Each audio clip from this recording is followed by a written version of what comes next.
explain it?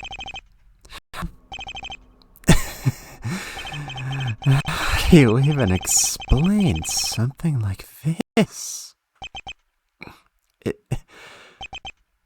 Well, I guess it started with a dream. But you don't need to hear about that. You just need to hear about when I woke up. Hello one, hello all, welcome back, it's good to see you all. This is it. This will be, I promise you now, the final episode of the Torrential Turnabout by Acid Rain. And now it's very quiet. I wonder too, Shiel. It's nice you have a voice again. Perhaps mentioned our earlier conversation to anyone yet, Fireman? Your friend, Detective Bishop, maybe? I'm just teasing you. There's no need to worry. He sees the lighter side of everything. In fact, your disobedience is well within my expectations. Now, I'm sure you're extremely curious as to the reason why I'm calling you so late at night, yet again. Well, regarding Mr. Bishop, he has become something of a thorn in my side, and I can no longer afford to overlook his unfortunate fascination with me. So that does mean that case file should have contained something helpful. But I need the good detective taken out of the picture. And I can think of no one better for the job than you. You will murder Detective Curtis Allen Bishop. And then you will deliver his body to me at the hospice when you come to our meeting. You will come to visit me, won't you? How long now? That's 4 days or so? The clock is ticking. I wonder what kind of expression you're making right now, Fireman. Knowing you, I imagine you're already planning something rebellious. So be it. I certainly can't stop you from refusing my request. But it would be a shame if I didn't get to see your quick thinking in action once again. You always were the most popular player, and no wonder. Ah, a shame indeed. Perhaps, instead, I should arrange for you to make a second appearance on the show. Call it a cameo, if you want. A nod to returning fans. What do you think, Fireman? I think it's a pretty cheap rating stunt. Lost. Try to sleep on it if you can. I very much look forward to seeing you once again. One way or another. Pleasant dreams. It's a fairly straightforward motive, but considering all the fireman's been through, I can't say I necessarily doubt that it would have worked. It is more or less what he told me. Well shit, now that I know what he actually sounds like, I feel like there's some very small, very heady part of my brain that wants to like go back and re-record the entire Let's Play with a actual proper voice performance. But I am not that crazy. We do have a police badge though. That's like an entire 5 ranks better than an attorney's badge. I'd be so petty, do not re-record it. I do have some respect for my time. Anyway, Mia Fey, does she actually have a law degree? Top 10 questions science still can't explain.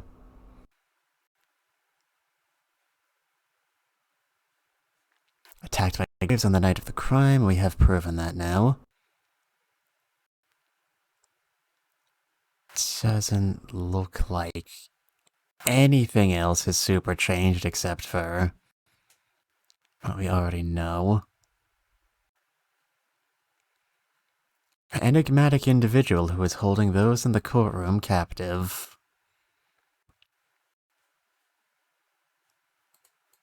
Alright. Here we go.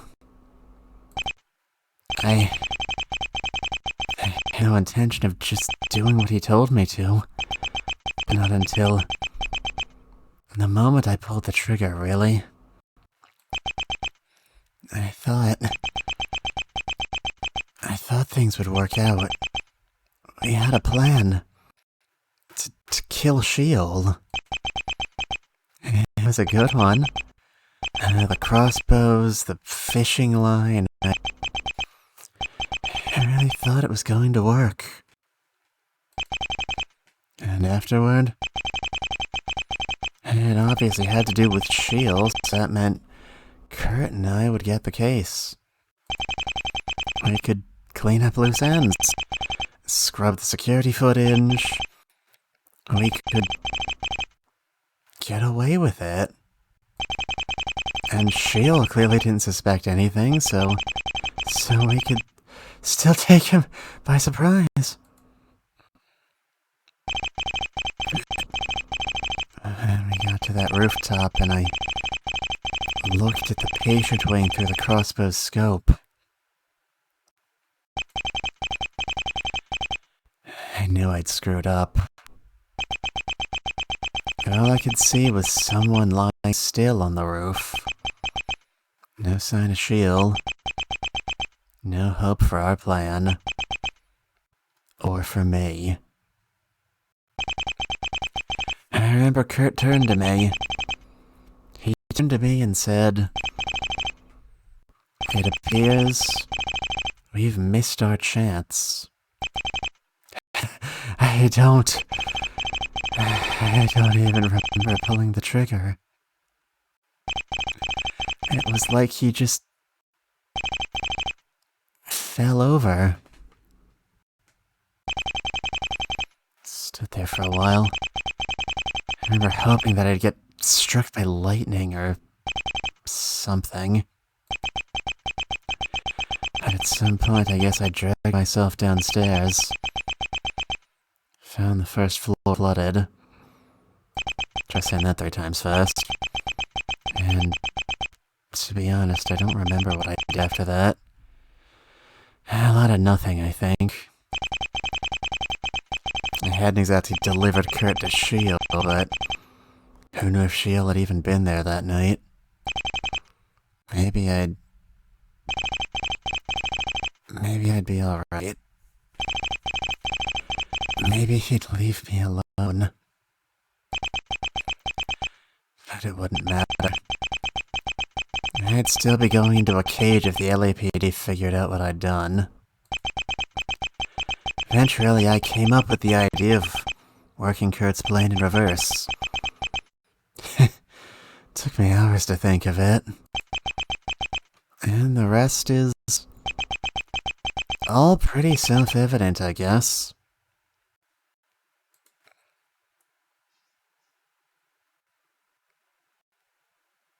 Zero is just here now. So if we're done here, I'd like a few minutes to myself first. Hopefully that's not asking too much.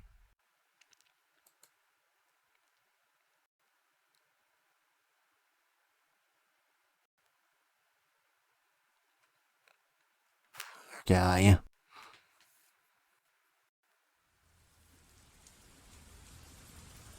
I can't imagine what going through something like that does to a person. What did you say? I said, Why don't we kill him?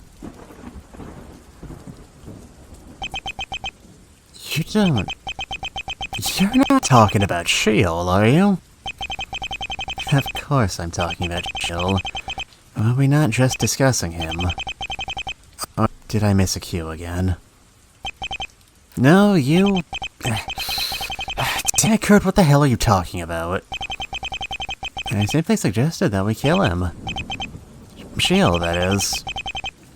I was not speaking in metaphor. I have deconstructed many a crime in my day, but not once have I built one for myself. Suppose I'll need to reverse my thinking. What an intriguing puzzle. You're seriously considering it, aren't you? A senseless question. What makes you think something like that is even possible? Possible or not, it may be necessary. You'll just have to do the impossible. See the invisible. Row, fight the power! You appear distraught, Charles. It's a hell of a suggestion to just drop on a guy, Kurt. Was it? My apologies.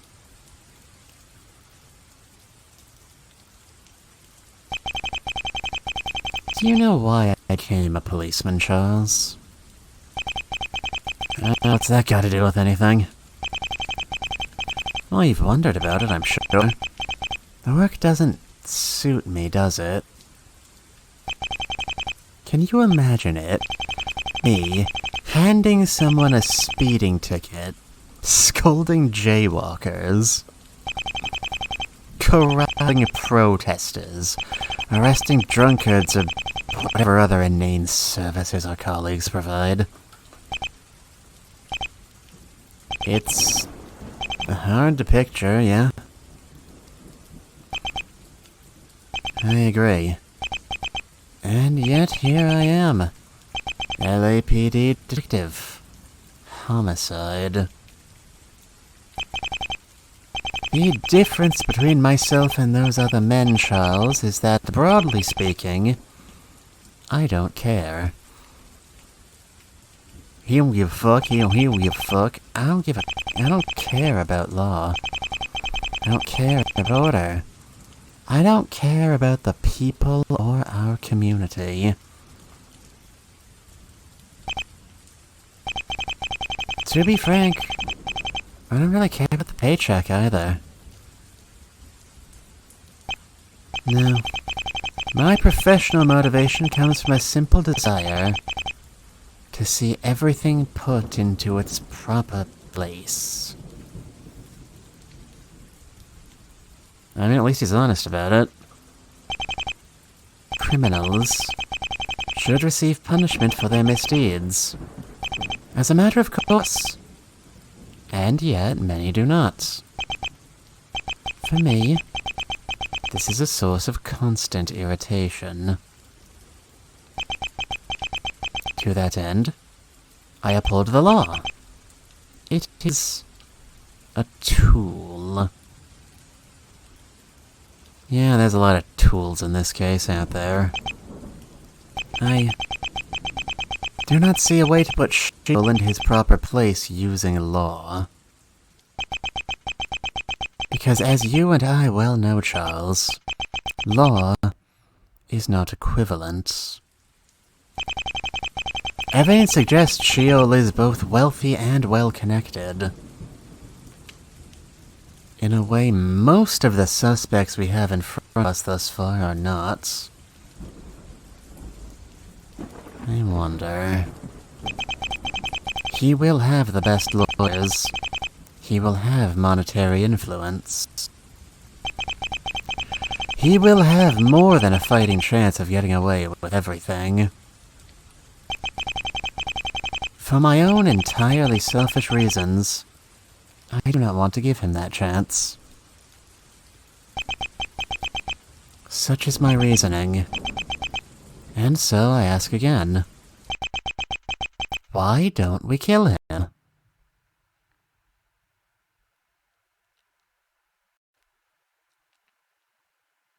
You know, I don't believe necessarily in if you kill a killer, the number of killers in the world stays the same logic.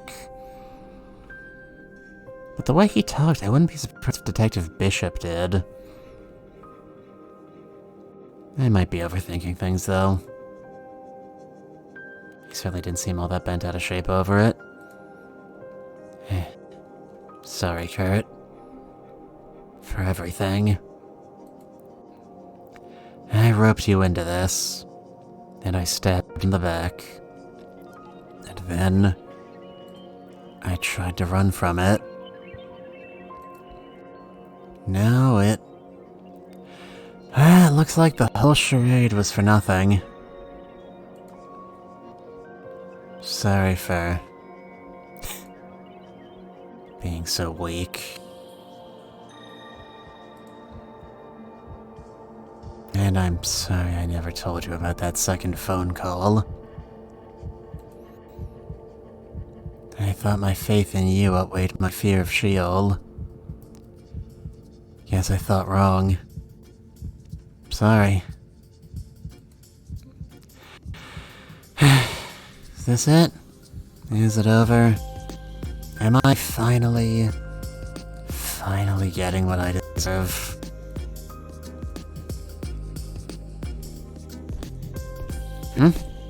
Yeah, someone's coming. And with footsteps that heavy, it could only be. Ah yeah, the deducing a person's weight by their footsteps. The most basic of the basics for a detective. Nathan? Fireman? No. Charlie. Same difference. I don't believe that's true. Isn't it? You've been calling me fireman this whole time. Yes, my thoughts sometimes get scrambled. I wasn't thinking about it clearly. I realize now that I may have been dredging up unpleasant memories. Forgive me, I was in error.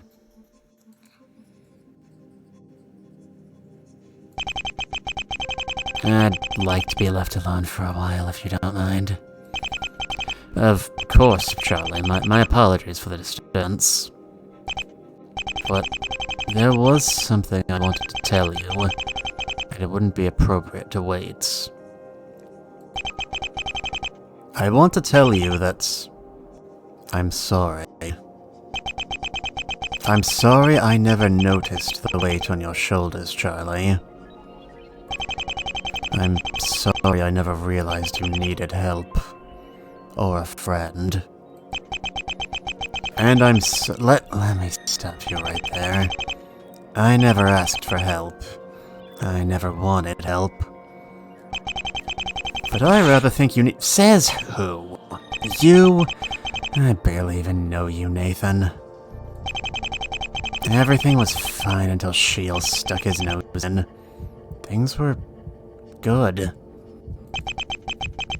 It wasn't your fault, Charlie. It is, categorically.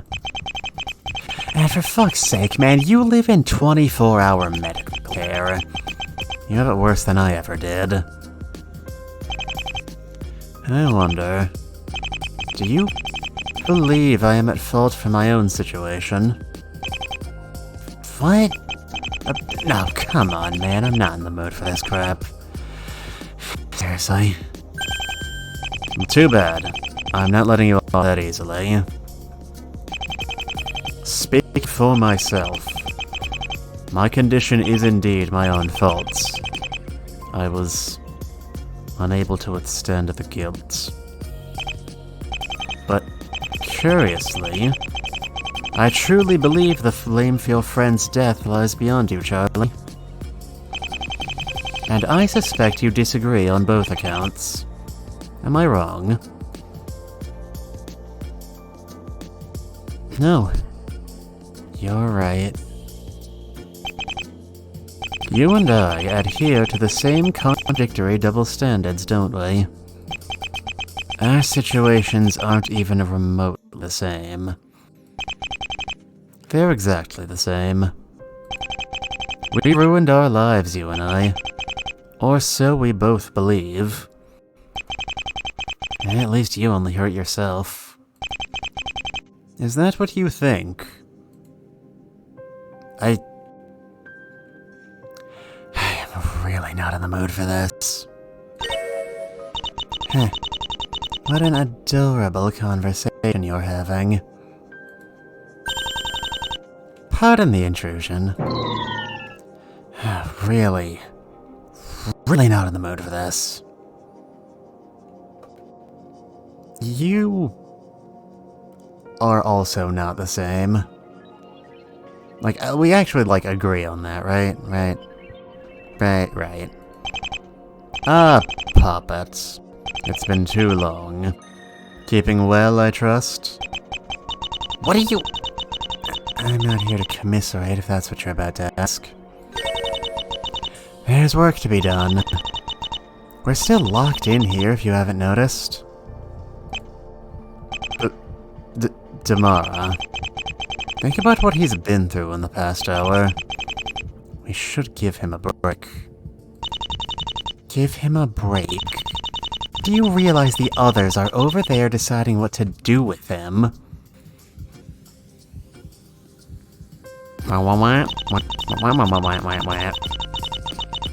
Sit here and moan if you want, but this trial is coming to an end. And before it does, I'd like to bleed you for what you're worth, Charlie. Meaning, what exactly? Meaning, this is now an interrogation. He's already told us everything, Damara. In broad strokes. But the devil is in the details, isn't he, Klein? What do you actually want? I told you. This trial will end soon. And it'd be much better to end things with a bang instead of a whimper. Don't you agree? I mean, like, at the end of the last case chapter, I literally, like, exploded into flames. What do you want from me? Right. Look. If I knew who Shill was, none of this would have ever happened. I can't give you what I don't have. And I'll take what I can. You're pretty stuck on this, huh? That's unlike you. Turns out detective work is actually quite a bit of fun. Who knew? Well, I mean, I certainly could have told you. Provided you don't do it 17 hours a day. Every day. 6 months.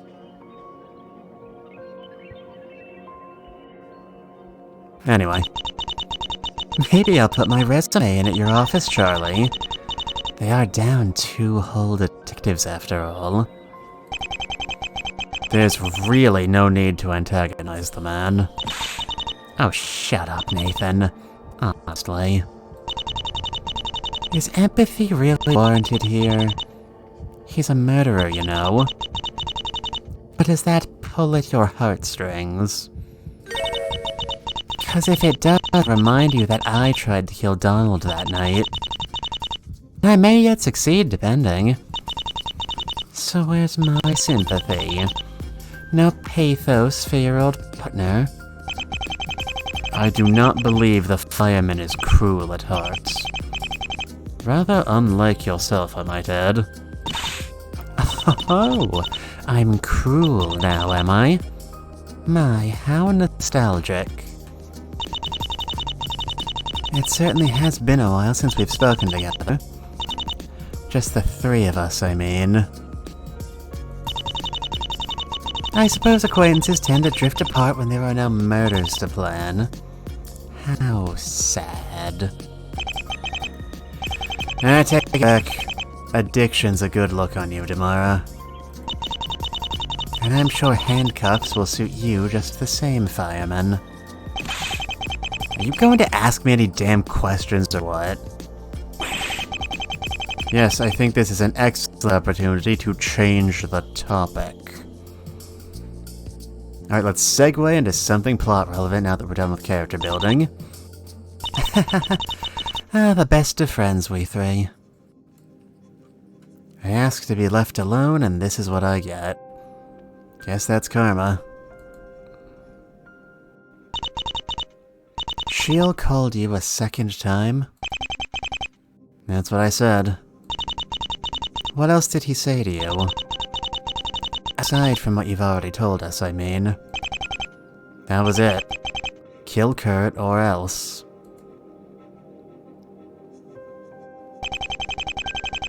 Not expecting something different? To be honest, I was hoping my name would have come up. Yeah? Or Nathan's, or Graves's, or anything that explains what he had been planning that night. I think it's safe to say Shield never intended to show up at the hospice at all. So why? Why any of this? Why were we involved? Well, something must have changed between the first and second phone call. Maybe. But I don't know. In any case, I noticed that you neglected to reiterate Shield's second request. Which is that you were to bring the body with you to the hospice that night. I didn't neglect to reiterate anything. It just seems unimportant, all things considered. You don't think that's an odd thing for him to ask? Well, so is everything else. Meeting, the murder. I single this one out. Things played out quite strangely, did they? Compared to what he must have expected, I mean. If Shield never intended to make an appearance, I wonder what's ought to gain from all of this. Maybe you're right, Charlie. And his plans changed between the first and second phone call. Maybe something changed. But even if it did, I don't think his plans deviated much. Whatever he had in store for the four of us, he intended to follow through. I know it.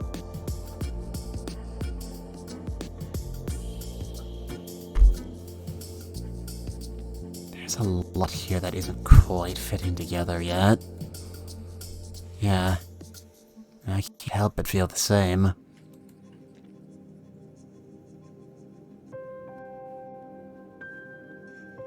And Damara's right. Something does feel wrong about that particular demand. It's just that everything about this case feels wrong one way or another. Even though the culprit has been found, and the murder has been solved. Has anything really changed? Aren't we just as lost as we were to begin with? That's the deeply unfortunate truth.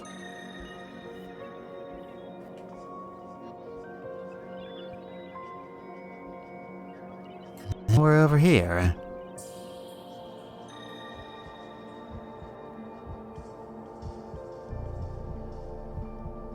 Alright, they aren't changing these up. They're all written in third person now. Hooray! What am I supposed to make of this situation exactly? One of these 6 strangers is supposed to be some sort of elusive steel kidnapper. Which somehow is a separate issue from the overt self-righteous kidnapper who's keeping us here. And the only person who I thought was the least bit reliable turns out to be the murderer. Because of course, why did I expect any different? And it's still not over. We're still here. We have been streaming this game for like a month. Sigh. Is this what it was like for you, Mom? You knew. At least some of these people, right? And you had to spend days with them. I can't even begin to imagine. And I bet you kept a cool head, didn't you? Just like always.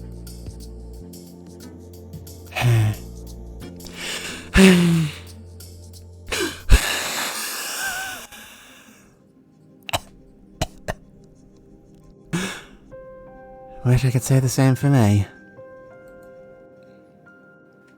Sure does sigh a lot, doesn't she? Then there's Nathan. What in the world am I supposed to do about him? It's rare that he gets this much genuine conversation. I'm not sure what I should do. Non-hazard redeemed hydrate, thank you very much.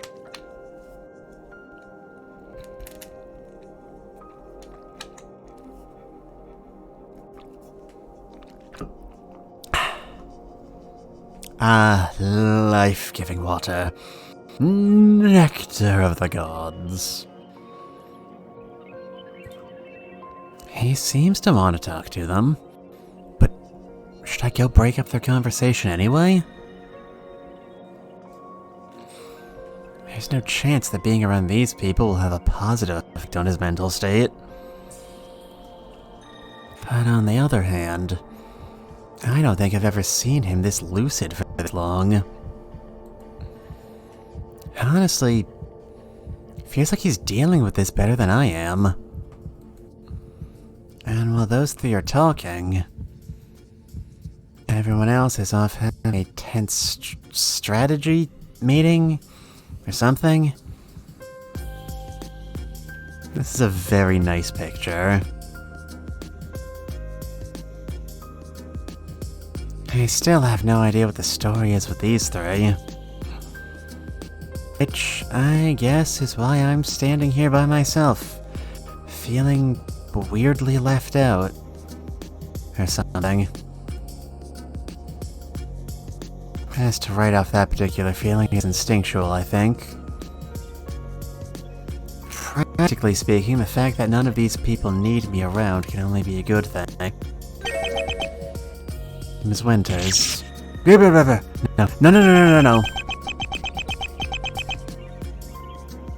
I was wondering if you might have a moment. Hey Zero, I like your coat. No. Why me? Leave me alone, you psychopath. It's not like I'm busy. Need. I was hoping to get your opinion on events as they stand. Events. You mean this whole shell business? I don't think I can help you there. So go away.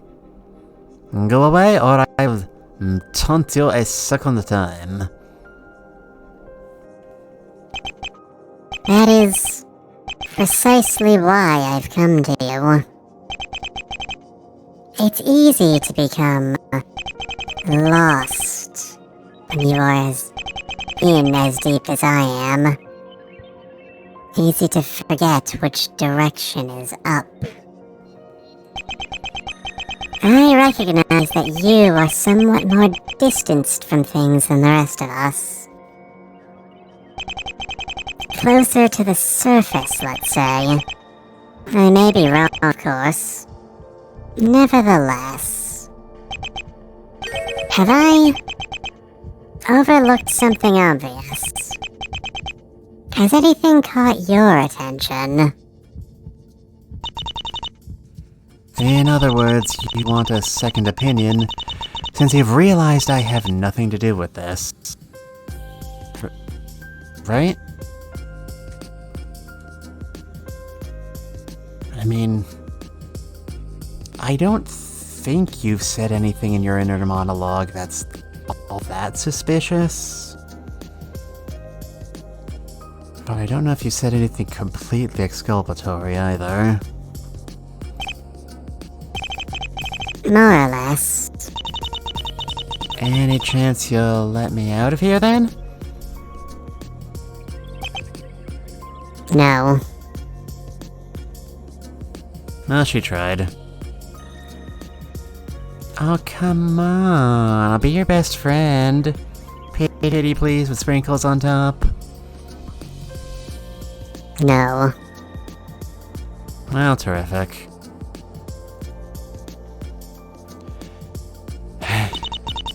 So, what exactly were you hoping I would say here? That I'd found the culprit? Don't get your hopes up. I was rather hoping we could start small. Take a common sense perspective, perhaps. Common sense? Oh, what a thing to say. You're out of your mind if you think common sense applies to any aspect of this case. I mean, such is the way of the mystery. Right. Yes. I can see why you might think that. Do you realize that one of the most basic facts of this murder is that there was a meeting on the roof of a building in the middle of the night during a hurricane? Indeed. I mean, that sounds like an ordinary Tuesday night to me. I don't know what you're on about.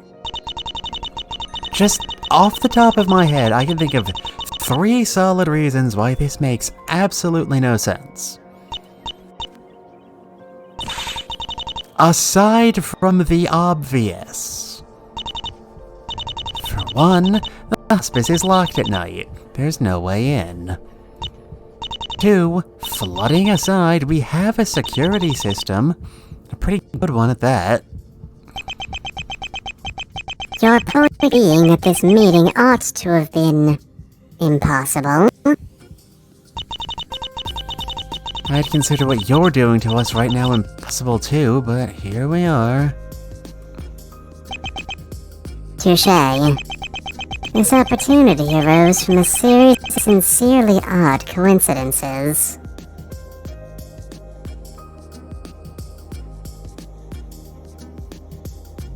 I've got it. Sheol is the author of the case. I've cracked it. I'm a genius. I'd agree, but I have no idea where you people draw the line on odd. Anyway, you can't just trespass on private property and expect to get away with it. And that goes double for a medical facility with overnight staff and cameras. Yet another series of coincidences.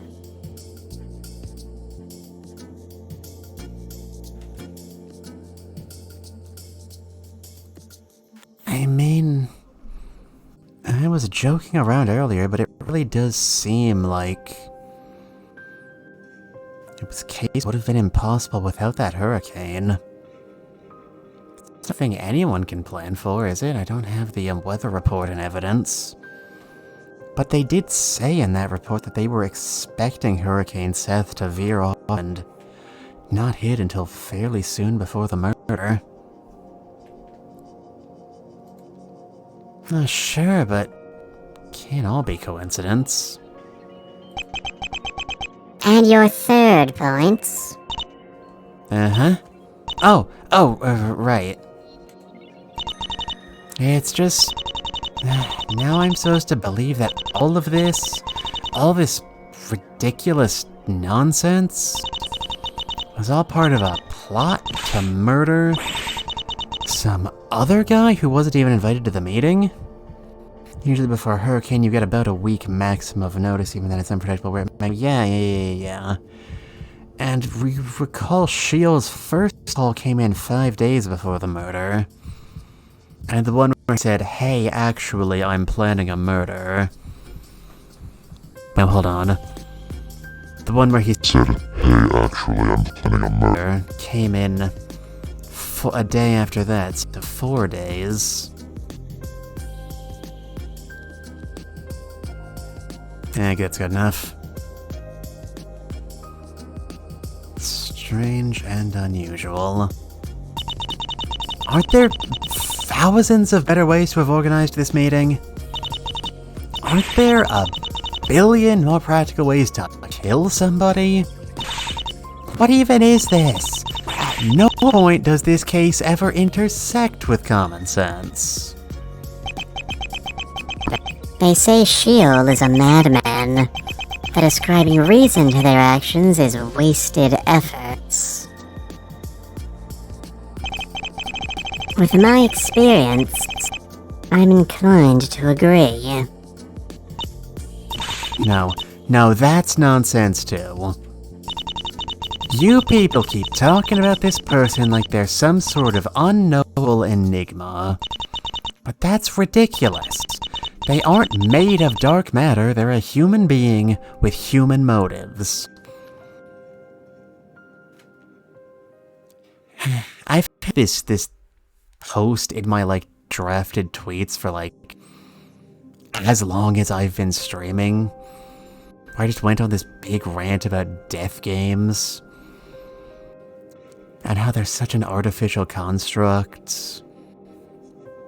And how I very rarely see really truly satisfying death games because the motive behind them is so difficult to actually have a good one.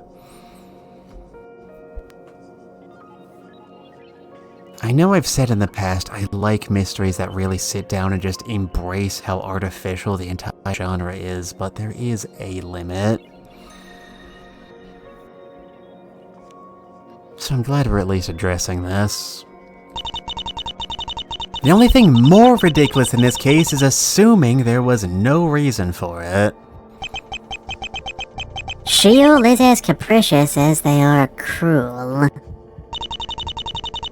I was under the impression we were trying to uncover the identity of an elusive criminal mastermind. We are. So are they a criminal mastermind or a lunatic motivated only by flights of fancy? Pick one.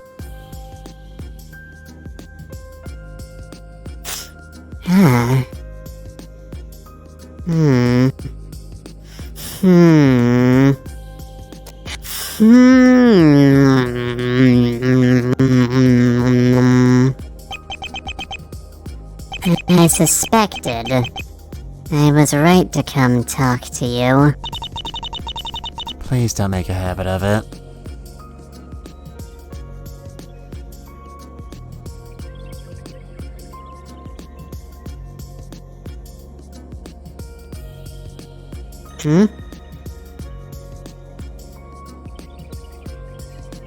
This.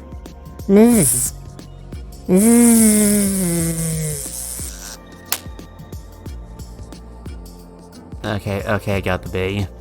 It's fine now. Alright, now we're gonna have to clean this thing. Oh god. Fuck. That was uncalled for. You are a genuinely irritable person, aren't you? Oops. Very well. I'll ask one more question and leave you be. One person in this room is Sheol. If you had to guess who it was, who would you pick? Do you even know that for certain? Whether I do or do not is beside the point. Pick.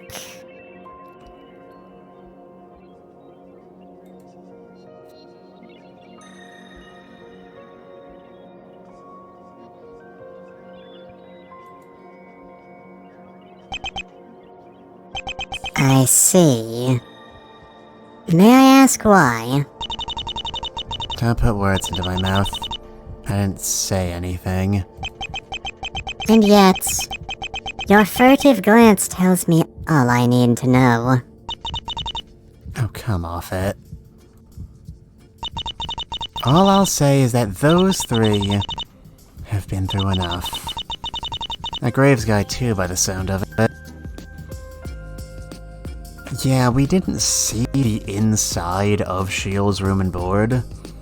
I mean, the entire killing game, but given what we know about how it worked, I don't see any way Shield could have rigged things from the inside to make sure they were among the survivors. Although we have established that at least one body wasn't recovered from among the supposed casualties. Is it not likely that Mr. Armando, Miss Faye, and Mr. Murdoch have suffered greatly well? Which is why I'm not giving you an answer. Is that what you truly think? I think everyone in this room needs therapy. Yeah, but it's so expensive, though.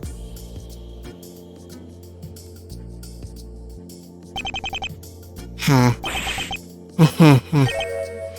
Ah, yes. I think you're quite right. They laughed? Huh. I don't know if I like what that says about me. Well then, Mrs. Winters. As promised, I'll leave you alone.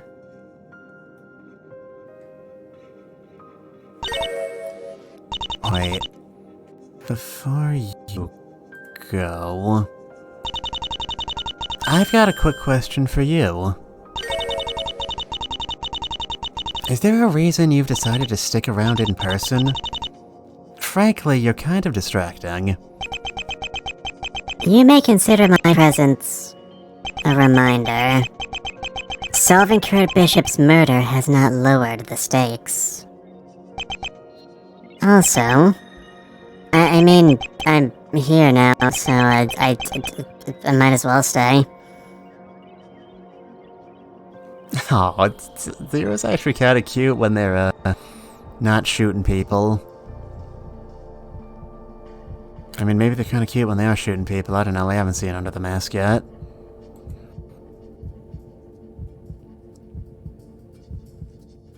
That's a surprisingly mundane answer.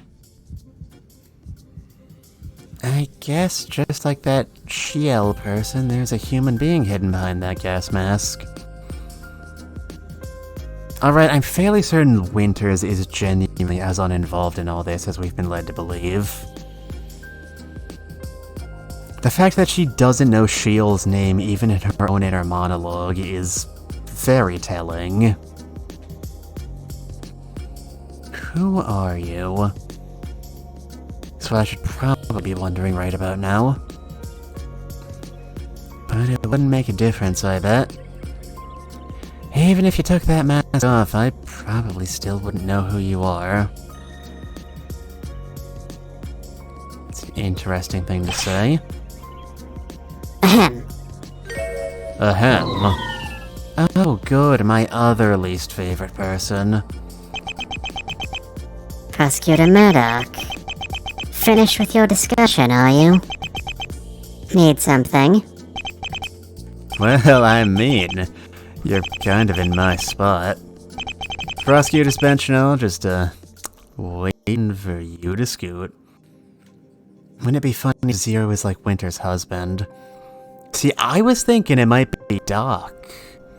Because we know her body was never recovered, but they introduced that fact too blatantly for me to really suspect that she might be Shiel herself, plus the reasoning I already brought up.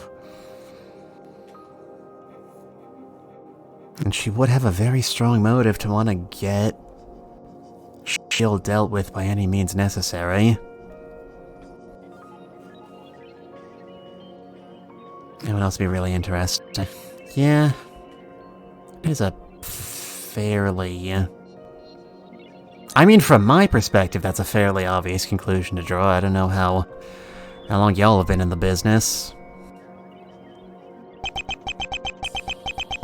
Are we ready to resume proceedings then?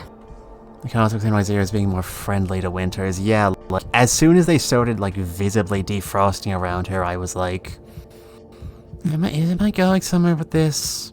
Or am I just crazy? Yeah, sorry about that. I just had to tie up a few loose ends with Mia about the murder. Everything's okie dokie now, though. I'm ready to get back to it if you are. Very well. I will see to it that everyone is present. You know, the biggest unexplained question in my head, other than the obvious, you know, who is Zero, who is Sheol, is why is Judge Harper dead? Like, we know, like, she died of ketamine. We know Zero has confessed to doing that accidentally, but narratively speaking, that's just not a very interesting answer. That doesn't give us anything to work with. If she hadn't died, literally nothing would have changed in the narrative. And that's not a thing mystery writers who are in this deep do. Either she knows something that would have been very bad for the case developing in the direction it did if she had still been alive, or she was not killed in the way we've been told she was. It's gonna be one of those two options. Mark your calendars. Back to crossing my fingers and praying then. Is there really nothing I can do?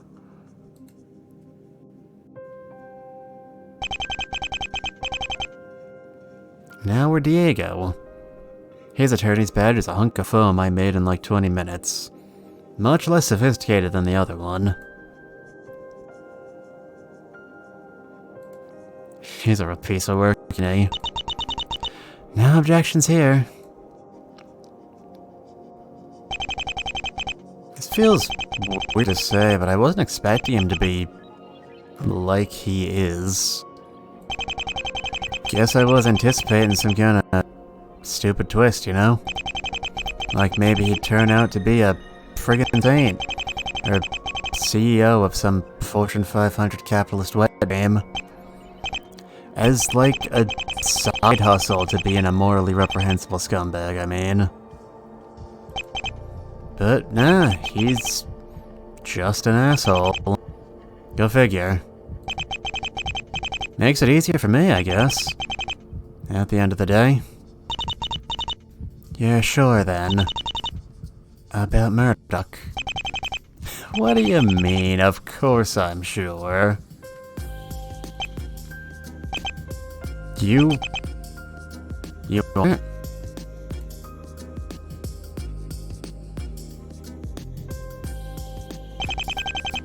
Well, what's the problem then? He checks all the boxes, don't he? I mean, hell, you yourself told him he was lying about the beginning of the trial, like if that ain't enough.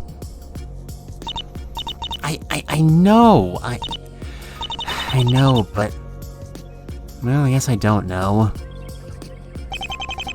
You're not actually taking what he said seriously, are you?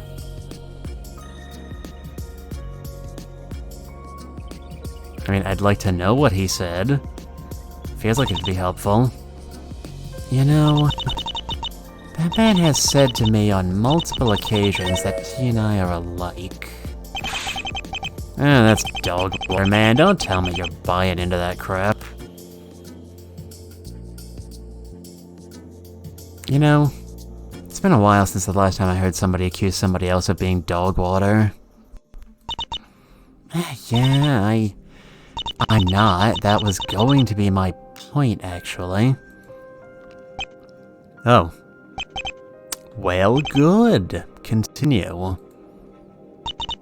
He says we're alike, but we're not.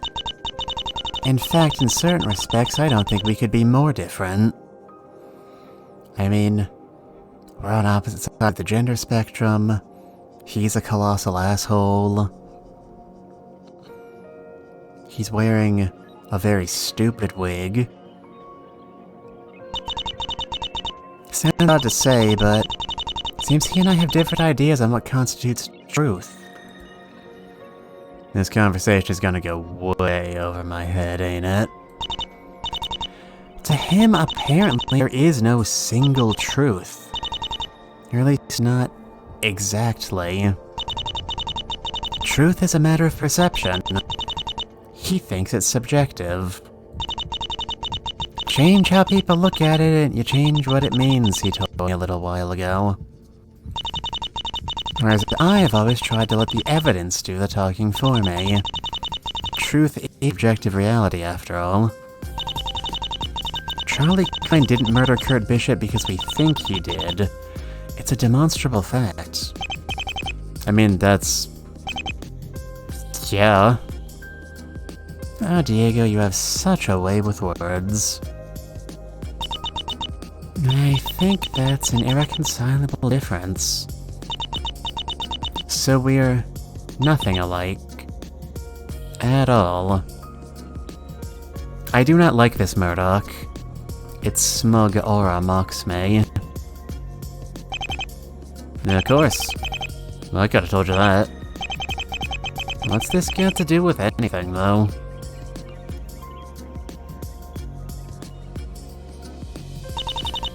I guess it's a roundabout way of saying I'm scared. Scared? Terrified, actually, of where this trial will go after we reconvene. Like I said, I prefer to let the evidence do the talking for me. But for this? For finding S.H.I.E.L.D.? I haven't got any. No one does.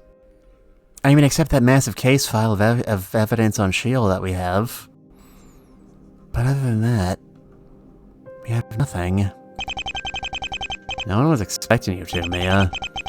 There hasn't been a lead on the guy in 5 years for a reason. But what if... let's set aside Zero. Let's set aside Murdoch and me and you and all of this. I can't be satisfied with anything less than 100% certainty. I just can't. If I make an educated guess and I guess wrong, we're screwed. Even if everything works out, even if there are no actual consequences, I'd still wonder about it. I would turn it over and over in my head for the rest of my life. We have to be sure about this. We have to be. But I don't see how we could be. Mia, look, Excuse me, I'm selling these fine leather jackets like the one I'm wearing. Would you all like one? God, just... oh! We might be sneaking up on folks, huh? The hell's your deal?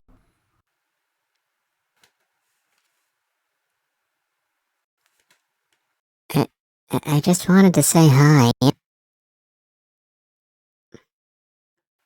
I would like a leather jacket. Oh, fantastic. Just come out back to my unmarked white van where I keep all the leather jackets. I'm sure I can get you a fantastic deal on them. I literally made eye contact with Miss Faye as I walked over here. How could y'all be declaring eye contact when I can see none of your eyes?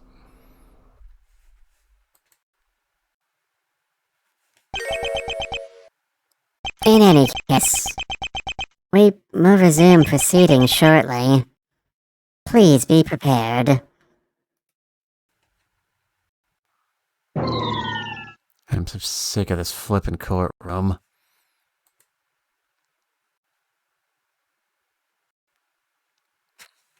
Scared, huh? Man. What's that like? Either I'm going crazy in here or everyone's thinking about the wrong way.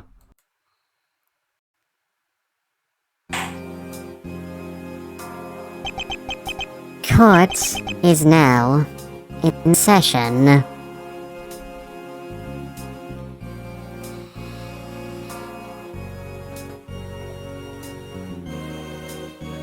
I might be drastically overthinking this, but I can't help but notice that compared to Charlie and Winters, Diego only got like 3 sentences of inner monologue in that entire scene. And other than that last one accusing everyone else of being wrong, and none of it really said anything about his own beliefs, or what he thinks, or what he knows. Am I just thinking too hard? And anything's possible. As you are all keenly aware, our purpose here is singular. Identify Sheol.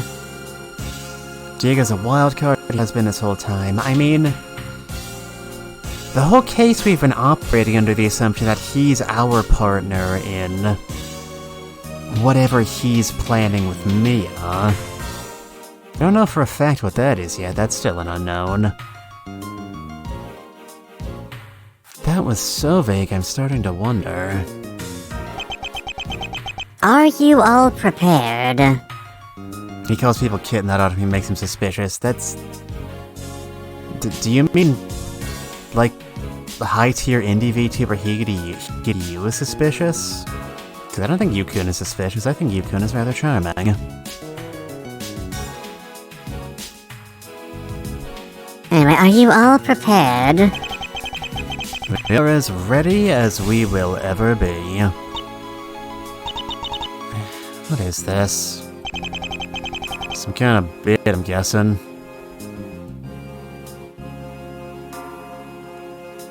Look, I just wanted to bang the gavel all day. I go sit in on court trials every time there is one. I sit in the gallery and I think, man, that judge looks like he's having so much fun. Can't you all just let me have this? On second thought, I don't think this is going to work.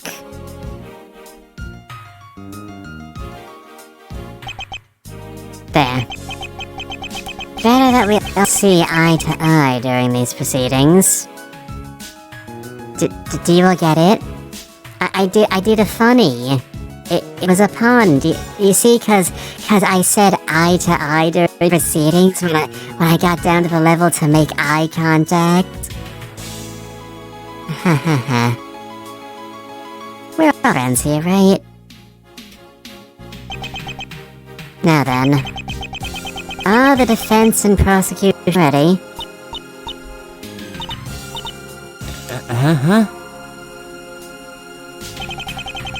The prosecution is ready to go, Your Honor. Am I missing something? Why the decorum? It's because he thinks he's found Sheol already. That is to say, me. Now all that's left is to prove it beyond a doubt. Am I wrong? No, you are absolutely correct. I believe there is more than enough circumstantial evidence to put you in the dock, fireman. But he's just spilled his guts, Zero. Surely there's as much reason to believe he was truly coerced into this murder. And maybe, but we have no way to verify his story. And Detective has lied on the stand more times than the rest of us put together. He's lied more times than you, in other words. Fair enough. I've made my bed. Look, I am absolutely the least qualified person in this room, but even I can tell something's wrong. We know how the victim was killed, sure, but what about the rest of it? Then why don't we ask the man of the hour? No dice. He's either in the dark with the rest of us, or he'll pretend like it. You took the words right out of my mouth. Sorry, but I've genuinely told you all I know. Take me at my word or don't. Then how exactly are we to determine anything? I struggle to imagine there being yet unseen evidence pertaining to Detective Bishop's death. What about motive, then? That's the question now, isn't it? Was he coerced, or is he lying? Whether 'tis nobler in the mind to... something Hamlet. I mean Detective Klein. I mean the other guy, Shiel. Maybe the detective is this person, maybe he's not, but either way his partner was killed for a reason.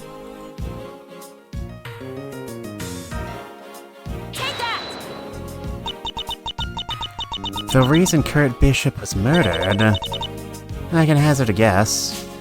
Okay, so the game is just completely going on autopilot now. The protagonist is real and we are not it. It's real awkward when you just start yelling like that, you know? The answer is this. I was half expecting her to do an incorrect present and take some penalty points. Yes, that, of course. Would someone please remind me what that is again?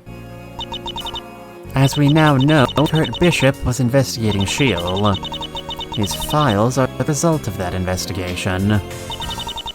Why did Shiel want Kurt Bishop dead? The answer is obvious.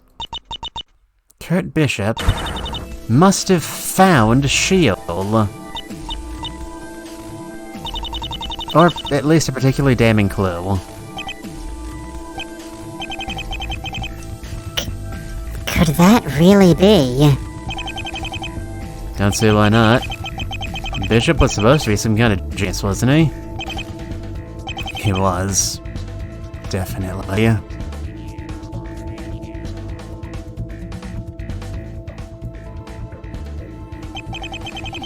And during the second phone call, Shield said to me... Oh, God, hold on. Foot, damn it. If I only got one voice changer on a hotkey, I gotta slide it back and forth every time it comes up. One way or another, we can be certain that Kurt Bishop died because Shield wanted him dead. This is confirmation that he wasn't killed by an unknown third party or for some random grudge. Shield took explicit action to have him killed. Then it would stand to reason that Shield's identity was written somewhere in that stack of papers. Before it was destroyed by the hurricane, anyway. Well... not entirely. More to the point, if Shield killed Bishop because of his investigation, then Shield must be someone who knew Bishop was sticking his nose in where it didn't belong. So, who knew about this investigation, Mia? No, there's an obvious answer. As far as I know, the only person who Bishop was looking into Shield was Charlie Klein.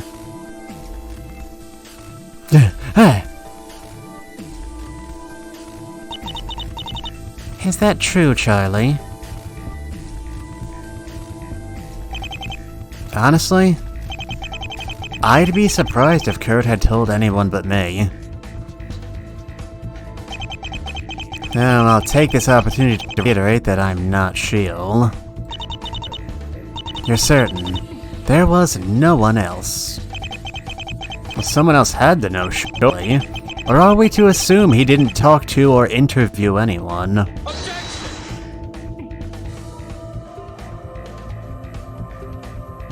Okay, you want to follow that up with something, or...?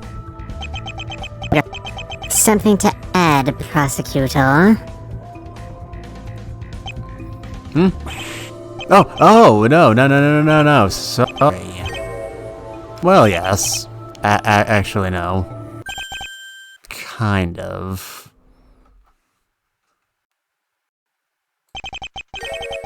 I'm just so impressed, you know? So full of praise. From Miss Faye. Me? I don't think I like the way you said any of it. No, really? That was a genuine compliment. Maybe. But seriously, you guys, let's take a minute to appreciate the way Mia has pulled through for us. I honestly don't know if we could have made it this far without her. She first, of course, made Detective Klein admit to being at the hospice. Then she somehow used Damara's terrible testimony to place him at the scene of the crime. She brilliantly formulated methods of entry and exit from the building. Figured out the trick with the murder weapon. Figured out the trick with the fishing line. I mean, the trick with the fishing line was actually fairly easy. She also just so happened to have the one and only piece of decisive evidence. Truly miraculous. And to top it all off, she clearly has a plan to definitively prove that Detective Klein is Shield. You deserve credit for your work, Mia. A lot of credits. I'm afraid I don't see where you're going with this. I think I might. Mia, you've cornered Klein with such precision that I can't help but wonder if you, perhaps, knew he was the culprit all along. But what? I'm listening. There was one person who knew Charlie Klein was the killer before this trial even started. One serial kidnapper at large, to be more specific.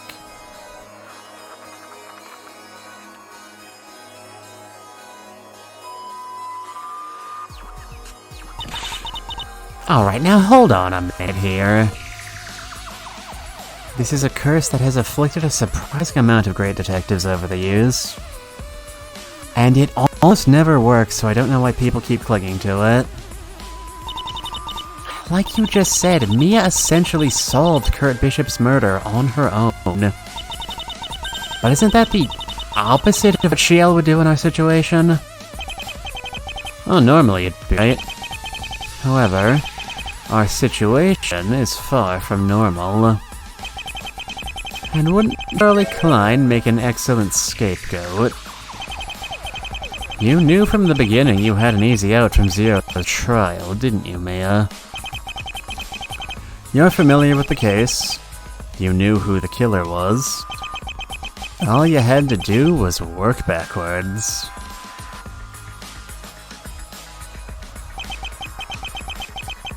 But is it not possible that the fireman truly is Shiel? It is. I won't deny it. But personally, I'm more inclined to suspect Mia and her aid of being S.H.I.E.L.D. than Detective Klein. Oh, based on what, smart guy? But what do you mean, based on— were you in a coma these past 60 seconds? I mean, none of us have had any water in a very long while. I wouldn't be surprised if people start blacking out for a bit. Yeah, I heard you rhyme off a bunch of speculation, but I didn't hear nothing tangible. Oh, by which you mean you deny scapegoating Detective Klein. In what way, shape, or fucking form have we scapegoated anyone?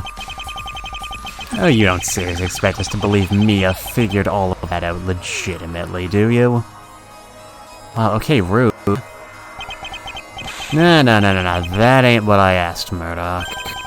Give me a specific example of us claiming anyone here was S.H.I.E.L.D. other than you. Mia's core argument was literally Winters is S.H.I.E.L.D. in the early stages of the trial. It was not! I only raised it as a possibility because you were pushing to end proceedings. Which, of course, is not true. God damn it, why are we doing this crap again? This is the opposite of what we should be doing. Oh? You don't find these little boats fruitful? I'll remind you that you were the one who set us off on this tangent in the first place. Yeah, I think I've heard enough. I'm starting to get pissed off. You can dish up, but you can't take it, huh? Nah, Murdoch. For once, it ain't you that I'm pissed at. Huh. This is weird, I've never experienced this before. The person I'm pissed off at is you, Zero! What? I did not expect Zero to What? when I started this case. Don't you bore me, jackass. It's your fault that this trial is shaping up to be such a train wreck. Explain yourself. Well, obviously I'm talking about atmosphere. The mood. Honestly, at least buy us dinner first. Jesus. Can't break out the bondage gear on the first date. That's not done.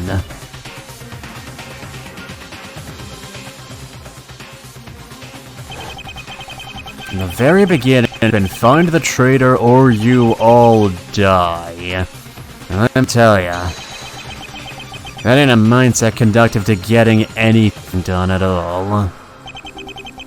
We've all been at each other's throats more than we've been at the grindstone figuring this thing out.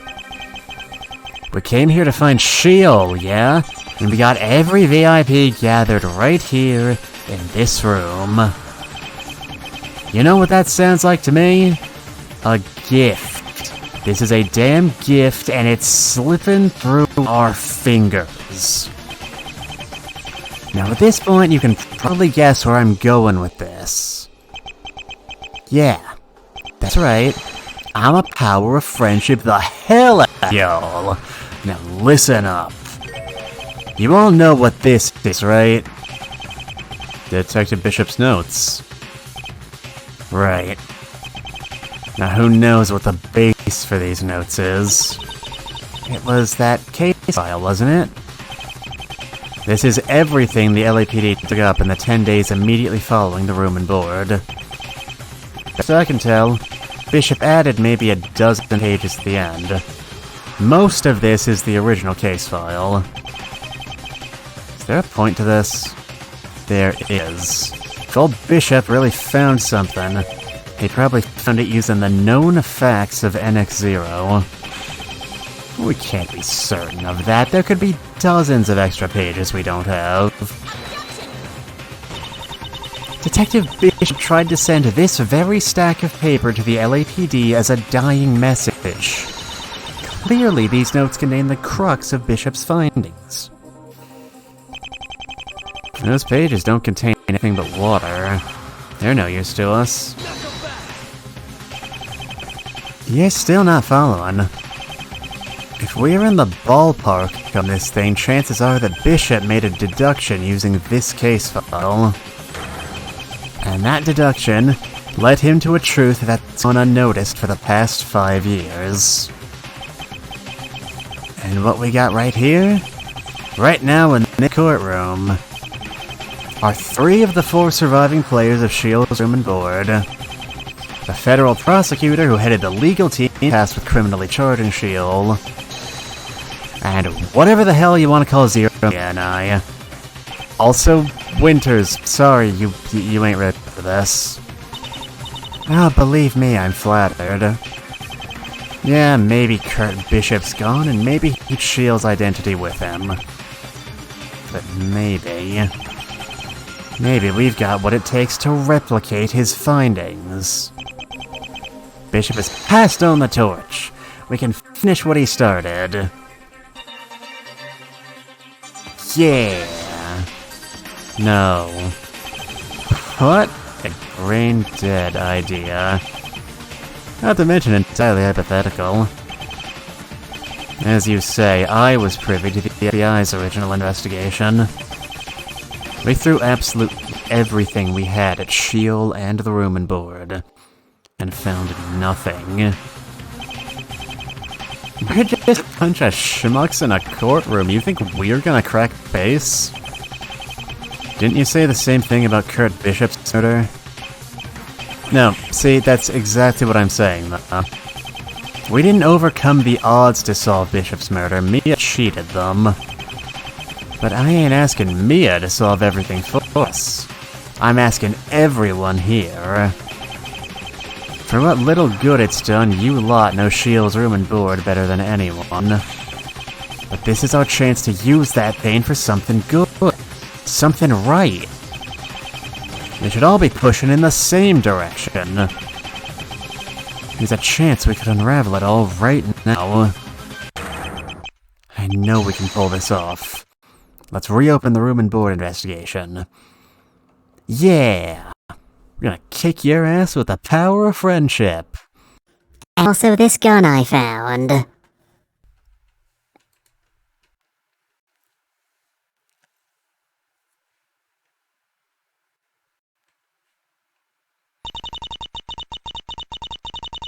There's really no need to make such a fuss about it. You want to dissect the room and board? Tear its heart out and map its veins? Of course I'll help. In fact, it would be my pleasure. And it would be mine as well. This is something I can help with. Truly, this may be the only thing I can genuinely help with anymore. Allow me to be of assistance. Please. You can't be serious. You're not fooling anyone, prosecutor. We all knew this was coming. I say let's do it. I'm at the end of my rope anyway. It sounds as though we are all in agreement. Objection? Have you an alternative suggestion, prosecutor? Yeah, that's what I thought. Then I will agree for you. Cooperate with the others. You can consider that an order. Oh, Murdoch. It's incredibly suspicious how dedicated you are to not getting us to investigate this. Literally the only reason not instantly declaring you Shield is because it would be way too obvious.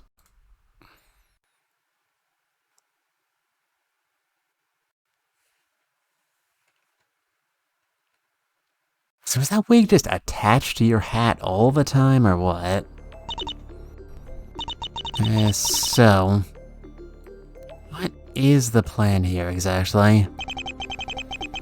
Well, since we don't know what we're looking for, our only real option is the shotgun approach. But I don't have a shotgun, I have a pistol. So it was a metaphor, Shield. Anything and everything, Wish had something better. And like you said, it's all we got. To be clear though, this is essentially an open forum discussion, right? Unless you've got a better idea. I am for this. However, I don't doubt that our recollections will be faulty on occasion. Well, as it so happens, I got us a little backup.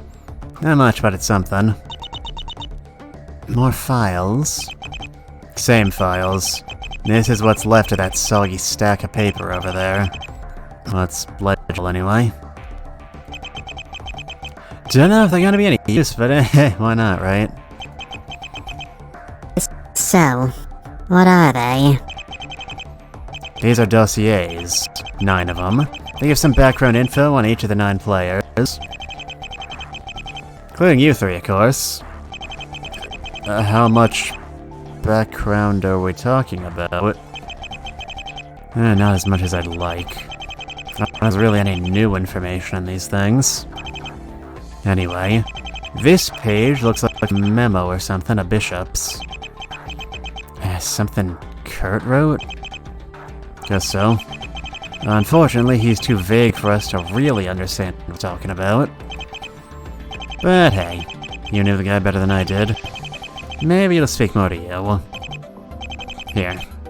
Knock yourself out. Well, Charlie? What do you think? This is Kurt's handwriting, alright. Can't mistake that chicken scratch. Are detectives also possessed of bad handwriting, or is that just a doctor thing? And this part at the bottom here... There is reason to believe that my quarry has been in contact with one of the 4 survivors. And that's probably referring to when I told Kurt about the phone call from Jill. So is it legit? As far as I can tell, yeah. Judging from that last bit, that was probably written around 2 weeks ago. Then we should all study these documents intently. Alright. Hit me as hard as you can. I'll get to you in a second. The NX0 dossiers. Files that provide exposition. Oh boy, exposition this late in the game. On each of the 9 players. It's all that remains of the NX0 case file. Press check to read. Daniel Everin Carruthers, alias Ace. Born 59, died 2014. Notable relatives are Livingston, Carruthers, and Maxwell. Prior to death, worked as a security guard, 15 years. Was a San Diego beat cop prior to an early retirement at the age of 37, allegedly unlawful due to discrimination against sexual orientations. Oh dear. 3-year wrongful dismissal lawsuit ended in a modest settlement for the defendant. Very modest. Moved to LA in 99. Post-mortem interviews revealed no lasting grudges against the SFPD. Likable and respected by current colleagues. Family life unremarkable in the good way. In the room and board, he was called Ace. His key was a baseball. He played a minor leadership role at the outset, but didn't last long. Was generally solo with the other players, but expressed a lack of trust in Damara Rochelle. Decently well-established, I'd say. And Charles Klein. Trust issues solidified and rectified respectively post-Day 6. Ace was the final neutral player, was allied with one team or the other. Or died. That's always a possibility. Presumed cause of death was blunt force trauma to the frontal lobe near the end of Day 8. The weapon was the Thinker. God, that thing again? We're gonna have to control those things harder than we do, like, actual guns, God. He was accosted by Rochelle, Klein, and Montclair with 3 testimonial verifications. He was held down by Klein and Montclair at where Rochelle struck him. He might have died with medical attention, but he didn't get that because, you know. So he did die. Rochelle took his key. Side note, Carruthers played a pivotal role in the determination of Patricia Markowitz's murderers. Collected testimonies, verified alibis. Thorough likely drew upon his experience with the cops. Formed opinions on persons of interest on professionals, still would have liked to meet before death. Regrettable. So to summarize, he was an ex-cop. He was generally neutral, did a decent job as a detective, figured out who killed Markowitz, but got killed in return by our 3 survivors. I expect that will be a recurring element.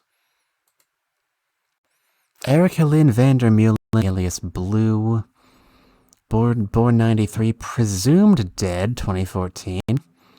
Never did find her body. I assume that's what that means. 3rd-year econ major at UC.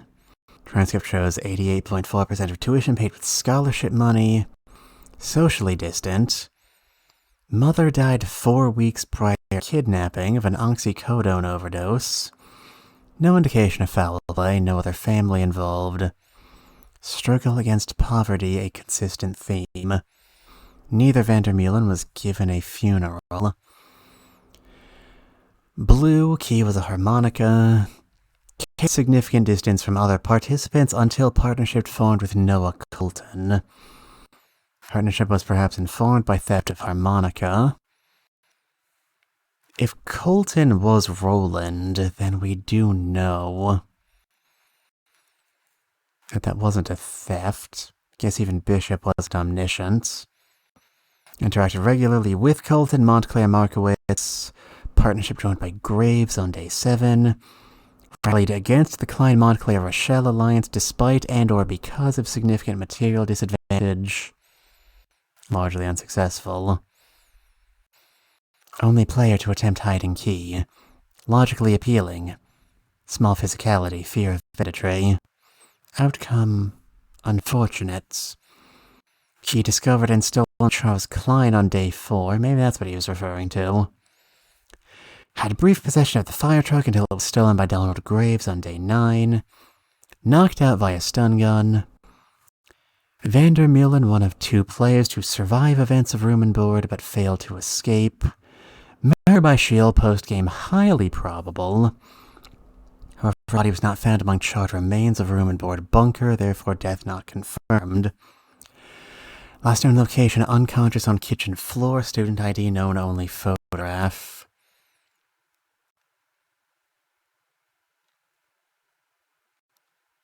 So if she died in 93, that would make her...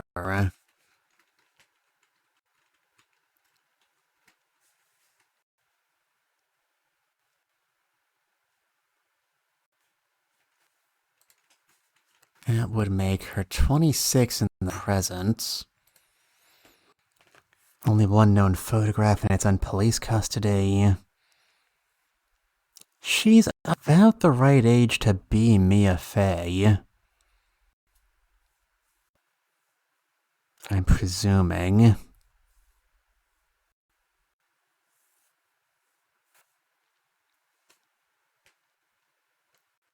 I mean, it's gotta be someone, otherwise she wouldn't be bothering using an alias.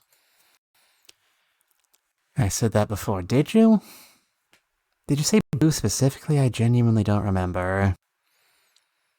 You told me it wasn't likely. That must have been like around day 1. I thought she was like half her age at that time. It's the dev's fault for using a sprite of an infant to play a college student.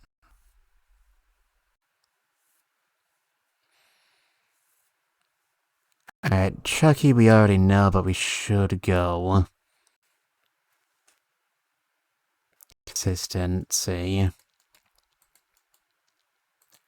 Least cooperative, the 4 survivors declined to share past, and investigation revealed complicated legal history. Father serving for numerous cases of assault, theft. Klein the Younger arrested for theft first time at age 16, again at age 17. Possesses juvenile record in the state of Georgia. Financial circumstances and taxation history contradict criminality. Subject refuses to explain discrepancy nor source of income. Curiously, rhetoric for refusal is, quote, I'm getting out of that for good this time. Seems to regard Shields' room and board as karmic event of some kind. Vowed repeatedly to turn over a new leaf on multiple occasions during interrogation. Involvement in illegal activities heavily implied. The fireman in room and board, key was a fire truck. First player to acquire a second key, only player to simultaneously hold 3 keys. Third to escape using the jade and the harmonica. Had negligible positive revolver on day 1.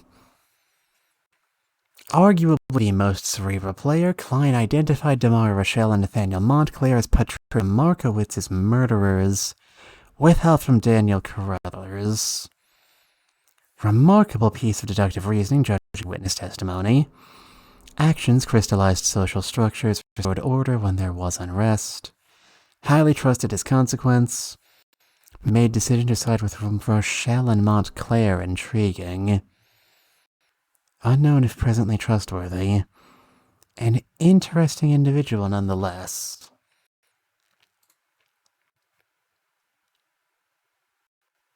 So you were involved in a murder after solving a murder. That's interesting. As good old Demar Rochelle. As a sister. When your friend wrote that you were on trial. I mean, that was 5 years ago. They just met. Ex-military, Marines First Division, highly decorated, multiple deployments in Iraq. Details limited due to, I'm assuming, various political maneuverings. Enlisted at age 19, honorably discharged at age 31. Cited desire for something as reason for resignation. Changed occupancy frequently. Currently unemployed. Second to escape using the voodoo doll and the baseball. Alliance brokered with Nathaniel Montclair Day 3. I find it very unexpected that those two were the ones who brokered the first alliance. They seem very different. Especially she was better at lying before she developed the drug habit. Shall not distant from other players, however negligible effort made to build relationships. Directly responsible for deaths of Patricia Markowitz Day 4 and Daniel Carruthers Day 8. Both murders committed via blunt force trauma with the thinker. Good God, why did they even include one of those? Rochelle and Montclair were joined by Charles Klein on Day 6. It became the premier obstacle to all other players.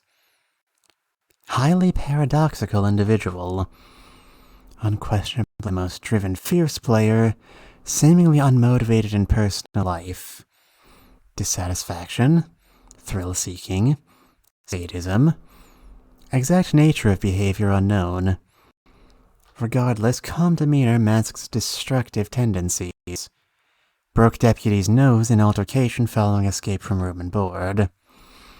Perfectly cooperative otherwise. Showed no hesitation bidding to murder, nor any apparent remorse. Perhaps she is justified in her composure. I find her actions, and truthfully the others as well, difficult to pass judgment on. And there's good old Duck. Patricia Dorothy Markowitz. Has a rich family. Catherine Winters, Gerald Markowitz, Jessica Markowitz, Cordelia Brett. I can't disprove the possibility that one of these relatives is going to be a person of consequence. One or both of them could easily be one of our masked men. I would find that deeply unsatisfying. Patricia Dorothy Markowitz made a modest career from teaching, preschool, church work, on and off position. Wife and mother of 2, family life unremarkable, work life unremarkable. The single most compelling argument for indiscrimination in Shields abductions. Doc in the room endured. Key was a stethoscope. First death, killed by Demar Rochelle on Day 4, blunt force trauma. Rochelle held the stethoscope until Day 8, gave it to Nathaniel Montclair thereafter.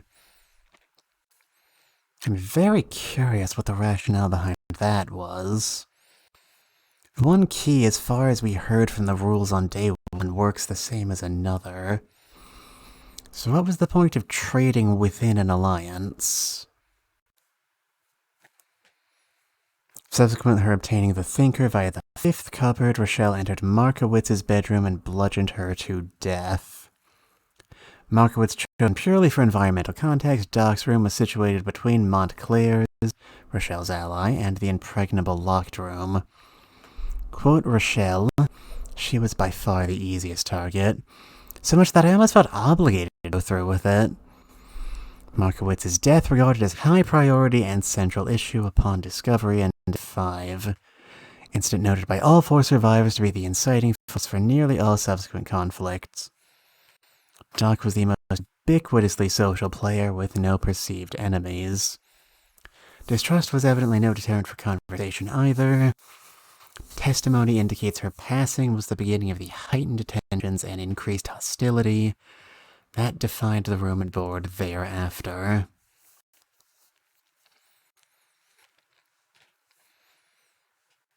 So what I'm assuming, I'm entirely open to the possibility that I'm wrong here, is that Rochelle bludgeoned Doc in her room, and then just claimed after the fact, "Oh, I have an alibi, I was with Charlie at the time."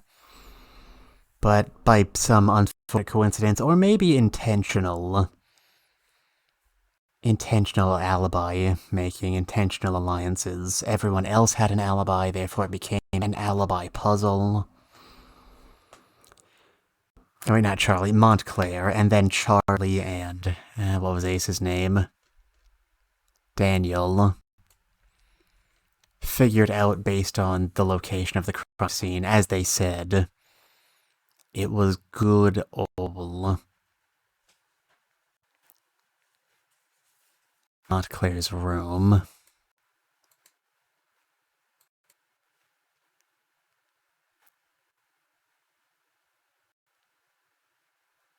Yeah. You could have done a lot better for yourselves, that's all I'm saying. I know you were kinda under pressing circumstances, but that's no excuse to do a bad murder. Anyway. That's certainly an image. Darcy Amber Owens, known alias as Salem, had quite a family, I see.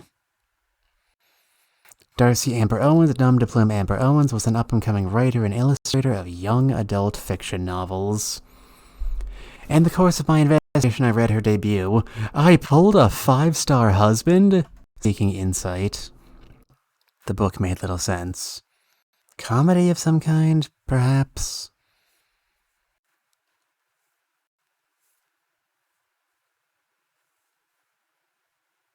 God, Nana, after we're done here, remind me to go pull up something. I think I've read this manga. Many aliases in room and board will be referred to by Salem. Key was the J. Second death, suicide by hanging on day 7.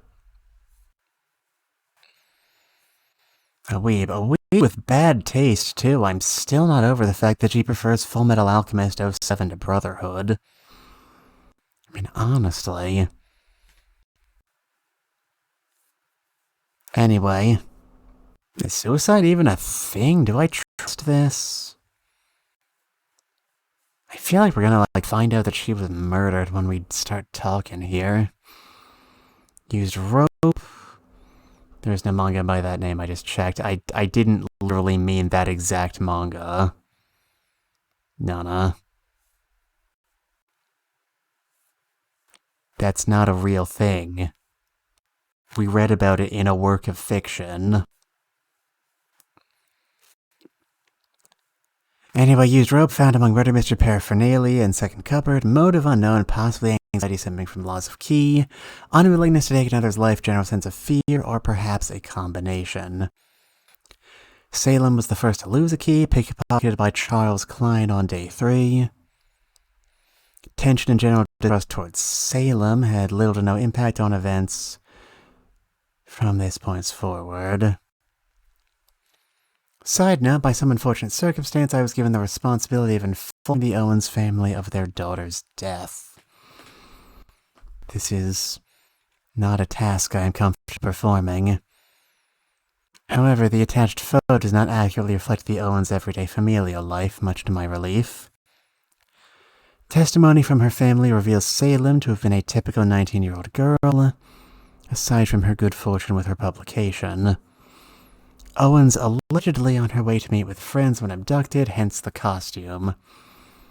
I find it to be a less than ample explanation, but so be it. And here's Graves, known alias as Eric. Had a huge family. When asked why he introduced himself by his middle... So this was Graves. That was the option I considered the least.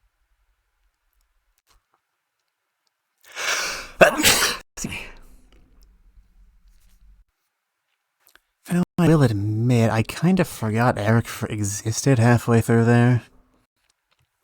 Thank you. When asked why he introduced himself by his middle name, he responded, quote, Donald Graves is half goth schlock, half fast food mascot. I am still unsure what he meant by this. Truthfully, I am unsure about most things when it comes to this man. Claims to create content online and stream sometimes for income. I am dubious that his personality is suited to such work as much as I am dubious that such things can be a source of income at all. However, I must attribute my confusion to a lack of understanding. A Twitch streamer, I know, right? Disgusting. Eric in the room and board, key bracelet, only key to be affixed to its owner's body. Clearly no intended method of removal, required bolt cutters. Affixed with LCD screen displaying symbol resembling capital letter X or numeral 5. Graves was the first escape using the bracelet and the fire truck. Eric was largely a non-factor in the room and board, similar to Damara Rochelle in social behavior. Not at odds, merely antisocial. However, Graves considered deeply trustworthy by most other players. Testimony indicates that his jacket and cologne were strongly reminiscent of those worn by the individual who kidnapped the players. Graves was neutral for most of the game, joined Erica Vandermeulen and Noah Colton on day 7, acquired the stun gun on day 6 via the 7th cupboard, employed it on Colton and Vandermeulen on day 9 to steal the fire truck and escape. Black eye was from Rochelle, apparently inflicted on day 5. And now you're in the hospital because you got run over by a car. Missing an eye, one arm, never gonna be healed from paralysis. What a day.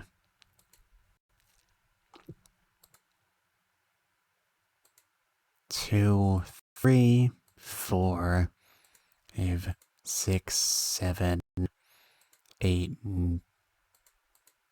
Nope, I did skip 2. Nathan Montclair, we know more about him than almost anyone else in here. Married to Vanessa Reed, Charlotte Reed, Eve Costello. Lives separately from his partner.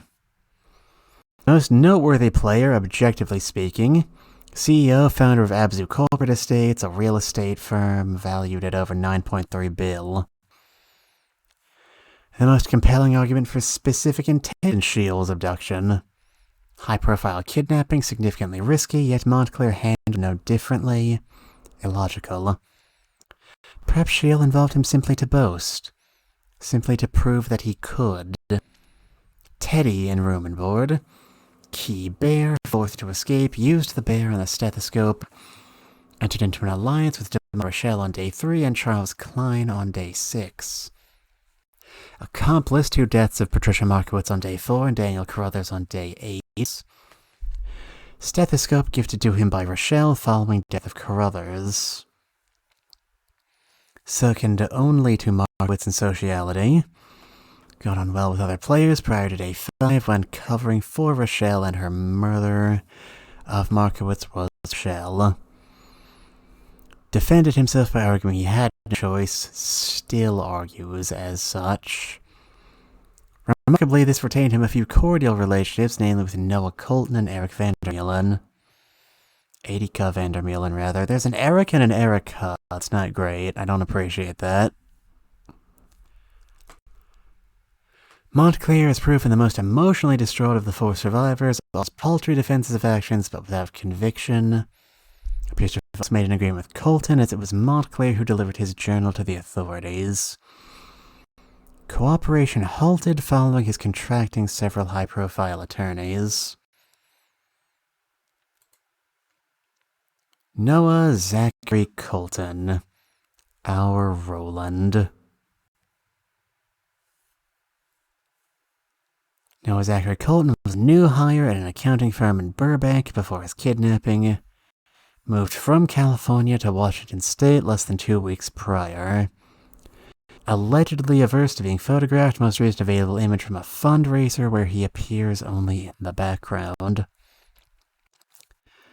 Roland in the room and board. Key was a revolver.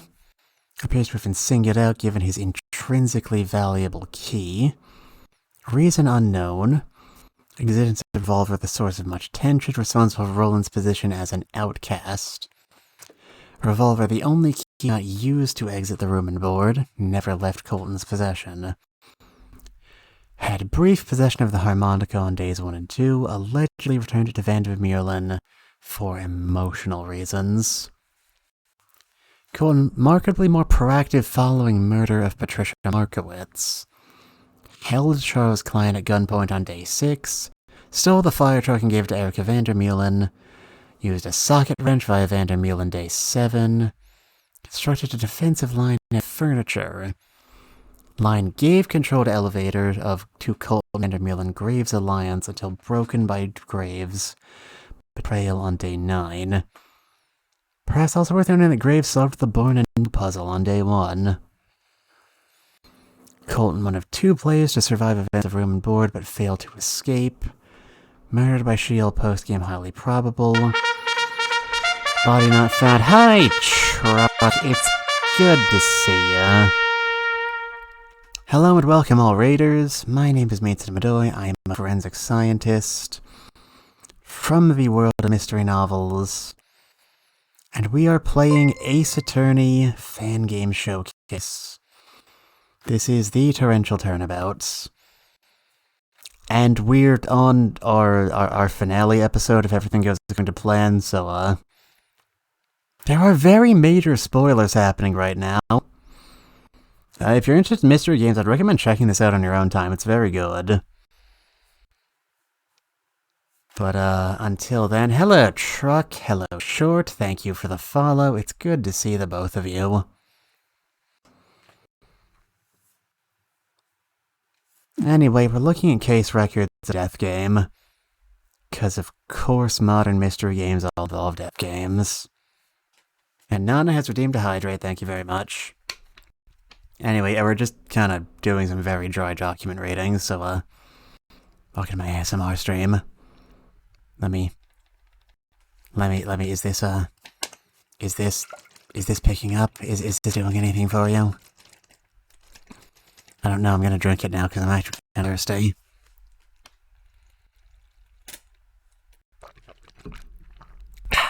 That's better.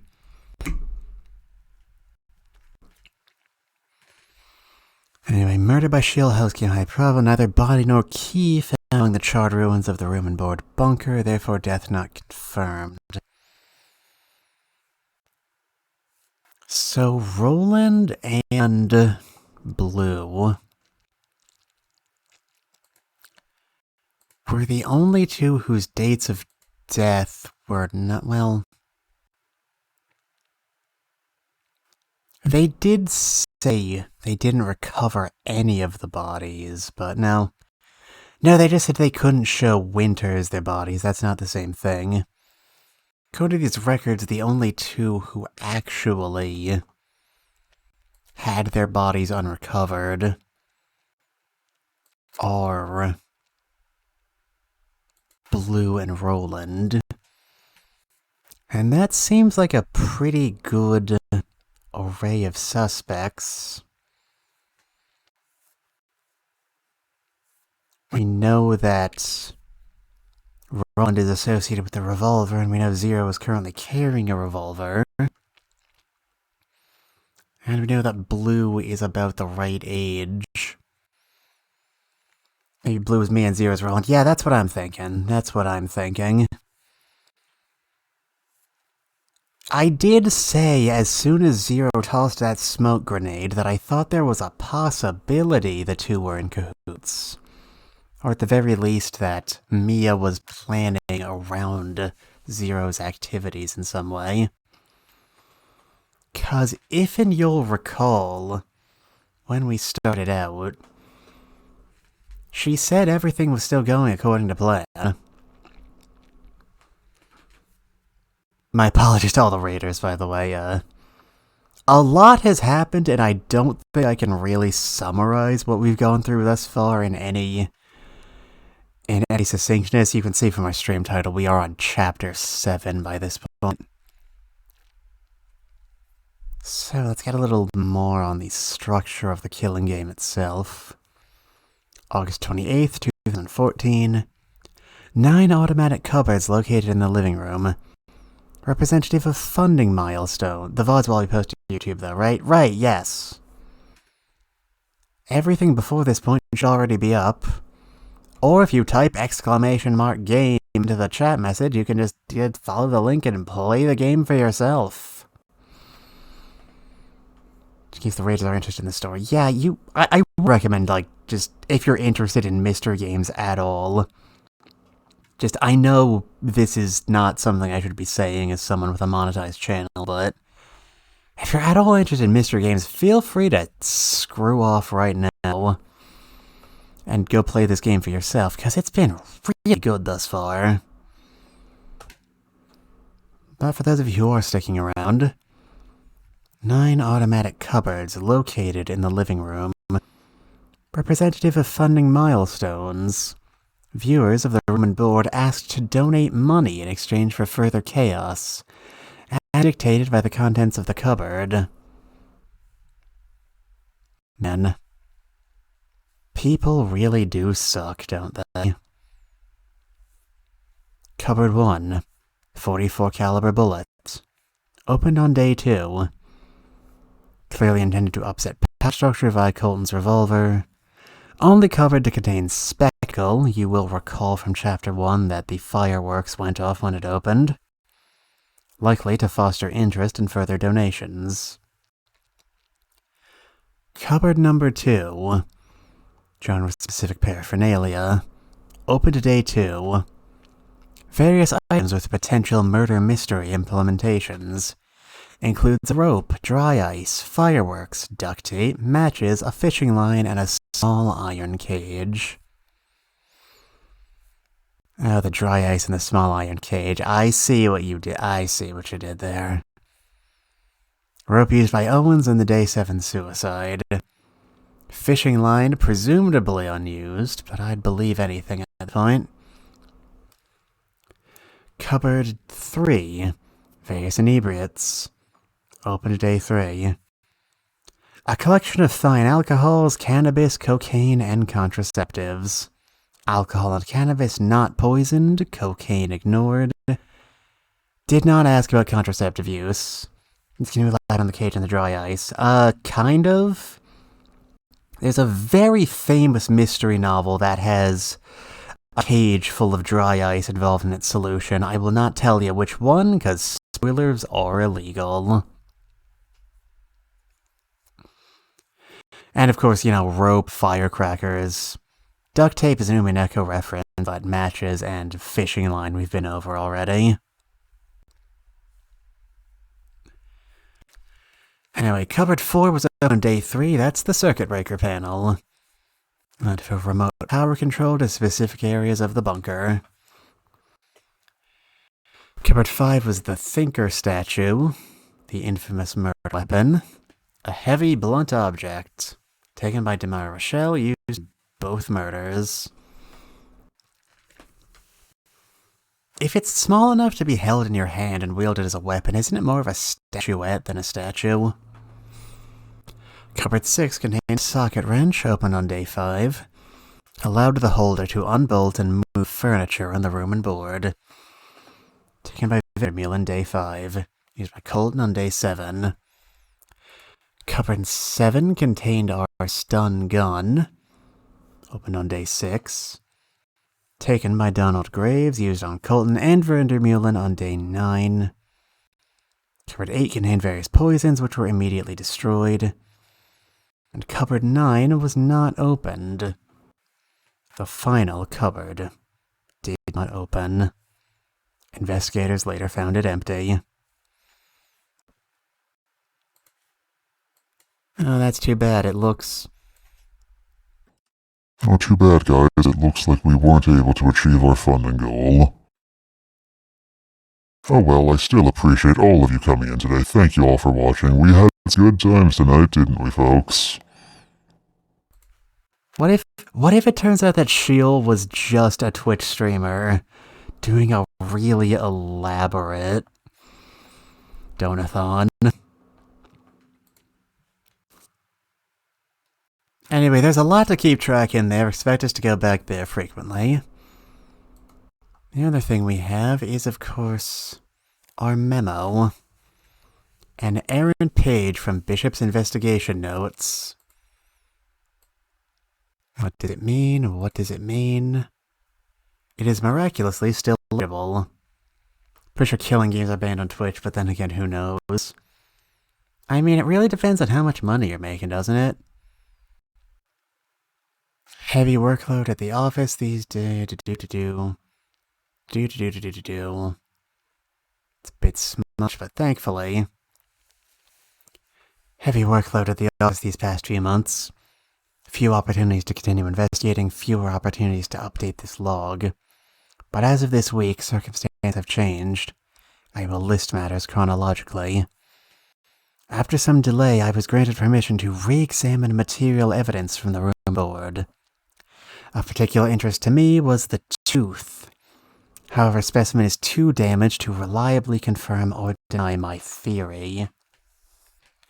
Your theory being, of course, that one or both of the missing bodies are still alive. Well ahead of you. But there is the issue that I'm pretty sure both of the unknown bodies are present on the anti-Shield faction. On to more pressing matters. This week, a most remarkable lead has come to my attention. There's reason to believe that my quarry has been in contact with one of the 4 survivors. I would like to postulate, but situation is still unfolding. We'll update soon with more info. Cosmonaut is scribbled at the bottom and circled. Oh, that's very confusing. Now then, I believe it's time. It's simple. We're looking for something out of place. Anything. Try to focus on the parts of the room and board that don't sit right with you, no matter how small. There's a lot of ground to cover, but we can do this. Let's rock. Now we have all the dossiers separately. Can't save ever. Let me save, damn you. Forgive my lack of smooth UI, I will not.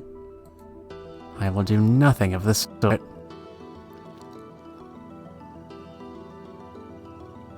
Got all of our fellas back again. Allegedly deceased. Known as Salem. I still can't get over what we do or don't know about Judge Harper. Are there any Lisa's or Harpers in here anywhere?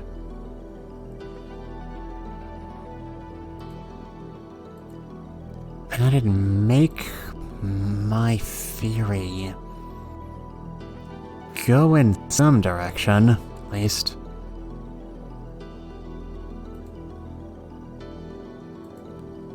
Oliver, Tommy, Ken. Is your younger brother's name Kenpachi? That would be terrible. I feel so bad for that kid. Jerry and Janet, those are unfortunate names. Percival, Melinda, William, Russell, and Robert. Nope. I have no idea what to make of you, Judge. But something will slot into place soon, I'm sure. Something that didn't sit right with me, huh? No short of those, I'm afraid. And yet, it still feels as though we're searching for a needle in a haystack. Hey man, no one said this was gonna be easy. We just need somewhere to start, right? Why not at the beginning? You're all being ridiculous. We're not going to get anywhere if we don't face this head on. And what's that supposed to mean? It means our point of attack should be obvious. But since no one seems to want to say it, I'll do the honors. Shield is one of us, that is to say, one of the 9 players.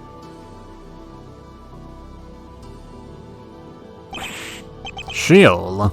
One of us? It's out of the question. Even you have to admit it's possible, Nathan. This really isn't up for debate. The 4 of you have been the prime suspects since forever. Based on what reasoning? Yeah, believe it or not, it's statistically likely the mastermind plays in their own murder game. Seriously, there's like an 83% participation rate, it's ridiculous. And you, Damara? We're assuming Bishop discovered Shield's identity, aren't we? And did so using the NX0 case file? I think the odds are in our favor. Or not, depending on your viewpoint. For the record, might we know if Bishop knew Shield's identity or not?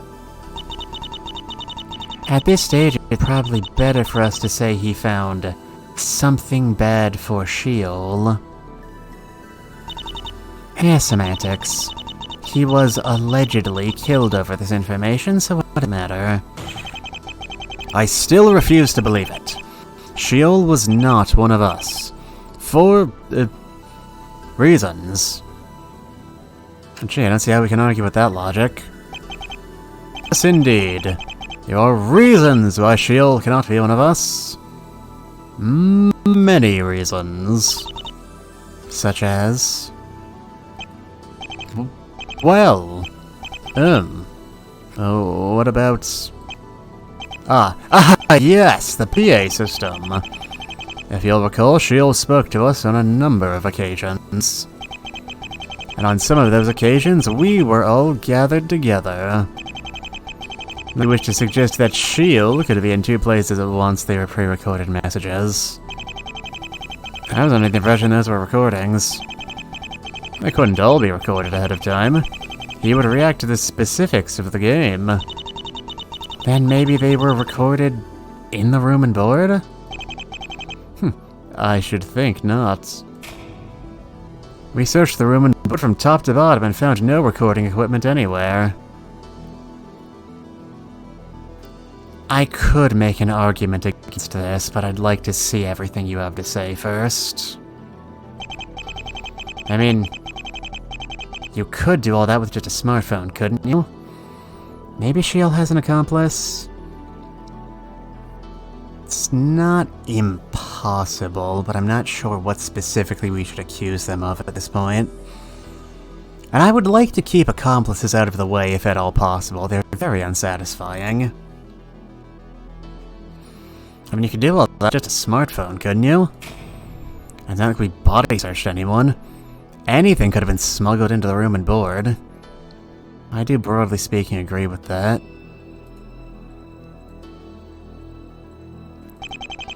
And let's not forget the most troubling possibility. There's no reason to believe Shield didn't have accomplices. I know I said I don't want to believe that, but I can't overturn it specifically.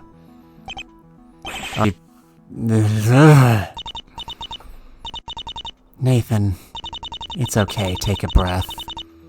You don't want to think badly of people you know. We understand.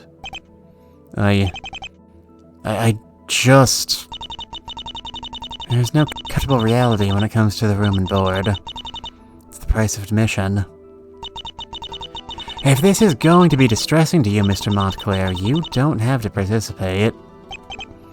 No, I want to know the truth.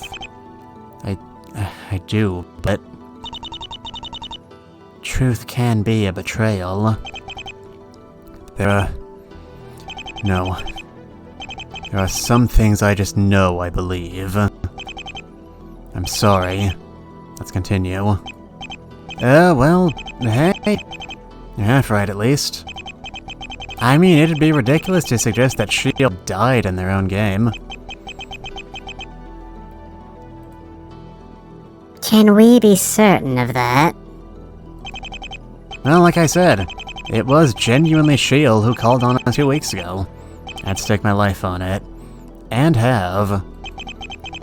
And for what it's worth, we can be fairly certain Shield was alive after the room and board. Given that the live stream was properly terminated and the donation money collected.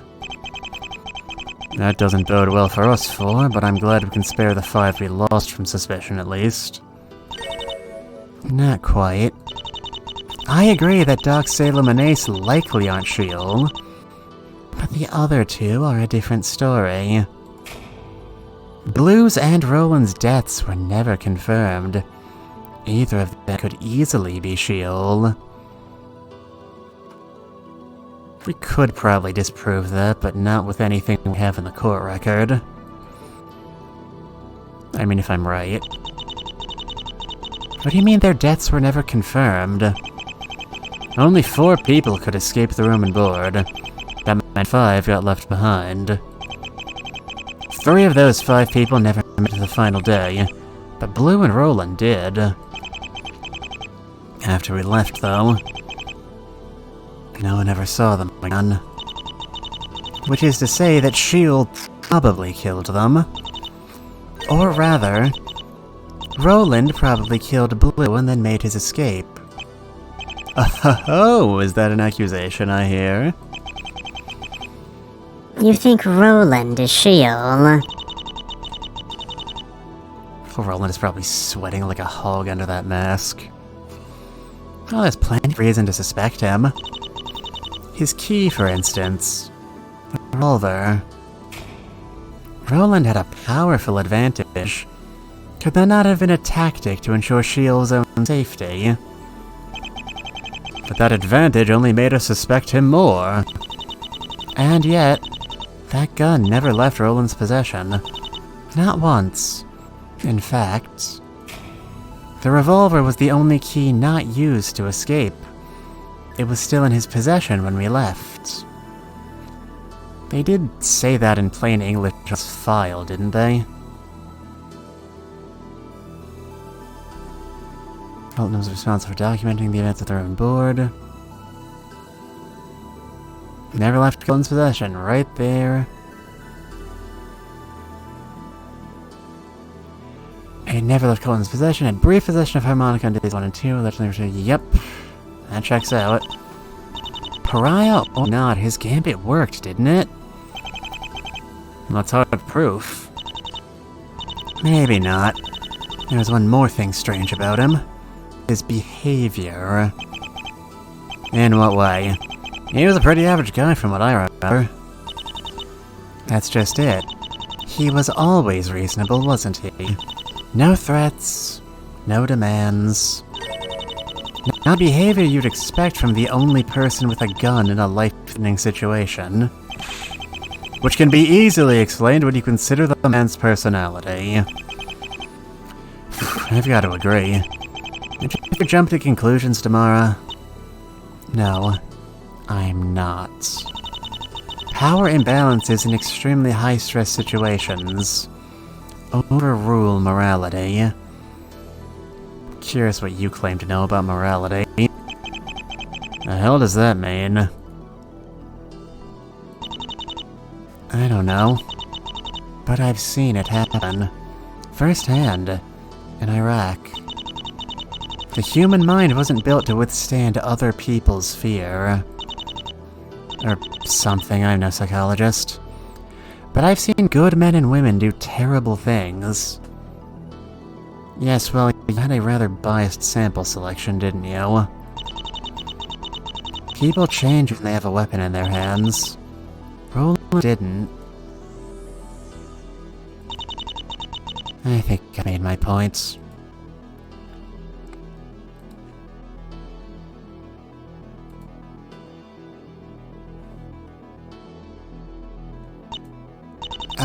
Could I ask a question? Someone mentioned something a while ago about a live stream and donations. Yep.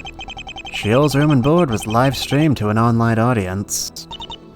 I'm going to regret asking this, but what in God's name for? Fun? Jesus. Well, there was more to it than that. It was a bona fide capitalist venture, too. Viewers could donate money to the stream, and in exchange, Shield would spice things up a bit.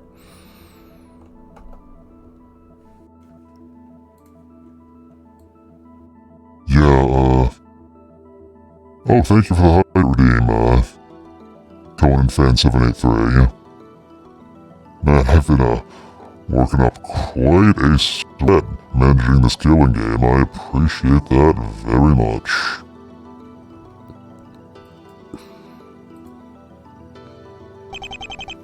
The cupboards? Precisely. Are you referring to those strange drawers in the living room? Hold on, living room? What? As if forming a mental image of this place wasn't hard enough already.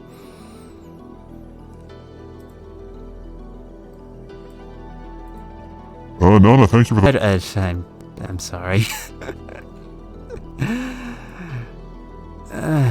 Alright, anyway, I'm gonna take those now. Just go on real quick, like this stream's been very slow.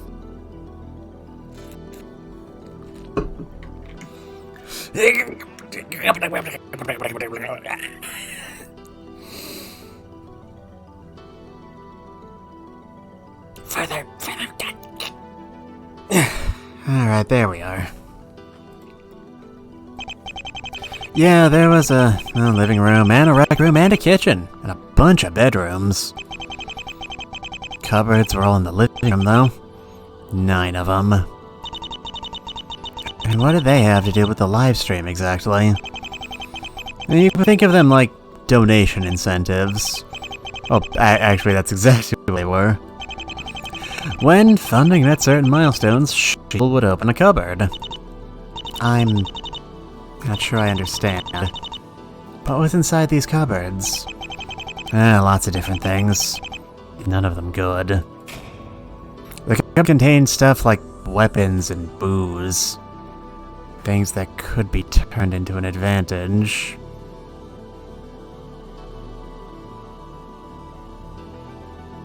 Yeah, I'd say all of those would be advantageous for a killing game. Advantage? Indeed. Perhaps it would be best to illustrate with an example. All the furniture in the room and board was bolted to the floor. We didn't understand why initially. With the addition of the wrench, however, one could unbolt said furniture and move it about. Roland used the wrench to build a barricade. We spent 3 days trapped in the main hall.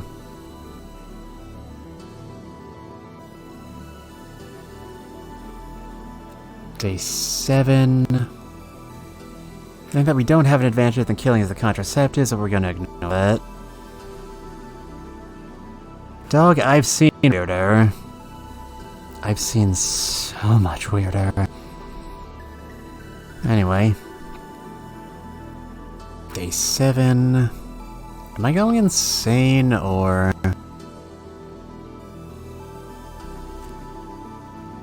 The killing game lasted for 9 days, right?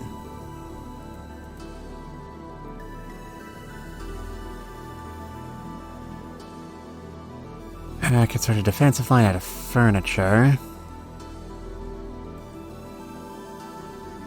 The socket wrench was opened on day 5.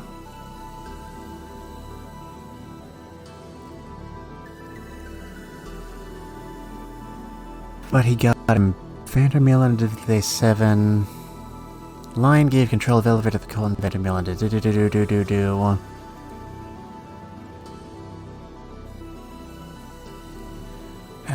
Graves considered deeply untrustworthy by most other players.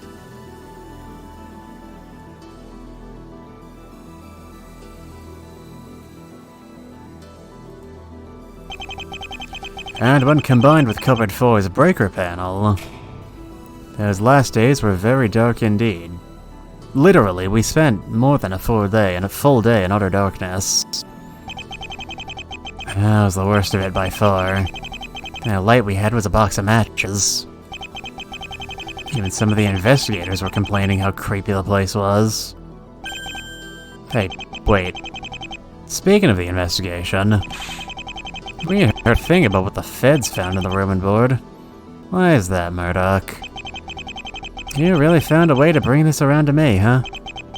Hey man, you were supposed to prosecute the room and board. I'd say you owe us a chat. Think of it as an opportunity to prove you ain't full of crap.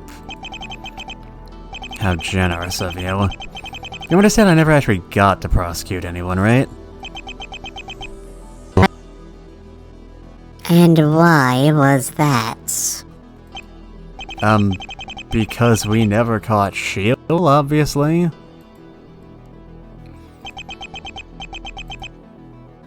I realize that, prosecutor. I was asking for elaboration. Well, we never caught Shield because the investigation didn't turn up any evidence. I thought I'm not trying to be patronizing. We really didn't find anything. Let's realize we have a back button as a piece of evidence. Yeah, I did notice that.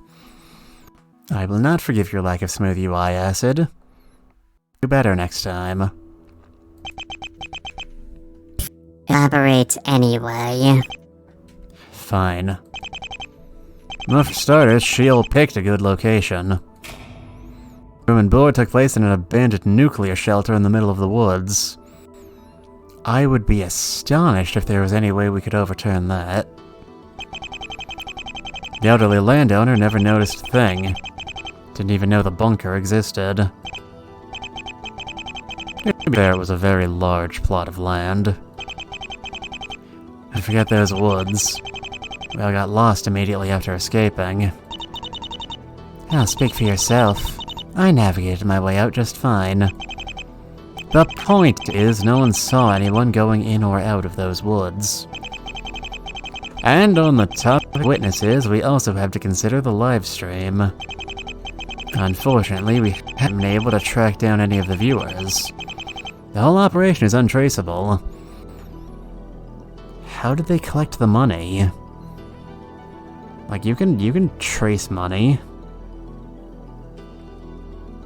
What are you clowns doing? Nothing at all. I can't say I know much about network security, but that seems unlikely. This crime against humanity is sponsored by NordVPN. Apply now with discount code SHIELD to get 50% off your first 3 months. We suspect SHIELD handpicked his audience. It's likely they were given strict instructions for attendance. Of course, that all remains theory.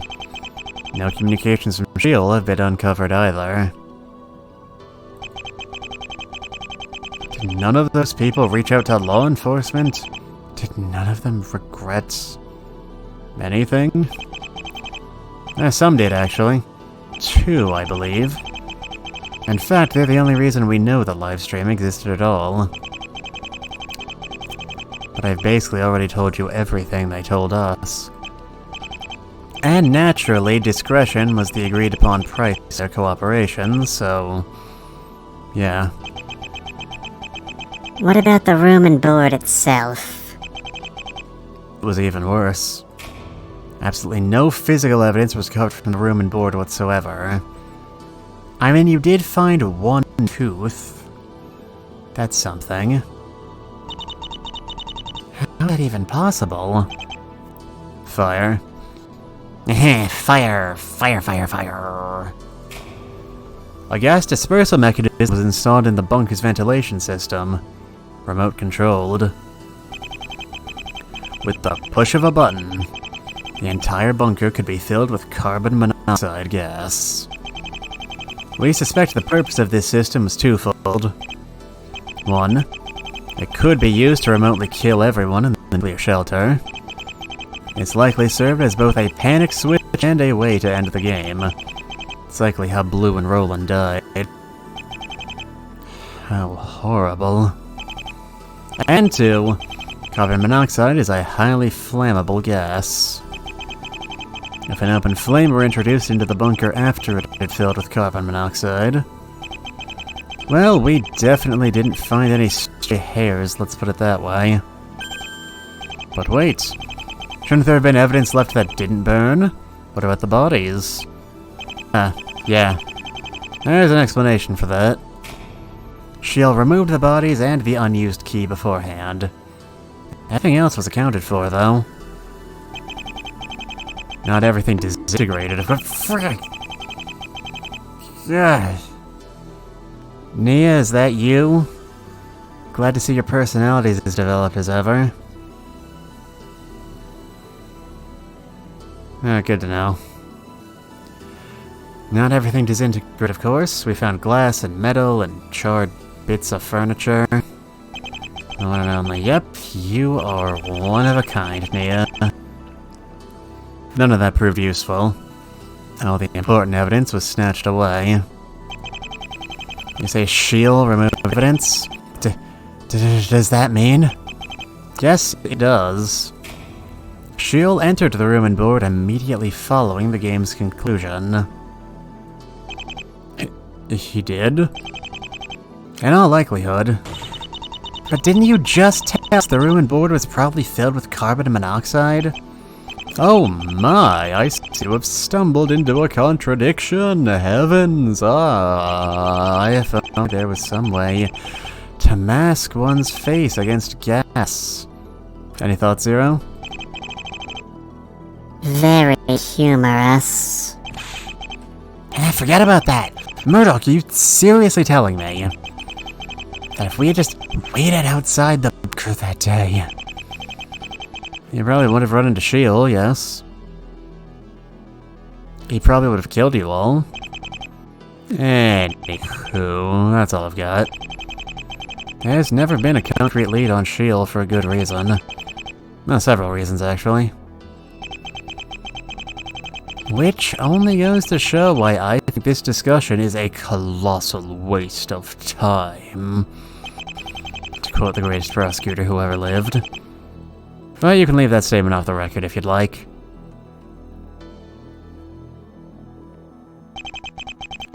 Something that didn't sit right with me, huh? Not sure what it does. Alright, we're looping. Damn it. No, back.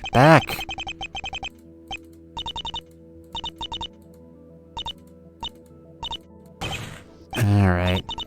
Good design. Lay the buttons out in places where I will definitely never hit them by accident skipping text. God fucking... God, thank you. Alright, is this going to be communicated the way I want? I do have a backup contradiction if this doesn't land, but... You never searched inside the 9th cupboard.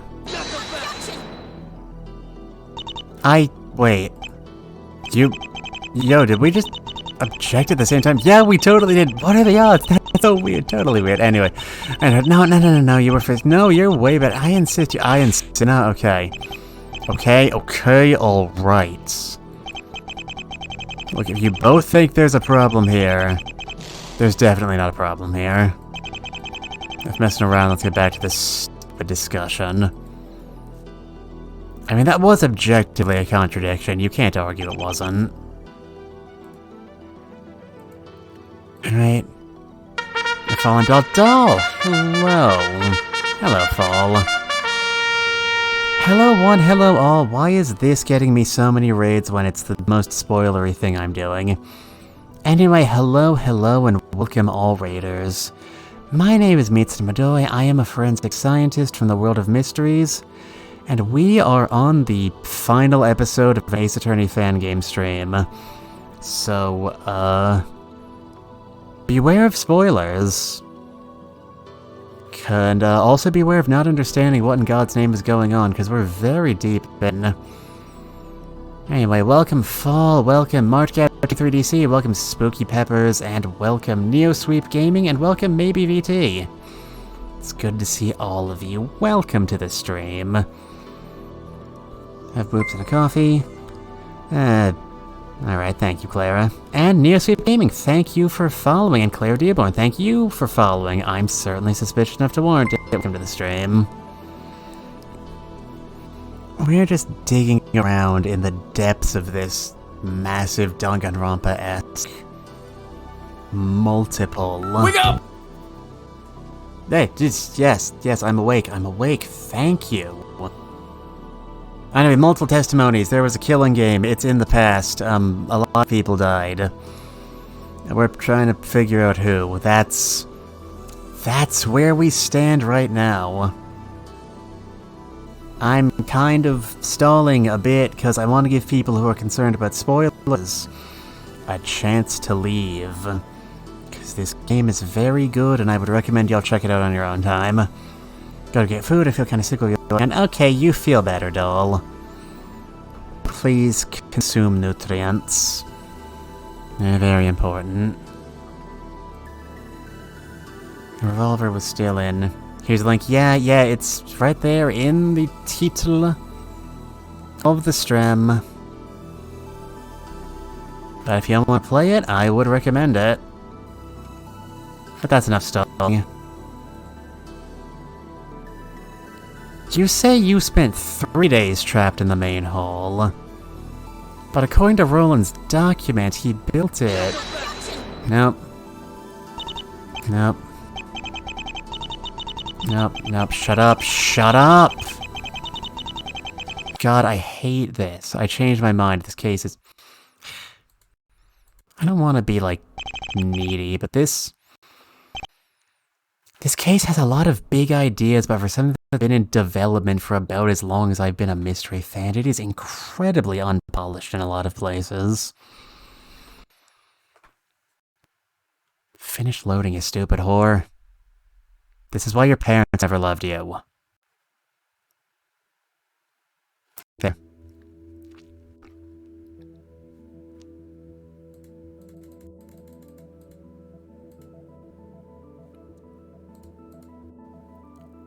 She'll enter the room and board immediately after the game's conclusion. Cheryl is one of us, that is to say one of the 9 players. Can I just prove that? That would be a pretty big Hail Mary, but I don't see.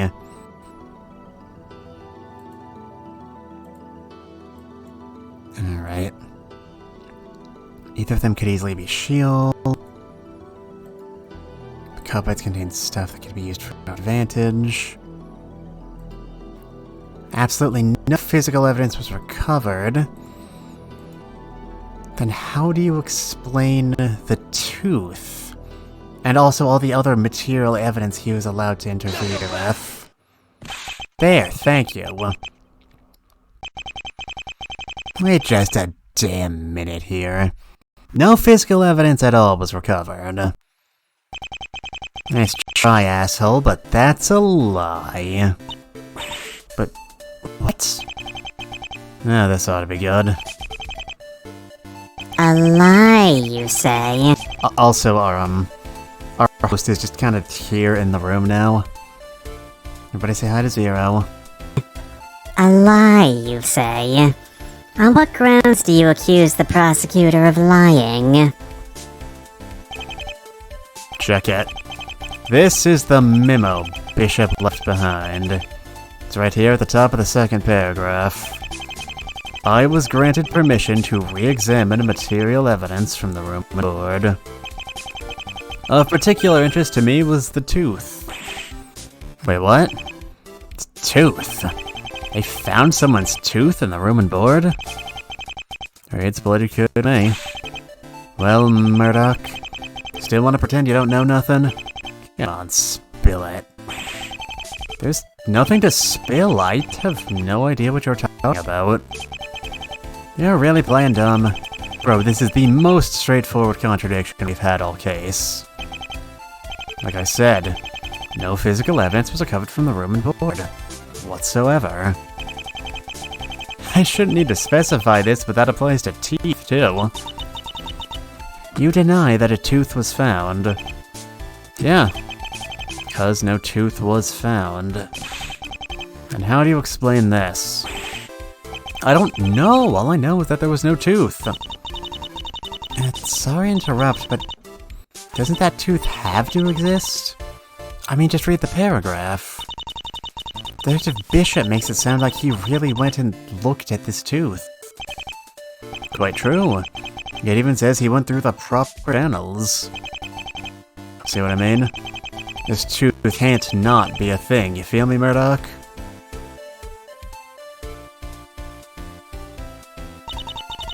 Truth be told, I'm not convinced this tooth is real either. What do you mean? It's written right here in plain English. But even if we assume the worst of Prosecutor Murdoch, why would he lie about this? Well, obviously it's because that tooth would lead us to Shield's identity. Bishop seems to disagree.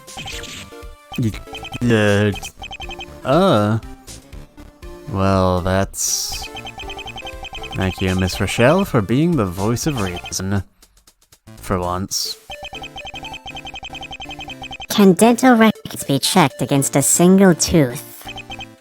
They can. The Bishop implies this one is damaged beyond identification. But you could still extract the DNA from inside, couldn't you? You could if the interior was protected against the fire, which doesn't seem to be the case here. Regardless, there was no tooth, so this is all hypothetical. I ain't buying that shit, man. There's something here. I want you to tell me the tooth. The whole tooth and nothing but the tooth. Yo, Chuck, you talk to Bishop about this stuff sometimes, right? You know what he's on about? Given what he said earlier, I'm gonna assume that's a no. Yo? Charlie? I hear you. Just give me a minute, I'm trying to remember something. Something Kurt Bishop said. No. Something from 5 years ago. From when I was being interrogated. From the interrogations? Yeah. I was just thinking to myself. This thing Kurt saw wasn't really a tooth, then what was it? And I remembered. There was something. Evidence, maybe. It was broken like this tooth is supposed to be, but I can't remember what it was. Oh, are you referring to that small piece of metal? Yes! Yes! Yes, that's it! That thing! That metal thing! What was that? Well, there wasn't much to it, really. It was just... metal. The investigators asked me about it as well. It was very small. It didn't have much money. You can imagine the kind of stress he was under.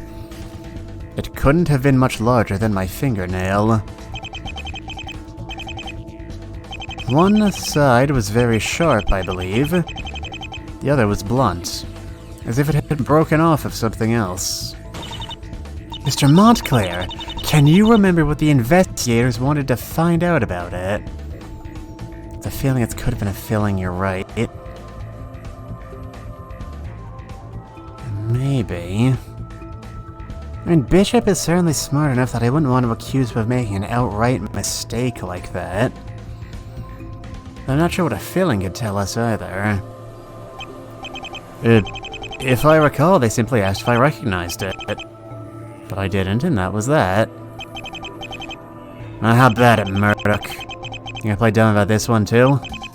No, you're all actually making sense this time. In the early stages of the investigation, there was indeed a small chunk of metal. That at the time was considered critical forensic evidence. But that attribution didn't stick. Why not? Because we couldn't figure out what the hell it was. It was a piece of metal that had clearly broken off of something larger, sure. Only problem was, nothing in the room and board fit the description. And unfortunately, that small scrap of steel doesn't convey a whole lot by itself. So, when you said no physical evidence whatsoever, evidence is only evidence if it tells you something. I've got a question then. important to review physical evidence of some kind. This broken tooth. If this tooth isn't real, then what did he get permission to look at? Good day. Do you think it might have been the only critical forensic evidence ever found? This piece of metal? Setting the question of its criticalness aside, all I can say is that it's not a tooth. On that, I believe we can all agree. But then, where does that leave us? Well, it doesn't leave us anywhere. We've established nothing. No thanks to you. We're not playing Guess Who, you novice. This won't cut it. We need concrete proof if we're going to catch Sheol, not unsubstantiated guesswork. And that's quite different from the philosophy you preached to me earlier. You wouldn't know philosophy if it reached out and smacked you. I believe we have exhausted this topic of conversation. Might I suggest we return to our discussion and try to find a different approach? Okay. Let's do that then.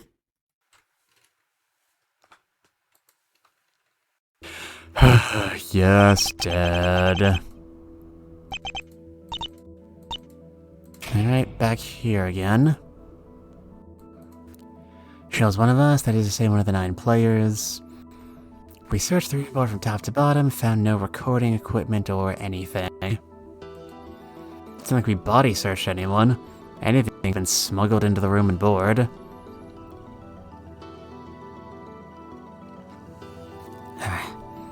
I see a contradiction, but I don't know if there's any way we could communicate it.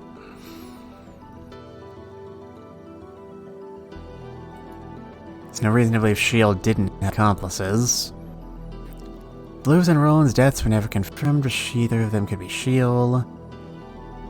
I'll be back in like 5 minutes, so once I'm back, and given the rate this is going, I might not have anything to fill you in on, but alright. Show your lurk. The revolver was the only key not used to escape. It was still in his possession when he left.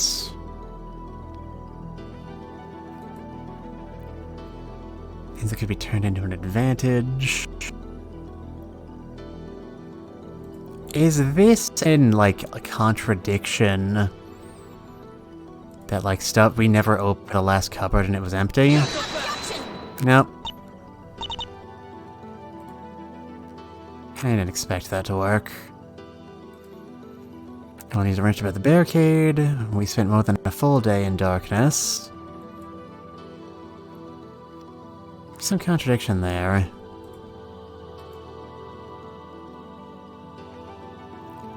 With the medical attention, contusion could have been non-fatal. Without medical attention, it was definitely fatal. The baseball was taken by Rochelle.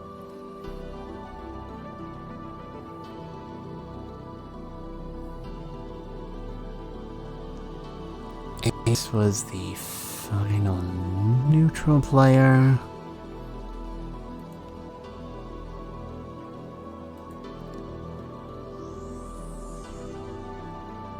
Taken by Donald Graves, used on Cotton.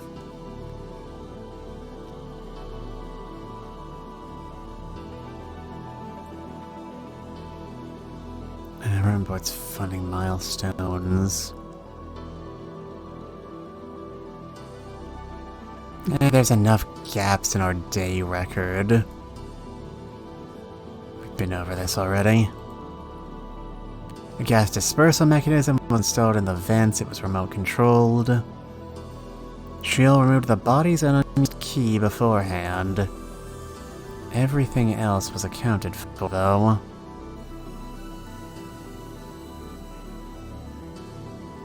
I mean, I'd like to ask why, but that's not an objection. Sheol entered the room and board immediately following the game's conclusion. Wearing a gas mask, so the carbon monoxide shouldn't have been an issue.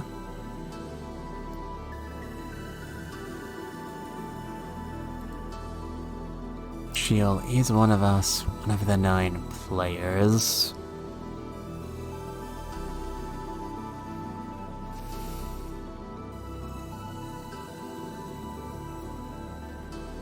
don't think we can disprove something this big.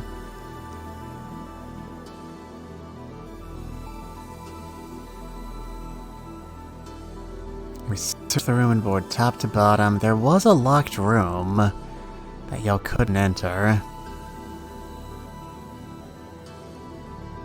Which of these can I use to convey that? Docks is the one that mentions...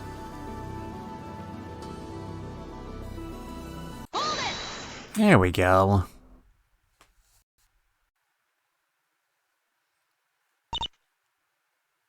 I like how we're not playing as any specific person in this section. We are just going around. Just like round robin, depending on who should be talking. I like that. You don't see a lot of games that do that, but there's like a few, and it's always very fun. I'm sorry, I don't know why I yelled just now. We're wearing off on you, huh?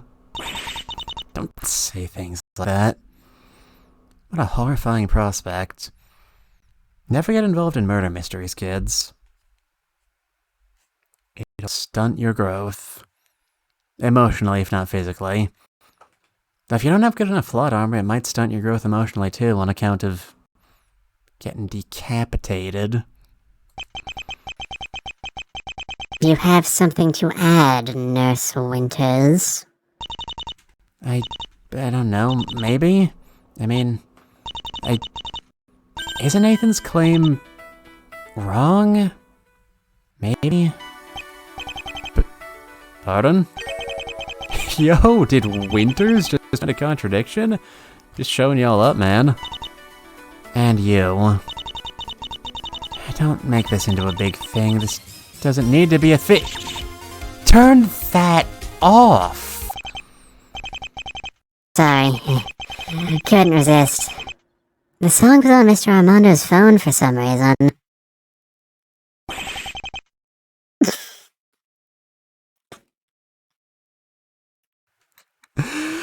I'm sorry, that was really funny. You cracked our phone. I mean, that wasn't funny. That was rude, actually. No, just yours. No one else was foolish enough to make their passcode 12345678990. What do you care anyway? It's clearly just a burner.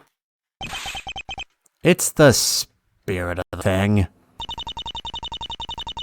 I think we're getting off track. What's this problem you noticed, Winters? Nathan said they searched the bunker from top to bottom, right? But according to Detective Bish's notes, there was an impregnable locked room. So, which is it? Oh, that's right, he's going to the locked 9th bedroom, isn't he? Bedroom? So you got it open eventually? No, we didn't. There was no key and the lock held even under gunfire.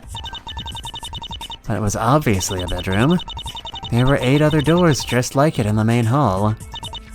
I'm not really following. The bunker had 2 floors. The kitchen, living room, rec room, and elevator were all on the 1st floor. See? Like this. Remember this image? God, what a throwback, am I right? Only episode 1 kids will remember. On the 2nd floor, there was a large antechamber with 9 doors. Those were our bedrooms. Or rather, 8 of those doors led to bedrooms. The 9th one was locked. What for? I think it's actually pretty obvious when you think of it. There were 9 players, but only 8 available beds, right? I think Shield originally planned for everyone to have a bedroom, but decided partway it'd be more fun for him if one person was excluded. So the 9th bedroom was left locked. More cause for chaos, you mean? Exactly. One more straw for the camel to carry. Of course, that's just my theory. I have no idea if there was actually another bedroom behind that door. As much as I'd love to throw you a super spicy twist, you're absolutely right. It was just a bedroom. I admit that's somewhat disappointing. I think it'd be way worse if you'd actually missed a secret exit. Did the FBI find anything in this bedroom? Nothing. It was charred just as black as the rest. For all intents and purposes, it was just a part of a bunker that didn't get used. Honestly, I think Detective Klein hit the nail on the head here. Meaning we have reached a dead end. Unfortunate, but that's how it goes. Let's get back to discussion. I'm sure we'll find something if we just keep digging. I wouldn't bet on it.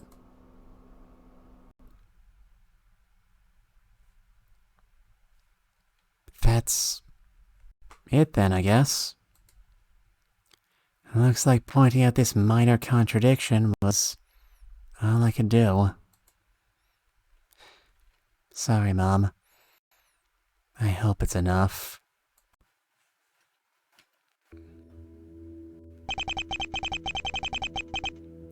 Murdoch can hear intentionally sandbagging the entire investigation. I know, it's really unfortunate, right? Quite frankly, the only reason I don't suspect Murdoch is because he's too obvious. Like, really obvious. Like, just what you've seen, this part of the episode you've seen is, like, massively underselling it. Too obnoxious, I mean that too. But also too obvious. Like, there's a, like, just random filler conversation with your assistant where they just say, eh, he's probably the killer. Which means he's probably not the killer. That's the way it works. Alright, what else can we chip away at here? It's not like we body searched anyone. Anything could have been smuggled into the room and board.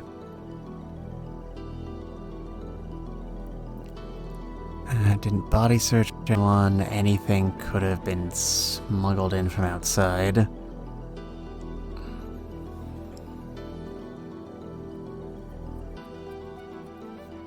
Do-do-do-do.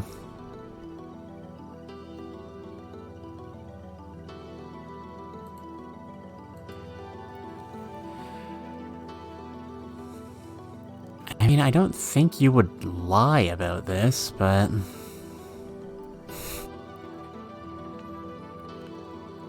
the fireman in room and board... Roland was the one who got really active during all this. He uses the revolver, the source of much tension.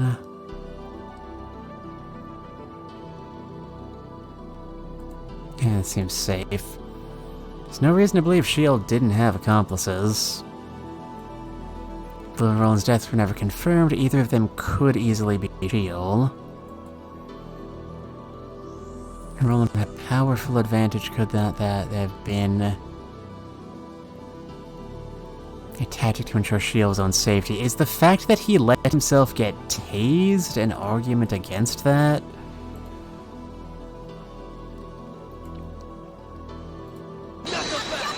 Nope.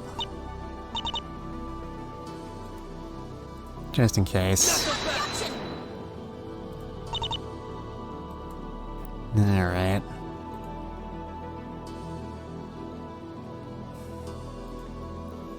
The revolver was the only key not used to escape. It was still in his possession when we left. Weapons, booze, things that could be turned to an advantage. Just in case. Yep, that's safe.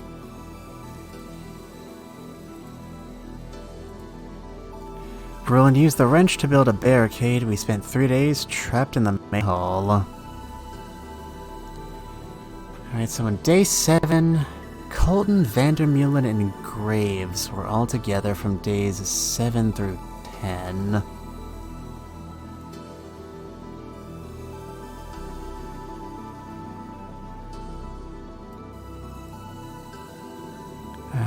Join the graves last day 7.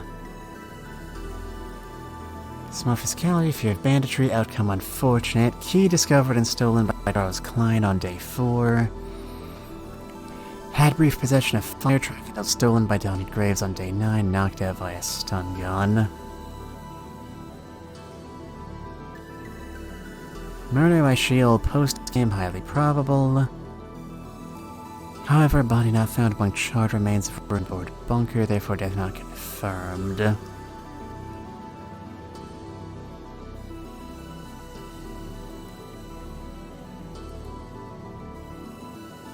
Klein gave control of elevator until Graves' betrayal.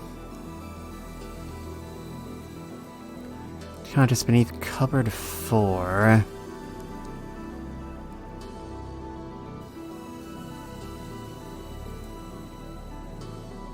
Is this a contradiction? I don't think it is, but... yeah, no.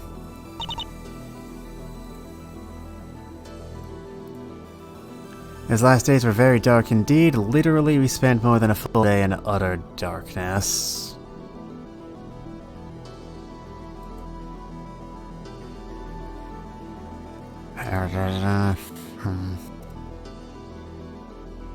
We're throwing a lot at us to just ask us to grab shit at random. Abandoned nuclear shelter in the middle of the woods. No physical evidence whatsoever. Gas dispersal, remote controlled. I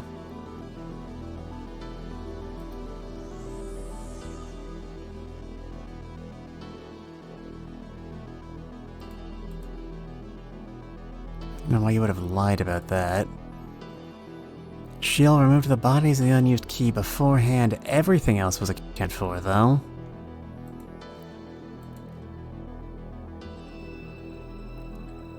From which my theory results conclusive.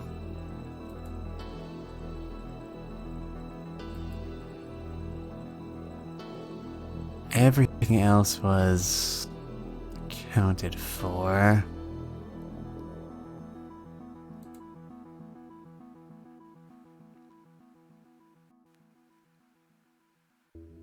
Even the, like, shit that should have been flammable? Okay, here we go. Move.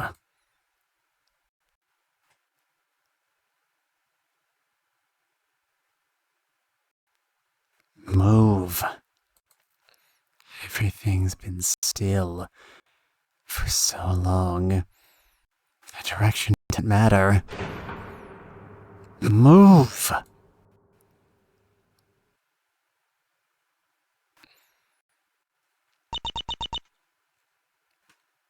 That's odd. Resistant intervention? Yes it is. Cutting you off. Usually a certain someone points out inconsistencies as soon as they appear. It's rare that the responsibility falls to me, of all people. Huh? Does this mean... have you found something, Damara? Shield took the key and the bodies and left everything else to burn. I'm paraphrasing, but that's more or less what you said, right, Murdoch? Yeah, sure, but I'm not seeing the problem. The problem is the 9th cupboard. The 9th? Aha! If the 9th cupboard was really empty when the FBI found it, it could only be because S.H.I.E.L.D. deliberately removed its contents, along with the key and the bodies. She's got a point. And according to this page, the last cupboard never opened, but why not? All the others did. It could only be because the final donation milestone wasn't met, right? Yeah, that's too bad. I'm raising all that money for charity, you know? Oh well, we still raised a good chunk of change, and that's good enough for my charitable heart. I'm having entirely too much fun with this. I suppose so. Why is that familiar? I'm deliberately attempting to set it to the same pitch as Zero's voice changer from the Zero Escape series. Because, you know, that's what it's a reference to very unsubtly. Unless you were referring to something else. I suppose so. Final day of the game was rather anticlimactic after all. He is probably right. But there's something more important to consider here. Do we have any reason to care? For all we know, the ninth cupboard was empty all along. There was definitely something inside. But you never saw the thing, right? No. But I could smell it. Huh? Really? The ninth cupboard smelled faintly of gasoline. Surely the two of you noticed. No, I think I'd remember that. It wasn't particularly strong, but if you put your face near it, it undeniably smelled of gasoline. Actually, I do recall getting the faintest hints of something like that in the living room. Wait, seriously? What the hell would it have smelled like gasoline? Probably because it was gasoline. Wouldn't it be because there were containers of gas inside? That, or something with a motor. And perhaps a leak. Something with a motor. And if it was a small motor you attached to the fishing line, you could pull all sorts of trickery. This is all very fascinating, but that ninth cupboard never opened. Never mattered. It can be definitively said that the contents of that cupboard have no effect on the room and board. Maybe so. But let me ask you this. Why did Shield remove the contents of this cupboard? Probably because it was incriminating somehow? That doesn't make any sense. There wasn't anything stopping us from taking the contents of those cupboards with us when we left. That Shield would have risked putting incriminating evidence into the investigators' hands. What about the contents of the other cupboards? Did Shield take those as well? No, he didn't touch them. The charred remains of all that stuff was found by investigators. Aside from the finger statue and the stun gun that Damar and Graves left with, respectively. But wait a moment. Why would Shield have taken the body or the revolver at all in that case? It was possible that Doc Salem, Roland Blue, or Ace could have lived instead of one of us. It was also possible that some of the key would have been left behind instead of the revolver. None of these things are likely to have been incriminating, as you say. So, why make off with any of it?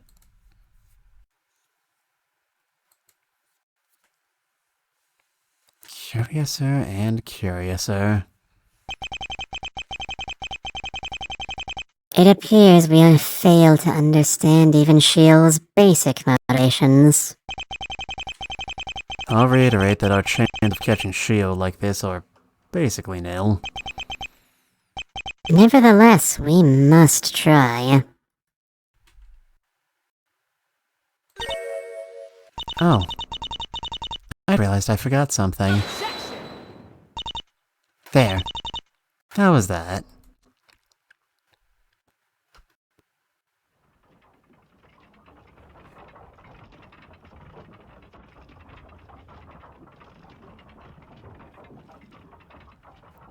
Got shit fixed yet? Can we move on now, or you want more out of us?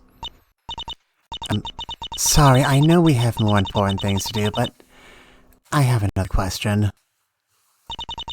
It's never come up or even been acknowledged, really, but there's a guiding principle to all this, isn't there? A pattern, I guess. The number 9. 9 persons, 9 doors, 9 days. Something about that sounds wrong.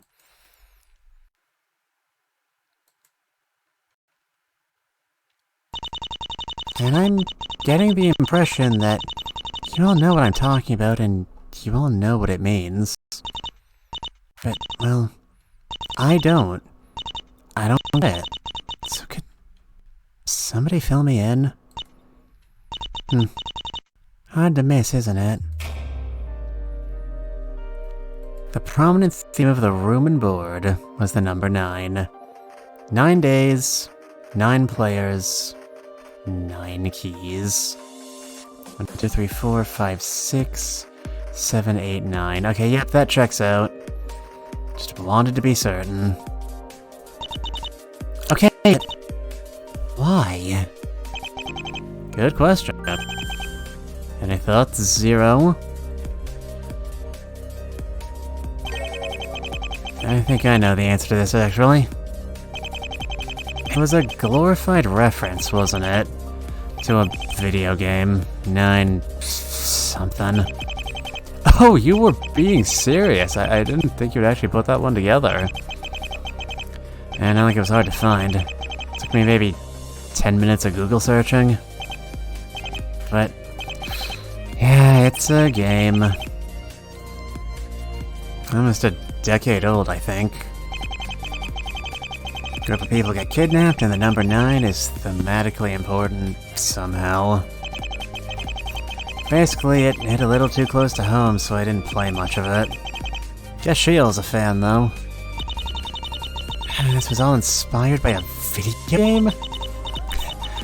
I'll be honest, that pisses me off a bit. So did the number 9 mean anything in this case, or... honestly, I wouldn't put either option past Acid Rain. I'm gonna put it simply no. The 9 pattern never actually mattered, but it was always there, in the background. Indeed. Though Shield was certainly obtuse about it. The pattern was present right from the start. Do you all remember the puzzle we had to solve? Born Anew has 9 characters. Or perhaps that was just because the solution was split evenly among us. 1, 2, 3, 4, 5, 6, 7, 8. I mean... do you count a space as a character? I'm not sure. Wait, hold on, what? Born a... now what are we talking about? Not a space, it's an underscore. It wasn't an underscore in the solution proper, I think. Yeah. That thing. When we woke up in the room and board, we were immediately thrown into some puzzle thing. The doors to our bedrooms were locked, and the keys were hidden in safes under the beds. Password protected. The only way out was to solve the code. The password had been split up. Most of the characters were hidden in our bedrooms. The R was hidden under the desk in my room, for instance. But our bedrooms were arranged in a circle, and the walls weren't soundproofed. So we could collaborate, albeit with difficulty. Our keys were also found in our bedrooms, but that's the only other thing worth noting. These keys. Let me see if I have this right. There was a bracelet, a harmonica, a stuffed bear, a hunk of jade, a baseball, a toy fire truck, a voodoo doll, a revolver, and a stethoscope. How exactly did these things function as keys? Well, they weren't literally keys, of course, they were electronic. Each key had a transmitter inside, a sensor inside the elevator would turn on if it detected 2 signals. That's a fundamental underlying principle of the case, which means we should probably question it.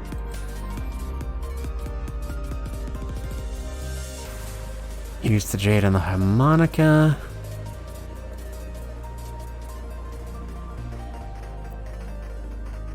Use the voodoo doll and the baseball.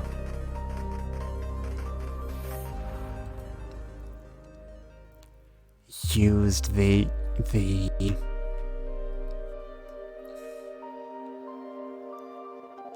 bear and the stethoscope. Used the bracelet and the fire truck, and the revolver was the one left behind. As far as I can see, that checks out. Since the elevator was the only way out of the room and board, these items were functionally keys. And for clarity, the elevator was shut tight until the 9th day. It can be assumed that Shield entered the bunker immediately following the game. Correct? How did they use the elevator? Remote override of some kind?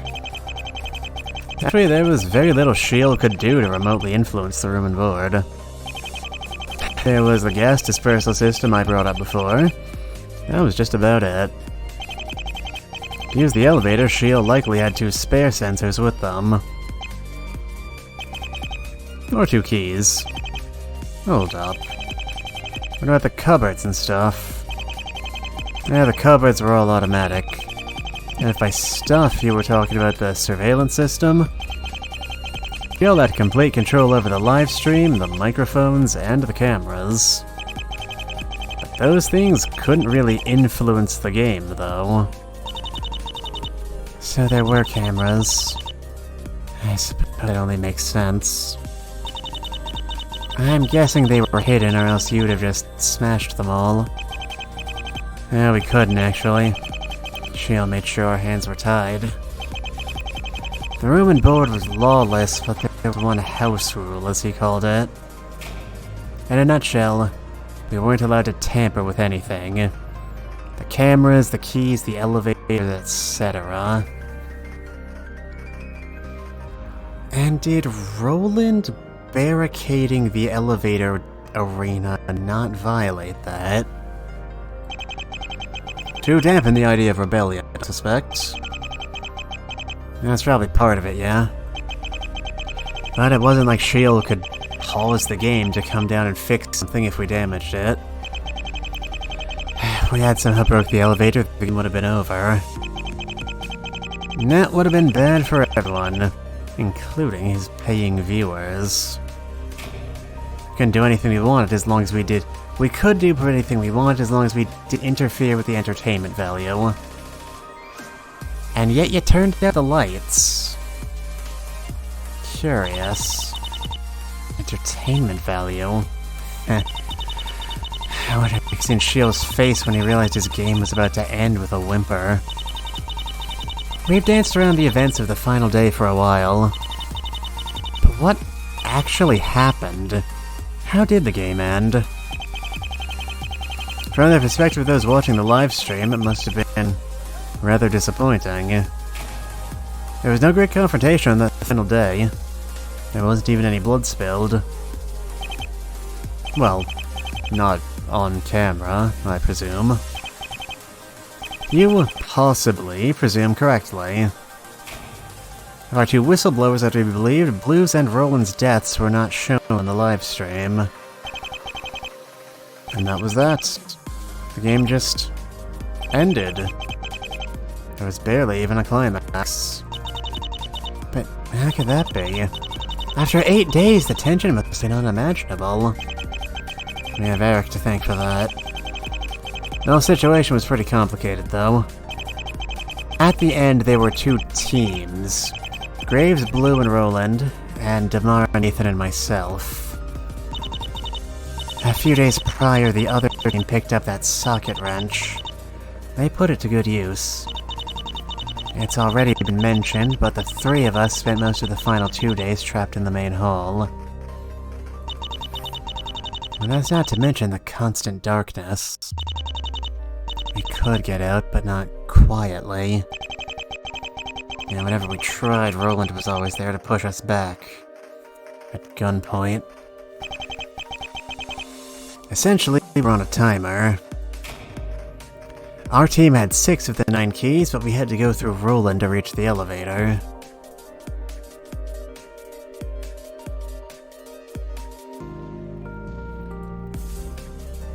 Teddy and they're on board.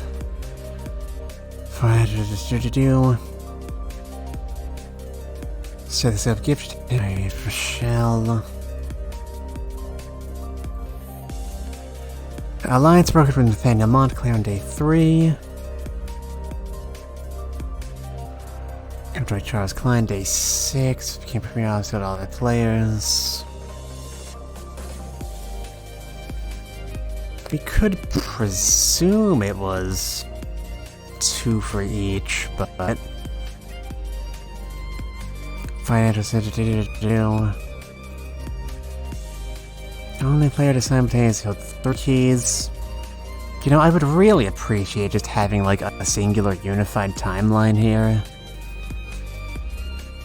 Deliberate laying out information inefficiently is not a puzzle.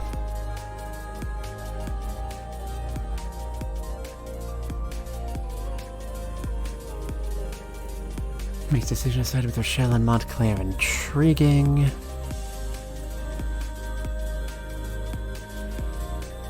It profiles each of their accounts. Yes, I know what they are. I'm currently looking at them. I'm just saying.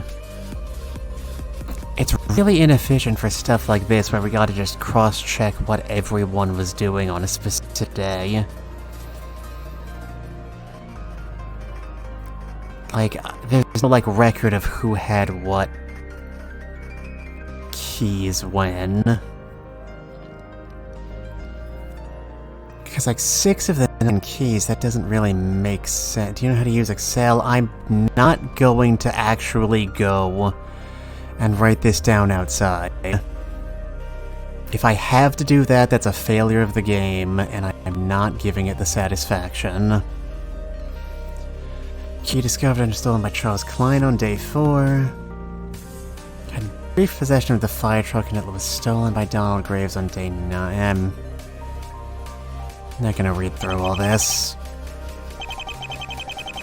It comes to that, I'll brute force it. And then I'll insult acid to your face. Just a moment. Wouldn't turning off the electricity interfere with the entertainment value, as it were? Good catch, but no. The surveillance system wasn't tied into the circuit breaker panel.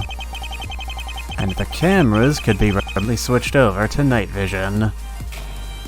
Of course, it's required Shield to be aware of what was happening in the room and board at all times. I don't think so. They could easily set that up to happen automatically. But I'm not sure if we can present that with the evidence we have here. Indeed. The odds were rather stacked against us, weren't they? But we had one thing on our side. A certain man's selfishness.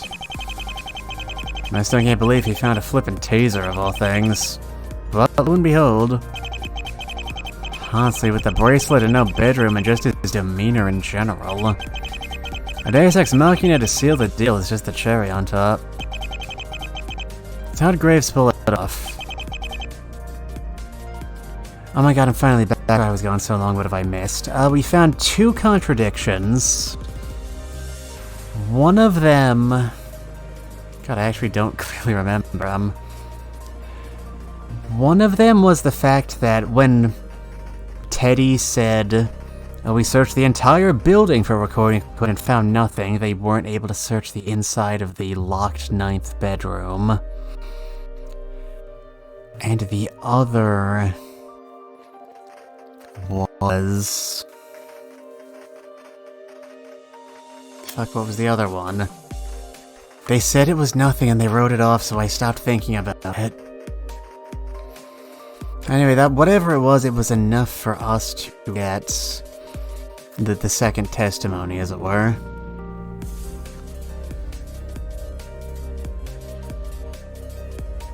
It was the second cabinet, the fact that the 9th cabinet was empty, which doesn't make sense because none of the other stuff that was taken out was in any way, like, necessary to remove.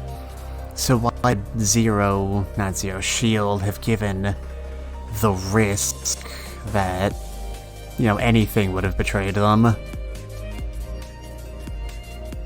Because they couldn't have determined whether or not the donation goal was set to open the last cupboard. Anyway, Graves turned traitor. That morning, he knocked Blue and Roland unconscious and escaped. He was the first one out. But we'd been waiting at the barricade since dawn. So we heard the scuffle between him and Roland. And that's when we pounced. The three of us left one after another. I was first.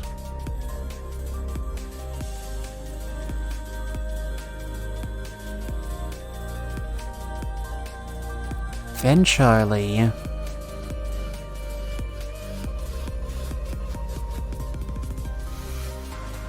Oh, no, you're lying, my good lady. Straight up, no, wait, hold on. Third to escape, yeah, no, this checks out. Suck, no, namely with... fourth to escape, used bear stethoscope. Yep, that checks out.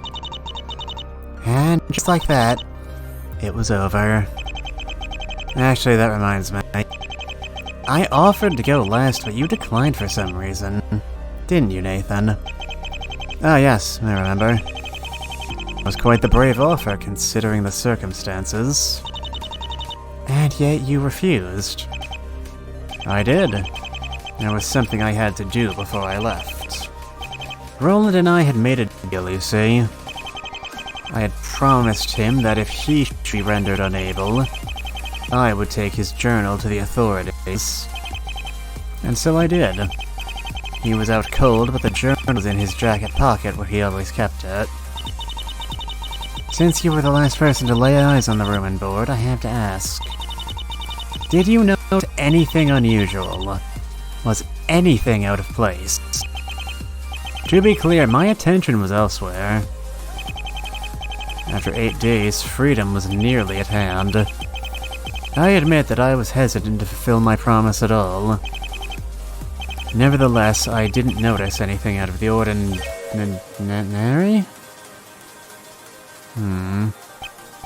Hold on. I think I may have just remembered something. You have?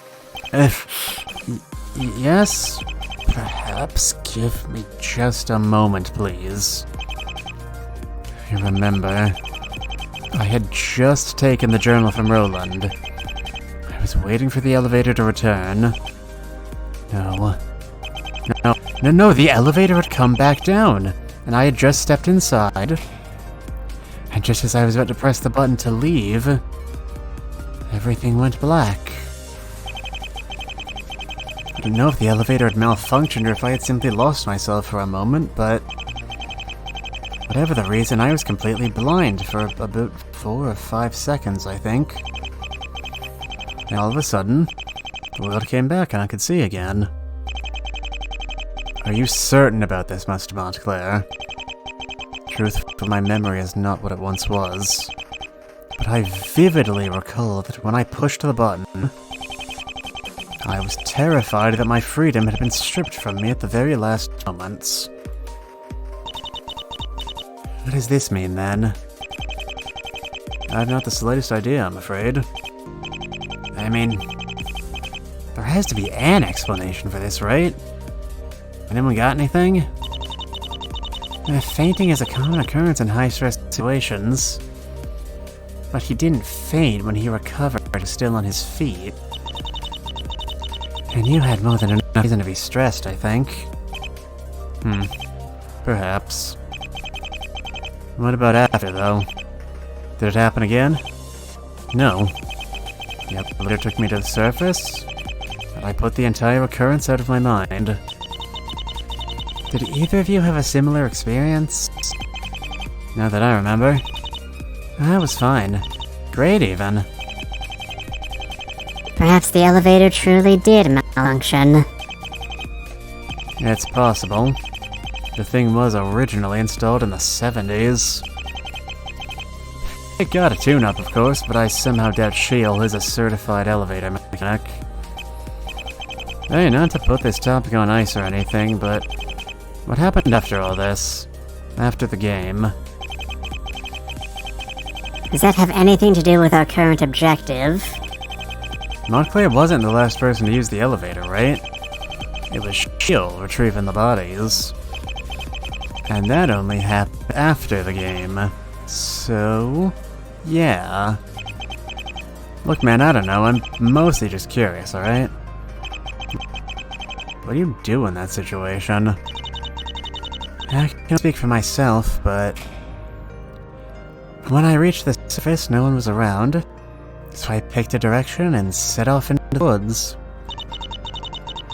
Even though you knew your teammates were probably right behind you, I was under no obligation to wait for anybody. I did the same thing for what it's worth. By the way, sorry about that, Nathan. I admit I was somewhat sour about it at the time, but I don't hold it against either of you. So you all wandered around the woods for a few hours or what? None of us knew where we were. What else could we have done? In other words, any one of you could have put a gas mask on and doubled back, yeah? It's true. All four of them testified that they immediately left the scene and saw no one for hours. But surely someone could have dismantled the room and board, and then navigated through that dense forest in only a few hours. Unfortunately, there was a small service road nearby. If there was an accomplice, even just a car waiting, then there's no problem with this theory. And we can be pretty sure there was, since Shield had to dispose of the bodies somehow. Did none of these people find this road as they were wandering around? Hilariously, no. They all went in the exact opposite direction. Or so they say. Once again, we're at the mercy of their testimony. There's nothing else to go on. Despite all our efforts throughout the years, we've yet to uncover even a single suspect. And all things considered, that hasn't changed. Though, fingers crossed, I guess. Alright.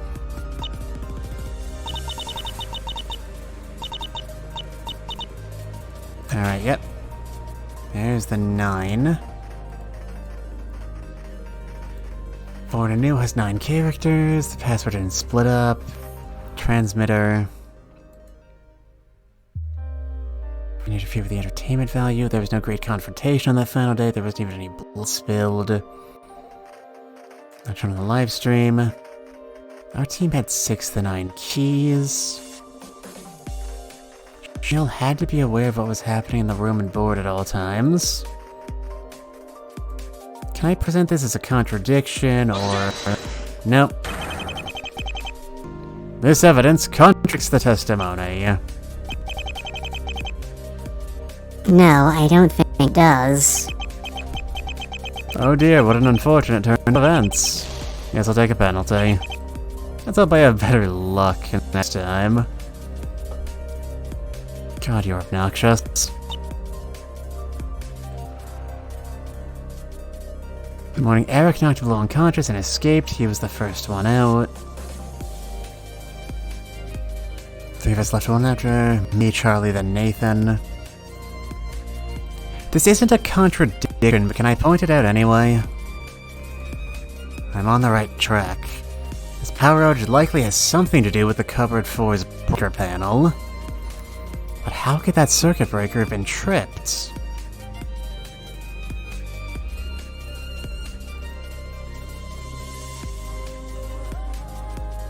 Did you... Okay, did you hit it yourself?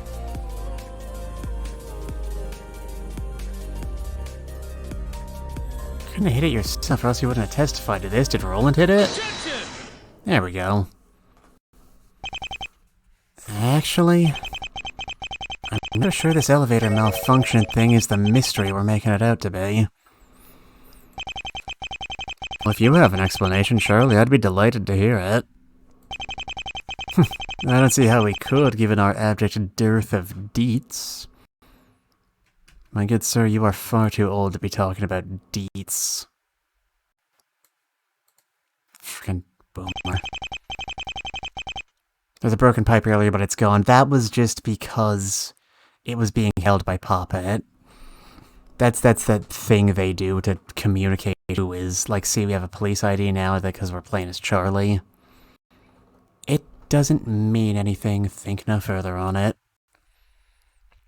I'm telling you, we're overthinking this. How so?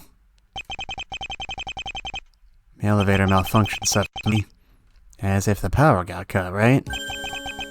Well, we already know there's a way to control the electricity in the room and board. Covered for breaker panel.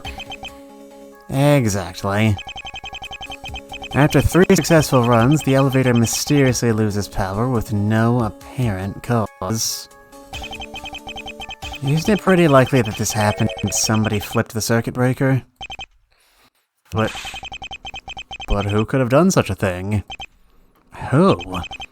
It's obvious, isn't it? It was Roland. Do I need to attribute this objection? I mean, really. Roland was unconscious when Ethan took the journal from him. But who's to say if that was still the case after he stepped into the elevator? You think I may have stirred him? It's possible, isn't it?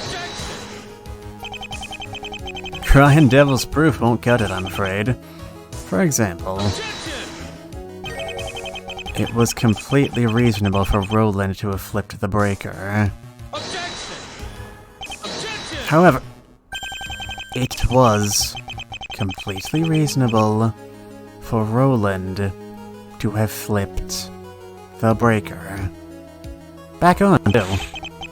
Then pray tell, ex-Detective Klein. Roland was left unconscious, directly beneath cupboard 4 and the circuit breaker. Speaking from personal experience, it's damn hard getting up after getting zapped by a stun gun. If he had used the wall to brace himself, to help him stay.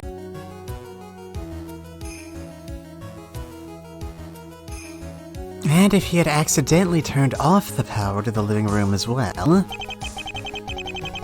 then he would have immediately turned the breakers back on. So maybe Roland was conscious when the game ended. Maybe. But so what? What could he do besides walk around in circles and die from carbon monoxide poisoning? How's it going? Hello, Tommy. Just arrived, it was down. Yep. I assume that means it was your fault somehow. Nope, what? Thumb and I, oh god, There were no more keys. There was no more anything. So he was conscious. So what? And none has resumed to hydrate, thank you very much. And a stretch.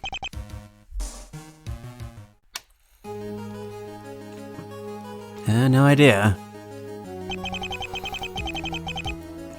You agree this has been pointless then?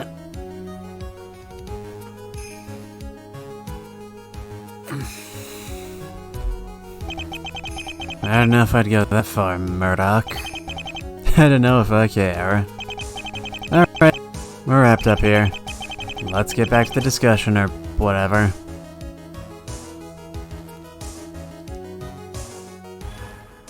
Stim again, huh? Getting pretty tired of this. But... I just... have this... Did anyone die in this case?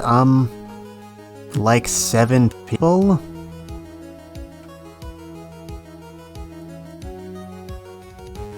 You're not dead, but you're in the hospital. You were shot in the heart with a crossbow. You died of a ketamine overdose.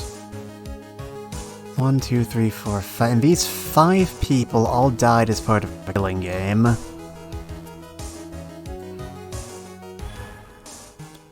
I don't deserve to be thinking like this, but... it's like there's this strange glimmer of hope. I got out of Albany. I got out of gang life.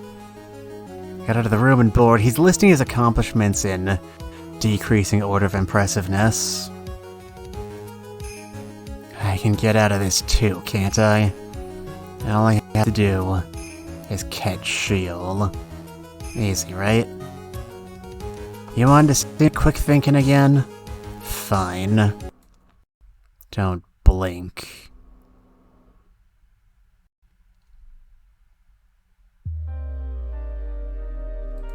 Then they throw us back in at the very beginning and make us click through all the shit again. After you blinked, yeah, I do that sometimes. Not entirely clear what you want from me. So 9 players, 9 keys, 9 doors. 1, 2, 3, 4, 5. This bothers me. This bothers me a lot. But they're not gonna register it as a contradiction. Alright, sure, fine, be that way. Has been split up most of the we were there when this happened. We know it's not true. It's true.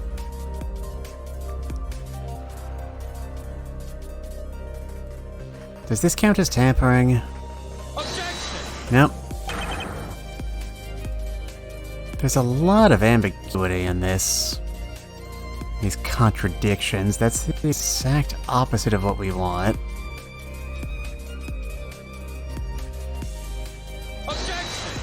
You are allowed to do anything you want as long as it doesn't contradict the entertainment value. Then why the hell was Eric there? There's no great confrontation on that final day, there wasn't even any blood spilled. I guess we could argue this is a contradiction now. This is a very inefficiently written cross-examination. Blue and Rowan's deaths were not shown on the live stream, that's not a contradiction. Our team had 6 of the 9 keys, alright. I know this is wrong somehow. I'm just not sure how.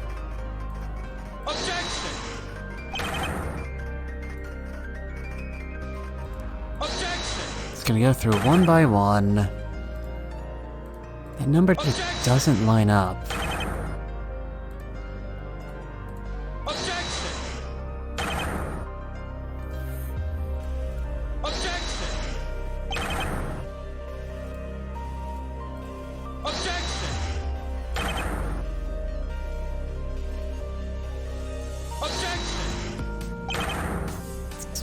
I know it's one of you fuckers.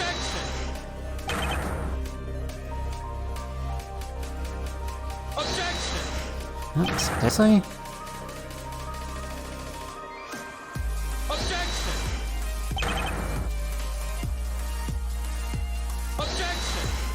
I guess not. Squad should be aware of what was happening in the room and board at all times. I still maintain you could have easily attached this. Something automatic.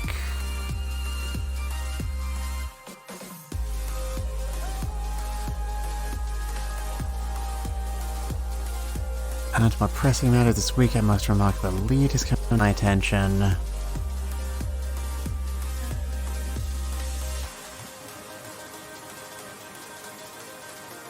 Be aware of what was happening in the room and board. Eric knocked Blue and Roland unconscious and escaped. He was the first one out. The 3 of us left one after another. Me, Charlie, Nathan.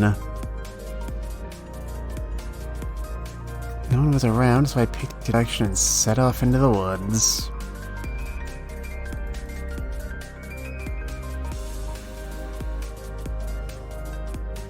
Despite all our efforts throughout the year, we've yet to uncover even a single suspect.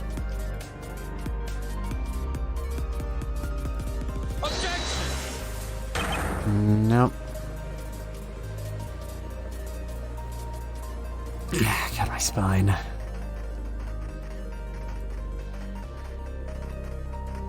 Nine days, 9 players, 9 keys. Is Eric a contradiction to nope?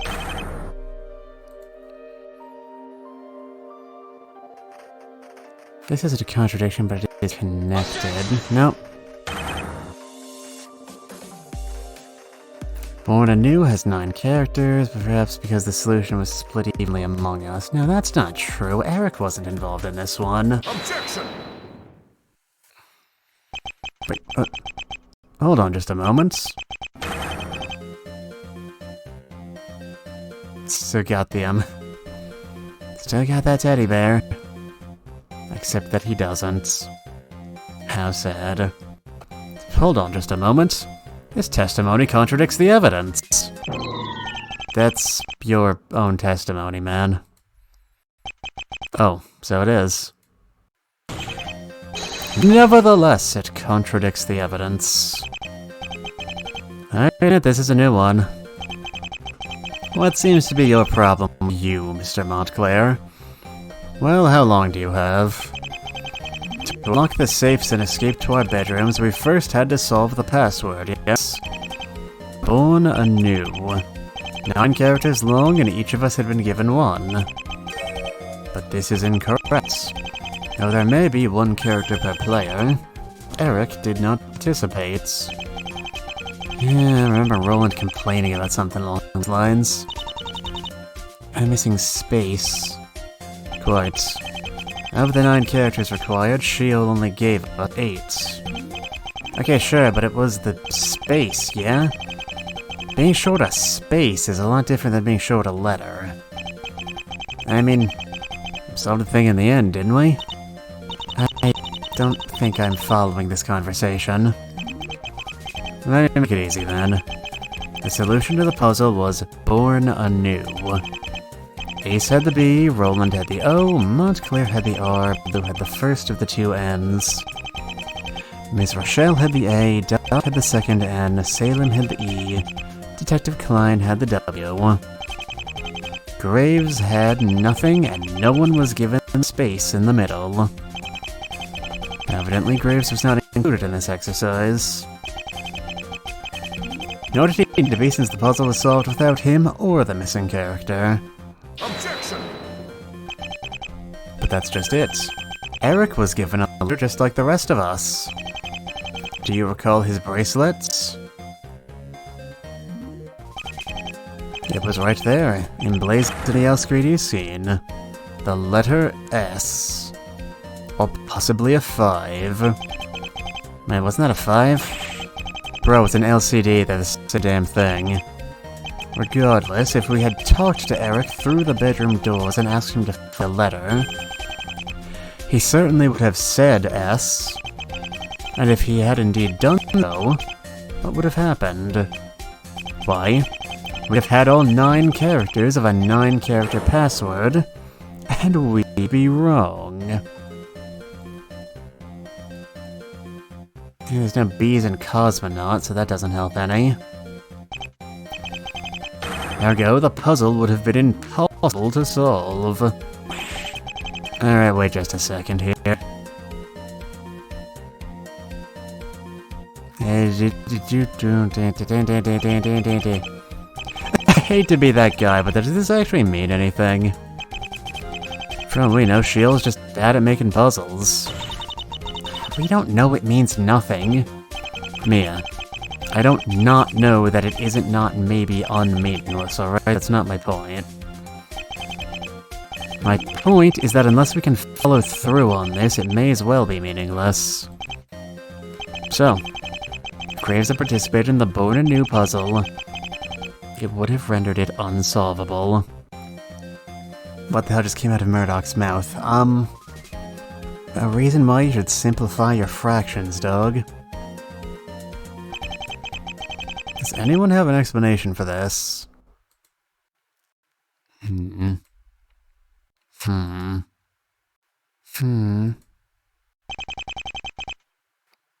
there you have it. A few screens ago. A few could mean a lot of things, Clara. I admit this is actually a fairly compelling line of thought. But if we can't make anything out of it, then we're wasting our time. I believe in us. We can do this. We're close to an answer, I can feel it. We just need to press on a little further. Everything has led to this moment. Let's not lose hearts. Yay, friendship. Cool. Anyway, let's get back to whatever dumb thing we were doing before. Only so many hours a day.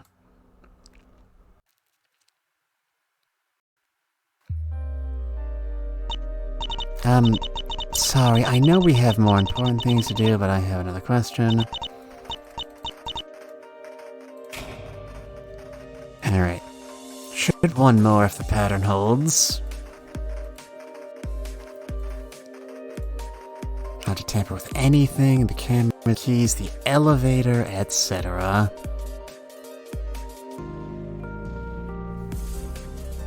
Didn't you mention earlier that Roland shot the locked door? Wait, what is it? What's on your mind?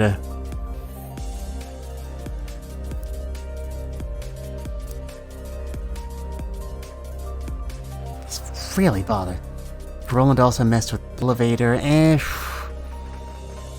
I mean, he didn't do it intentionally, it was, by all accounts, after the game ended. He fixed it immediately, and he did, let us not forget, die immediately afterwards. Allegedly. I'm gonna present it just in case, but I think you're barking up the wrong tree here. Yeah, nope.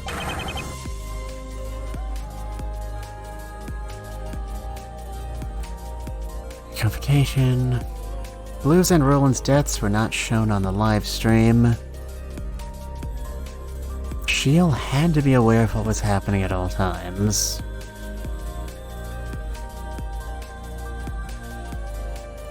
Dossier and Darcy Owens, aka Salem.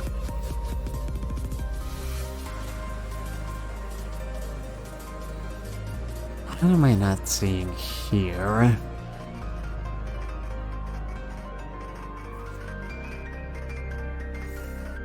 Did Shield know that Roland shot the door? I'm not sure. The thing is, the fact that we shot the door was not present in evidence, so I don't think there's any way we can present it. It was something that was mentioned during a conversation we had after another contradiction.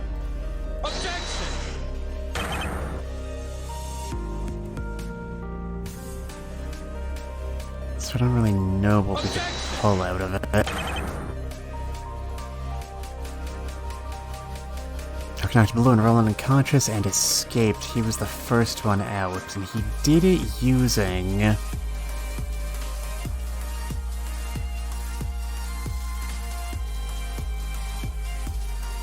his own bracelet, presumably, and the fire truck. How did you get the fire truck?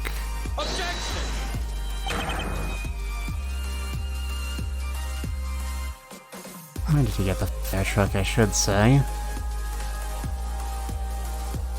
Let's keep using the bracelet and the fire truck.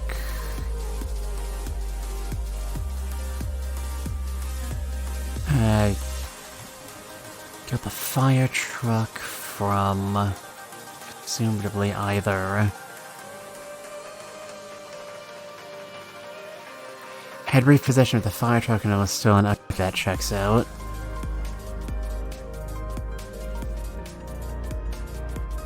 Knocked Blue and Roland unconscious and escaped. He was the first one out. I was first. Then Charlie. It's funny that she was the first of the order they went through. Which is true.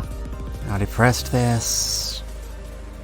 I picked a direction and set off. Despite all our efforts throughout the years, we've yet to uncover even a single suspect.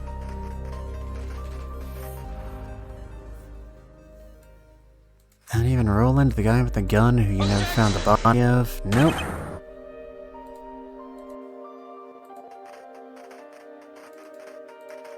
Number 9 days, 9 players, 9 keys.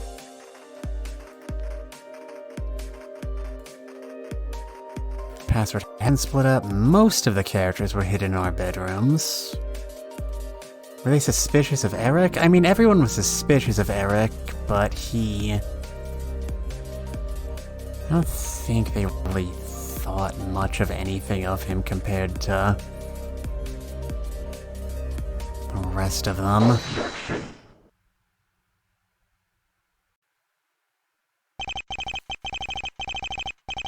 Okay, if you say so. I mean, I genuinely would not call that a contradiction, but whatever. Not even a single suspect, you say? I find that surprising. Oh? You have someone in mind? It's got a little model space shuttle, too. That's adorable. Zero is best girl. Obviously. It's written right here at Bishop's notes. Graves was deeply mistrusted by the other players. Because his jacket and cologne matched those worn by the kidnapper. If that isn't a lead, I don't know what is. Yeah, to be honest, I kind of forgot all about that. The man certainly was suspicious, wasn't he? We all caught on to him almost immediately. But that was all resolved, wasn't it? Resolved? Yeah, you're right. Graves' jacket and cologne were shockingly similar to what the kidnapper wore. But it's the FBI's opinion, broadly speaking. That's because Graves was set up. He was set up to look like the kidnapper. That or he's a very incompetent criminal. But yeah, from the very beginning, Graves has claimed that the jacket and scent don't belong to him. And jumping right to the point, Graves has a perfume allergy. Obviously, wearing a scent won't kill him, but it would cause significant discomfort. Now, if Graves really were the kidnapper, wearing a strong scent would be a good cover for him. But it makes even less sense for him to still be wearing said scent at the outset of the game. And at the same time, there was no further reason to think Graves was Shield. What does this setup accomplish? Was it merely to serve attention? Could be. Trust was a big part of the board. He was given nowhere to sleep, and his key couldn't be stolen. Was that not enough? What's your point, Zero? At the end of the day, Graves was one of the 9 like the rest of us. He had to jump the same hoops, face the same risks. And his advantage was arguably minor compared to Roland's. You make a good point. I'm sorry, I just wanted to feel like I was a part of the game.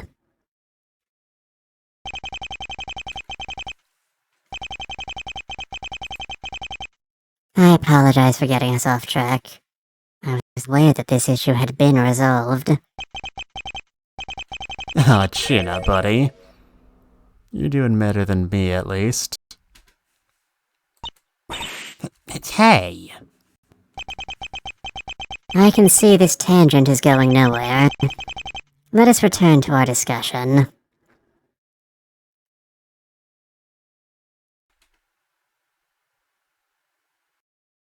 I've been gone for too long. Maybe I'm just not cut out for detective work. I suppose it doesn't really matter one way or the other. I can't do this on my own. It's ironic, don't you think? For all I've doubted these people, I've no choice but to have faith in them. Come on then. Show me a miracle. But Zero, I'm sorry. The miracle never happened. This is frustrating.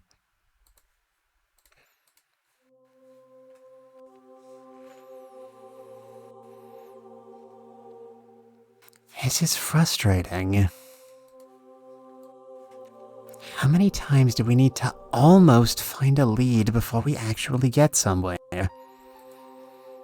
Every time we're on the verge of a breakthrough, a certain someone is there to shoot us down. I can't even tell if he's being malicious about it since his arguments all hold water. They hold water. They don't help us either. He only pitches in when we force him to. No. You've been very careful, haven't you, Murdoch? It's frustrating. And we've already combed through most of the room and board at this point.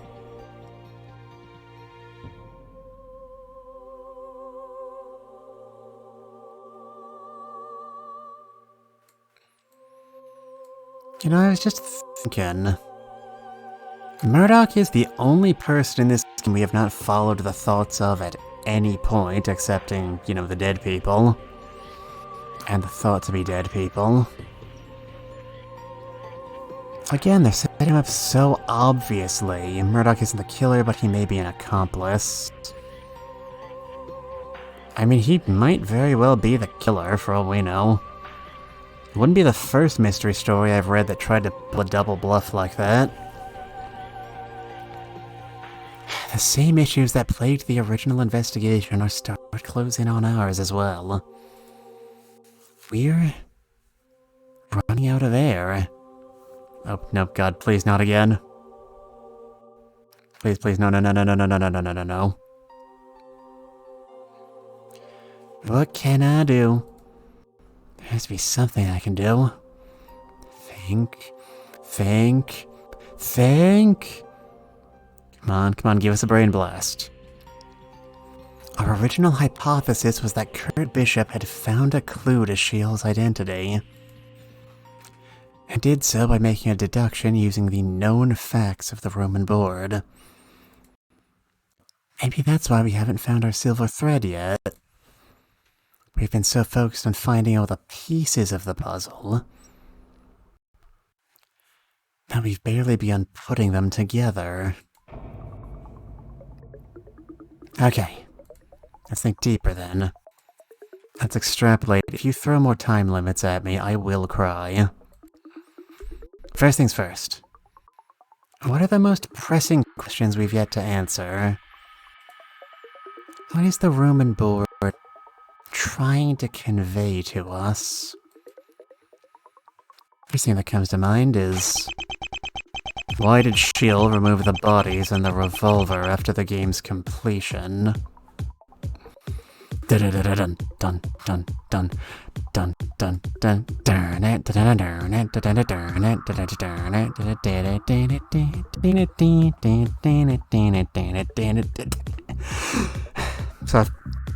Sorry, I forgot I needed to breathe for a second there. Right. Like Montclair pointed out, it doesn't really make sense for Shield to have done this. Now it has redeemed another hydrate. Really going through it today.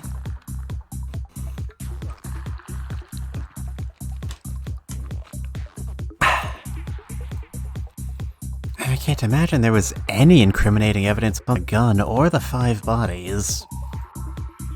Given that any of those things could have made it out of the bunker as per the rules. And on a related note, Shield removed the contents of the 9th cupboard as well. What could have been inside? The same reasoning applies. Would Shield have hidden the contents of the 9th cupboard? Only this time we have even less idea since we don't know what was taken. Still, we do have some clues. According to Damara, the 9th cupboard apparently smelled faintly of gasoline. Not, I swear to God if you say there was another car.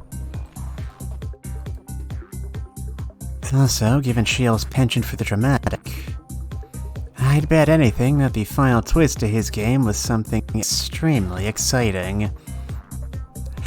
Was it a cake? A gasoline kit from his perspective, that is. let's see. What else was there? Graves' participation renders the Born Anew puzzle unsolvable. Why was it designed this way? Of course. This bizarre puzzle fiasco. 9 players and 9 characters. Only one of them was false. I don't think Montclair was wrong when he reasoned that Graves was inexplicably given an S. But then, that means the only reason the puzzle segment didn't completely fall apart in practice was happenstance. Had Graves actually taken part, the whole game might have stalled. No matter how you look at it, the way this puzzle was designed doesn't make sense. But why? Could Shield really have made such an obvious error? And lastly, everyone was quick to write this off as solved, but I'm not so sure. Why were Graves' circumstances so unusual? Was it just to create tension? Admittedly, I may be overthinking this one, but there's just something about this that's bugging me. Graves wasn't given a normal key, he wasn't given normal living conditions, and considering the whole thing with his jacket and cologne, he clearly, you know, he was obviously like, yeah, and so on, or whatever. Okay, so I don't know what I'm trying to say here, but I know there's something off about this. Those are the most pressing questions. Now, what do I have to work with? Well, most obviously, there's the very real possibility that Roland was conscious at the game's end. That being said, it's hard to tell what good this did him. Or will do us. There was no way out of the room and board after Montclair escaped. He was well and truly trapped. That's not to say his agency in the final moments of the game was immaterial. That is to be determined. Roland conscious added to logic. It's likely Roland regained consciousness right before the game formally ended. Now there's one other obvious weapon I have at my disposal. Well, theoretically anyway. Teeth, anyone? Shiny teeth. Genuinely, I'm not sure what to make of this. According to Bishop, a damaged tooth was recovered from the room and board. But that doesn't appear to line up with what the others remember. Testimony seems to indicate that the only forensic evidence ever recovered wasn't a tooth, but a small piece of broken metal of unknown origin. So what does that mean? Clearly Bishop thought the tooth could prove something. But what? And could it be that this damaged tooth and this broken metal are actually the same thing? Charlie seems to suspect as much, and it does seem like that has to be the case. To say that my handle on this evidence is lacking would be a colossal understatement, but if Kurt Bishop thought it was important, then it must be vital. Tooth. And wasn't there one more thing? Yeah, there was, wasn't there? What was it? Ah, right. There was all that strange locked bedroom. On one hand, we've basically already explained the existence of this locked room. But on the other, have we? I don't think our explanation is wrong necessarily. But it does feel a little too dismissive given how strange this locked room is. For now, anyway. I'll keep it in mind. The 9th bedroom. And that's it, really. That's all we've got so far. There's no point beating around the bush. Let's see if we've got what it takes. Alright, there's a lot we could put together here.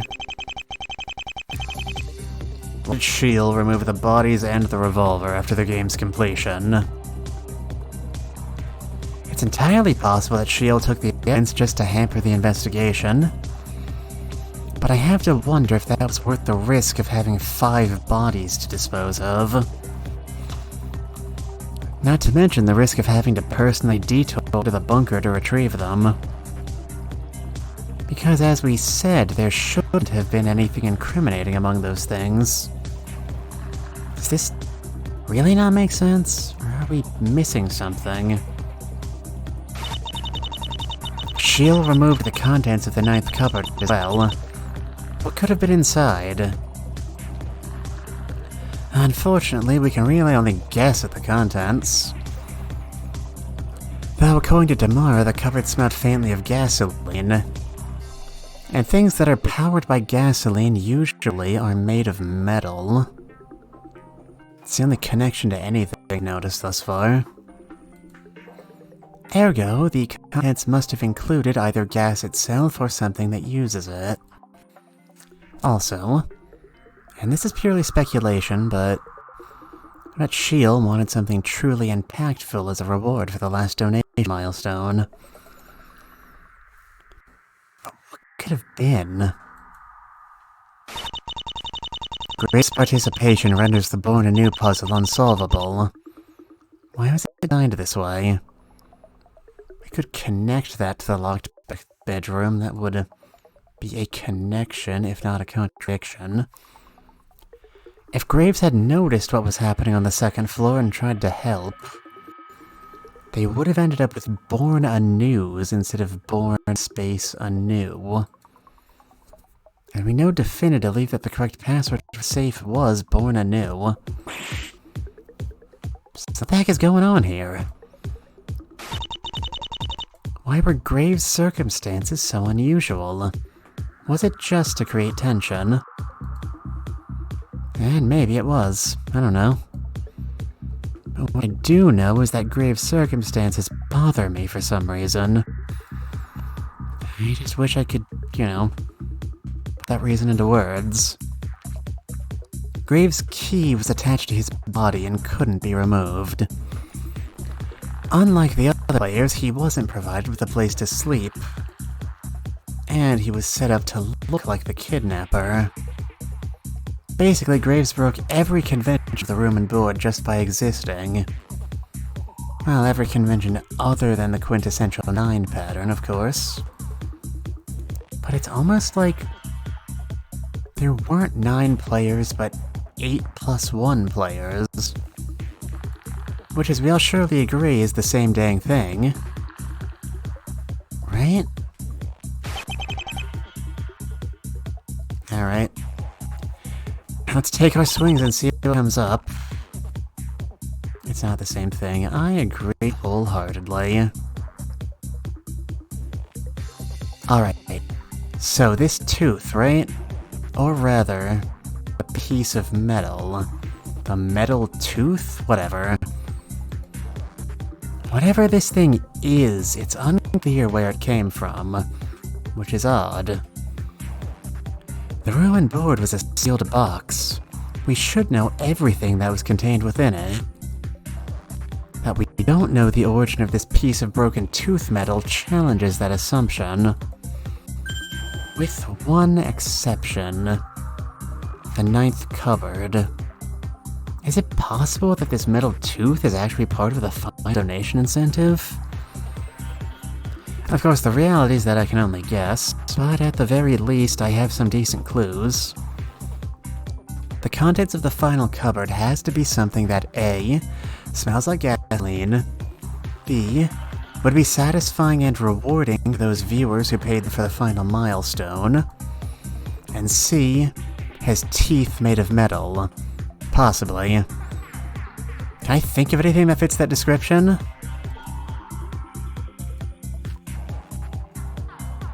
My god. Shield was collaborating with Chainsaw Man. It's not a robot, Nana.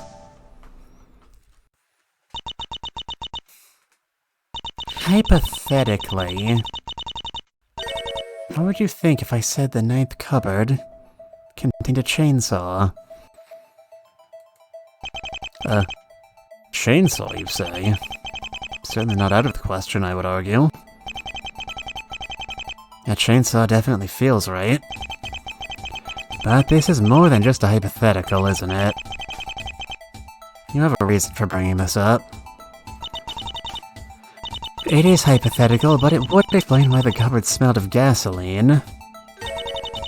And the existence of that piece of metal Bishop calls a tooth. As in the teeth of a saw chain. I see.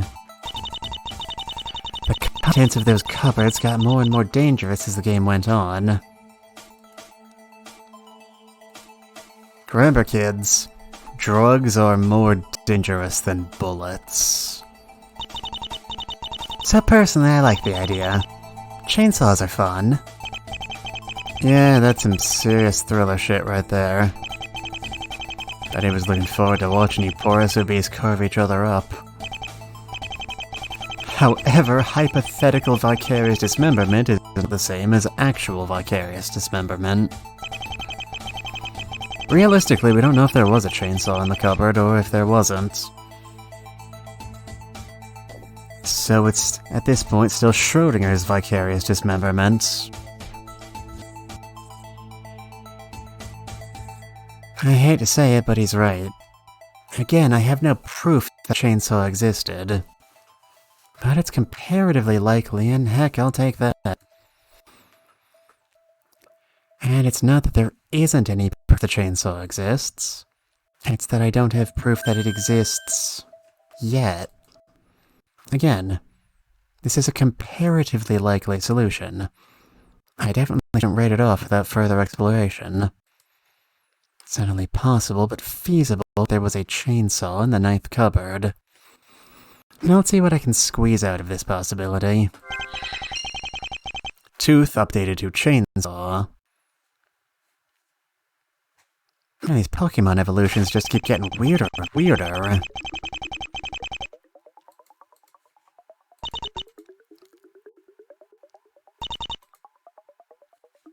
Why were Graves' circumstances so unusual? Was it just to create tension? These are our 2 remaining leads, but I'm not sure which one we present the bedroom on.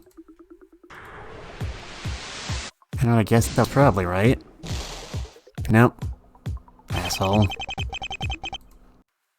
Let's see if I type fucking then type faster. Jesus, some of the places to be after this.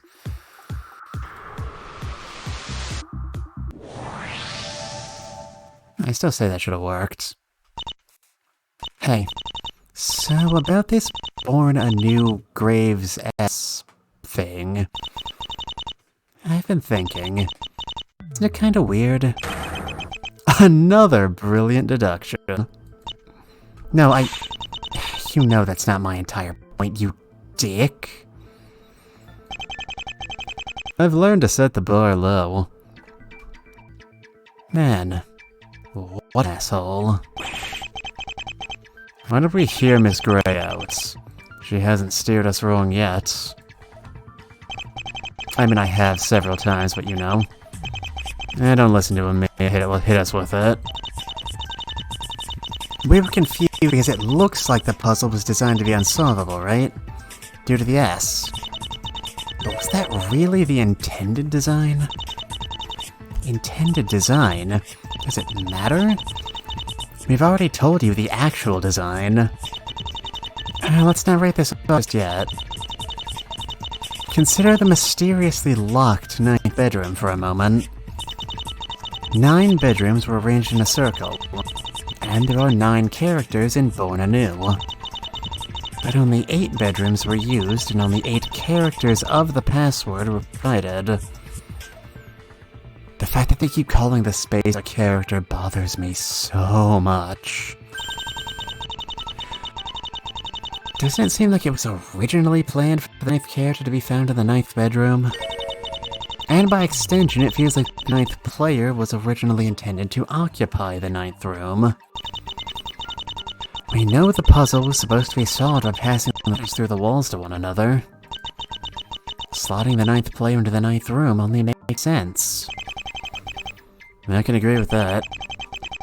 If you or I had made the thing, that's probably how it would have been. But it wasn't like that. Obviously. Where are you going with this? If this ninth bedroom was never supposed to be part of the puzzle, why was it even there? I argue that this puzzle was originally designed as I said. 9 people in 9 rooms.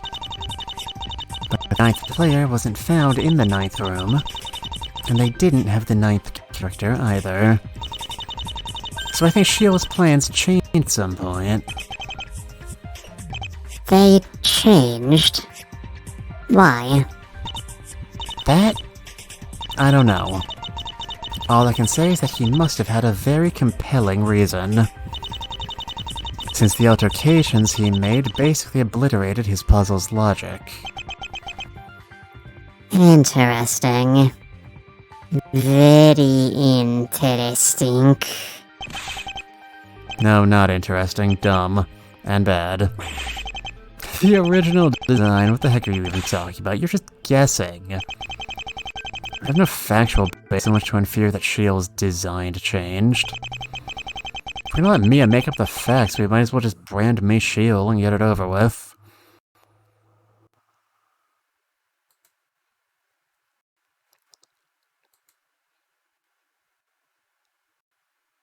I think if I want to have any chance of finding anything, I need to ignore Murdoch. And I mean just in general. He's clearly not interested in helping us. Just the opposite, debatably. No. I'm gonna stick to my guns. If I'm wrong, then I'm wrong. But I won't be bullied away from truth. From what I've seen and heard, this puzzle changed for some reason. Let's see where this idea can take me.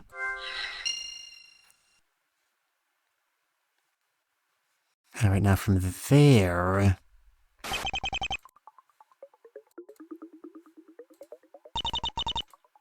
I should be able to take these 2 points and connect them.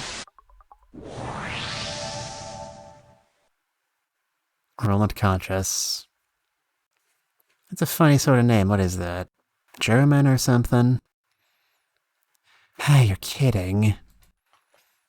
This is it, isn't it? Holy shit.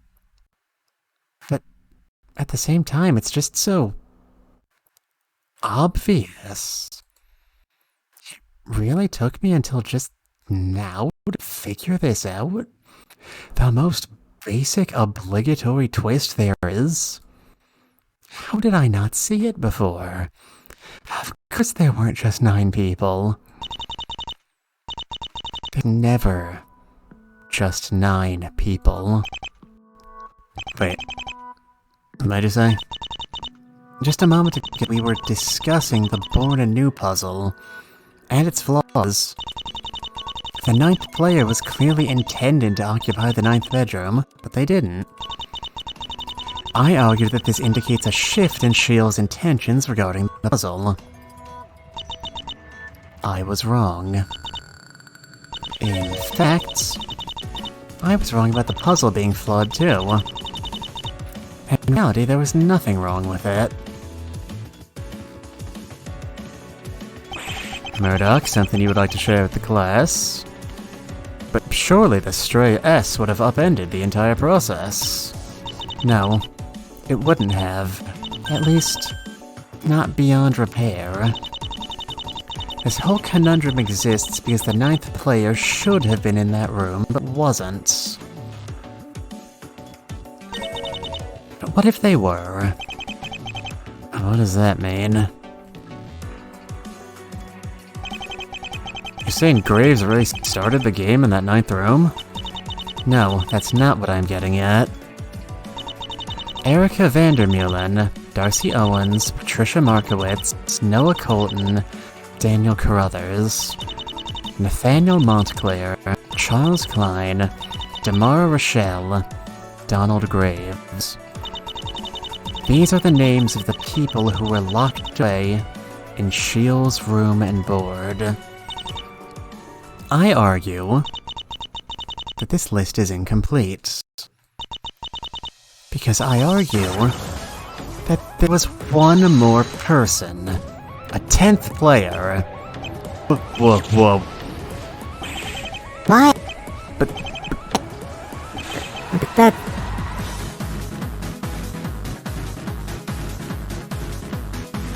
yeah, that just happened. He also. On one hand, I can't believe it either.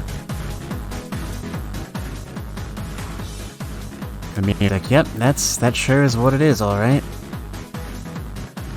I mean, we're doing a deliberate honor throwback to, like, Umi Neko, Zero Escape Here and Mystery Games. Of course the music has to be extremely extra. What they're supposed to do makes sense. But on the other, the solution would be something like this, wouldn't it? Of course. A 10th person. Why not, right? Since everyone else seems to be reeling from that, I guess I'll object. Doesn't that make absolutely no sense whatsoever? This is sort of how I do things, so... well, as long as we're on the same page. What about the 9 pattern? Why would there be 10 people if there was 9 of everything else? I know this sounds backwards, but there being 10 players doesn't break the 9 pattern. And it all has to do with Donald Graves. Eric broke every convention of the room and board except for the 9 pattern. Imagine this, if you will. You are playing a game with 9 people. There are 9 keys and a 9-day time limit. But then there's some other guy. A 10th person who's there for seemingly no reason. This other guy has nowhere to sleep, bends the rules with his very existence, and is uncannily reminiscent of the very individual who kidnapped you and locked you away. Okay, what about the password to the safe then? If I'm following this, you'd think the 10th person had the space, right? That would mean there were 10 characters given for a 9-character password. Yes, that's exactly right, and the players would have picked up on this fact sooner or later. And they would be forced to conclude that one of those characters was fake. In other words, there's one person among them who was misleading everyone. Obviously, that would turn out to be the person with the S. Graves. I thought Graves was made the odd man out to build tension, but we never grasped how truly odd he was supposed to be. Graves was the mysterious 10th player all along. We just didn't notice because one of the 9 real players was missing from the equation. Right, about that. I feel like a moron for even asking this, but... there wasn't actually a 10th person, was there? In the room and board, I mean. Everyone would have seen this person walking around, right? The answer to that is quite simple. You just have to consider...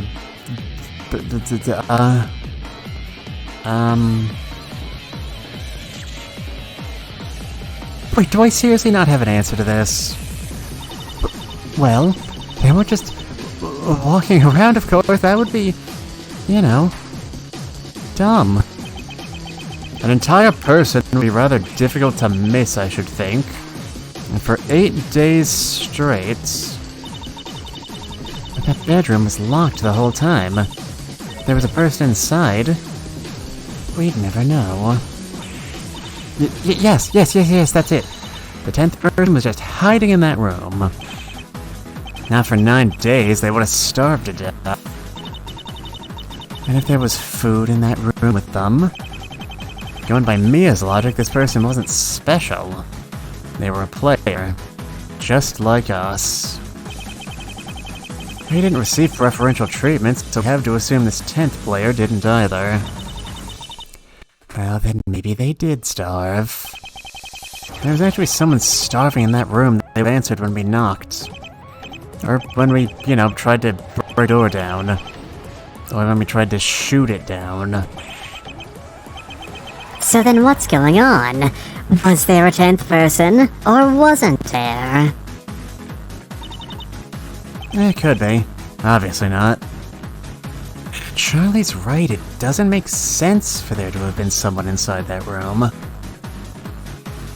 And obviously that bedroom was locked the whole time, so no one could have left either.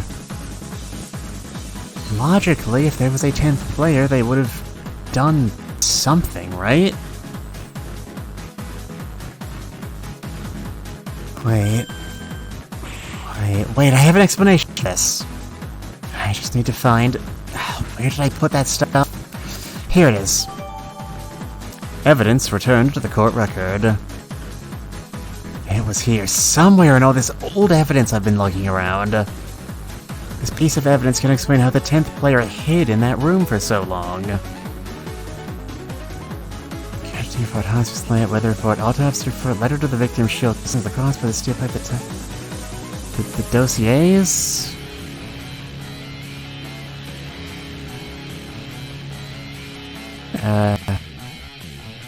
Cannabis, cocaine, contraceptives. Everyone was drugged, right? Maybe they died like the attorney died from the ketamine. It was the judge, but I think you might be onto something, Nana. Gotcha. How could there have been a 10th person in the room board without anyone noticing? I can think of two possible reasons. Overdose, or anaphylactic shock.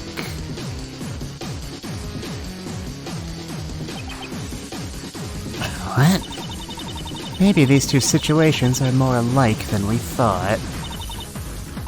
After all, our 9th player hasn't said or done anything either. Wait.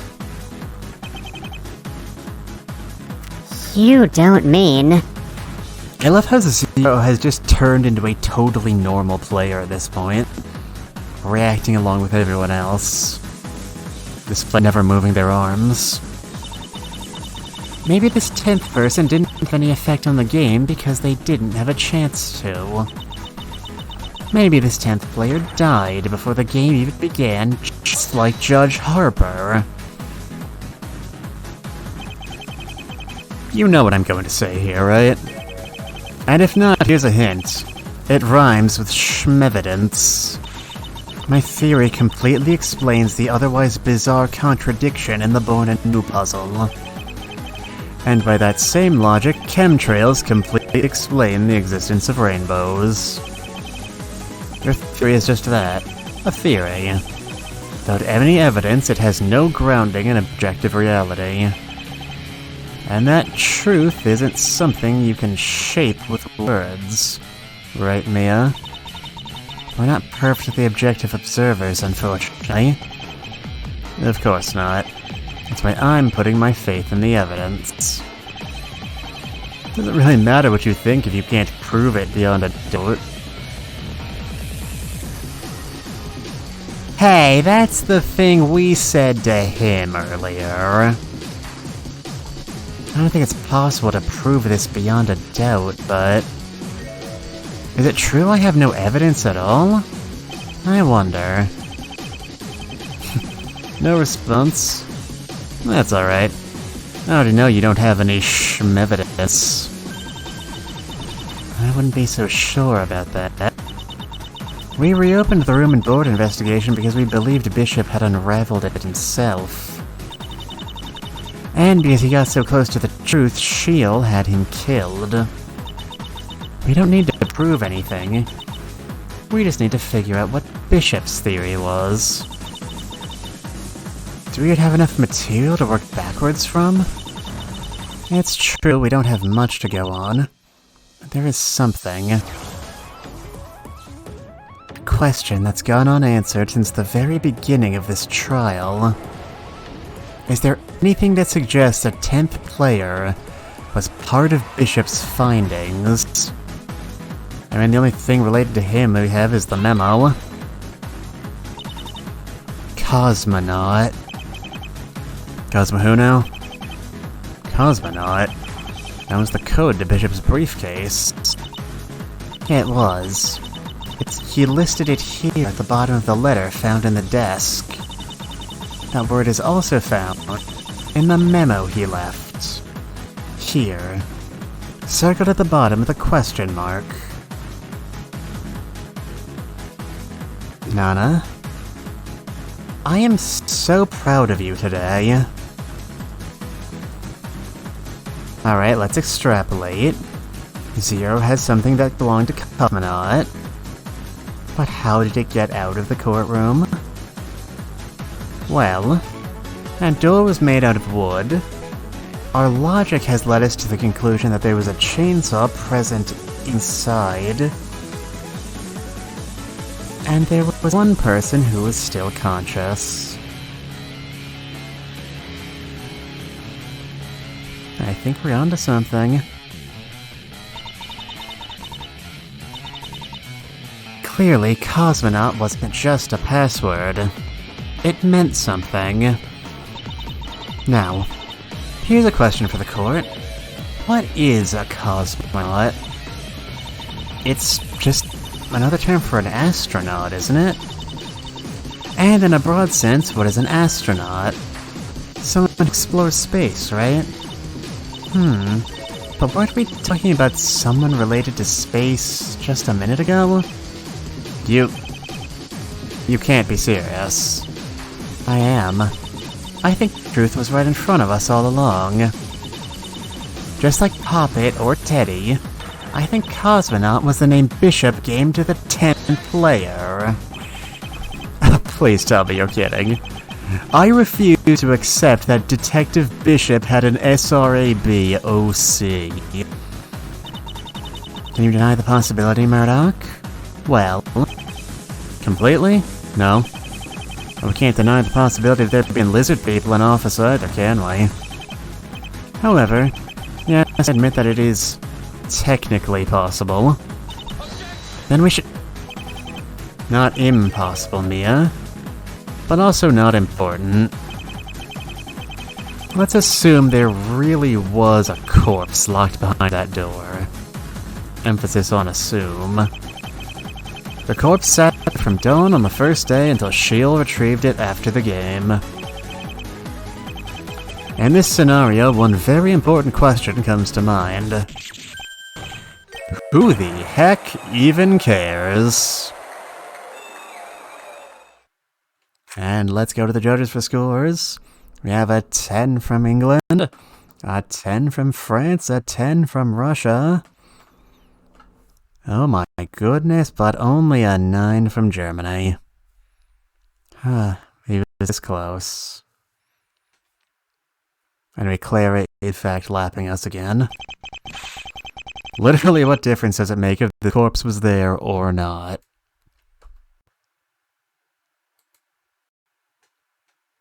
Think it matters quite... 60 seconds. Give me 60 seconds, and I'll be able to answer both of those questions. Dog, Clara, stop yelling at me. I'm not the one who wrote the case, I'm not the one who pays it. I do have a not backseating tag on, I will enforce it if necessary. Oh, such confidence. Count me down then. Change of plans update to the 10th player. Here we go.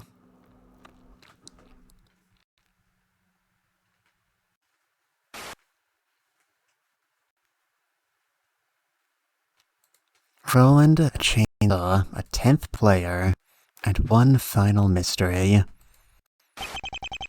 Why did Shield remove the bodies and the revolver after the game's completion? Why, indeed.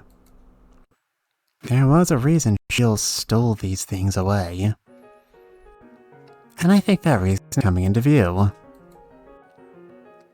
Certainly no one piece of evidence can light the path forward. But... why did Shield remove evidence from the room and board?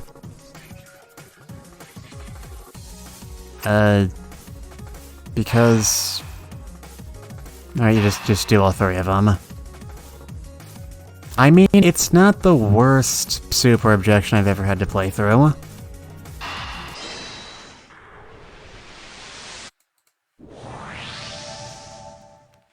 Alright. And those neurons all touch and... And with this, all the mysteries of the room and board have been solved. Just so you know, it's been way over 60 seconds. Man, do you ever shut up? Mia, you serious? You got this thing sorted out? Yeah. I do. Hell yeah, girl. Guess show 'em that's done. You've kept me waiting, you know. You have our full attention. Does this mean we actually did it? Let's find out. Sorry, Mia, but we're counting on you.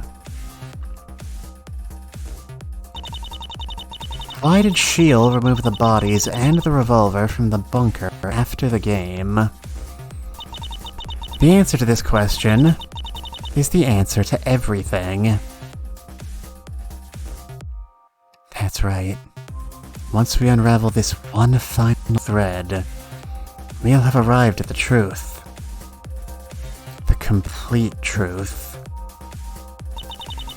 Why did Shield remove the bodies and the revolver? It was to save no. It was to disguise a lack of evidence. Shield removed evidence from room and board to hide the fact that some of it had vanished. Namely, one of the bodies. Thank you for the round of applause. Let's begin with the 10th player. As I theorized earlier, it's possible that the corpse of a 10th person lay hidden in the 9th bedroom. And if there was a 10th person, there must have been a 10th key. And if there were 10 keys in total, there could have been 5 survivors. Exactly right. Only, no opportunity exists for any of the other players to obtain this key. Or so we thought. But now we know it's likely that Roland was conscious at the end of the game. But Roland couldn't get to the key either. That infamous locked door stood in his way. It's true. It would have taken a miracle for Roland to have gotten through that door. And a miracle is exactly what I argue happened in that bunker on the final day. At the very last moment, the 9th donation milestone was met, and the final cupboard opened. And inside was a chainsaw. The exact tool he needed to break open that door. And in the process of doing so, a piece of the saw chain broke off to be later found by investigators. But that's beside the point, of course. What's really important is that Roland could have escaped the room and board.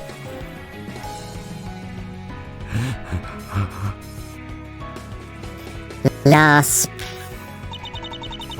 And to do so, he used his revolver and the key from the 10th player. After the game's conclusion, Shield removed the bodies from the room and board to obfuscate the existence of the 10th player and hide the fact that Roland's corpse was not present. I'll give credit where it's due. You definitely know how to keep things exciting, I'm surprised it took you this long to chime in, you human obstacle. Sticks and stones might break my bones, but this theory is pretty worthless. I'm not gonna ask why. Do I need to? It's obvious what you're going to say. There's no evidence that the chainsaw exists. There's no evidence that the 10th person exists. There's no evidence to suggest Roland really did escape. And possibly even, this scenario you picked up is entirely too convenient. Does that about sum it up? My. You like to make a fuss, but deep down you're starting to get it, aren't you, Mia? Hats off to you. That bunker tells no tales. It exists in parallel, like a dream, or a smokeless fire. No one knows who lit that fire, or how, or why. Only those who were close enough to burn can say for certain that those flames danced at all. Maybe there is a truth to all this, but maybe there isn't. Roland is dead. Roland is alive. Either way, the room and board claimed him body and soul. A beating heart makes no difference to a man who no longer exists. So to speak. Man, that sure was a lot of really telling words you just said. Your point being that proving anything in a room and board is inherently impossible? Well, if you want to suck all poetry out of it, sure, that's right. A room and board, a black hole, a dead zone, an asymptote. You can get infinitely close to the truth, but you'll never reach it. It just doesn't exist. That's an awfully defeatist outlook, Murdoch. I'm surprised. For a federal prosecutor who is putting everything on the line to hunt down a master criminal.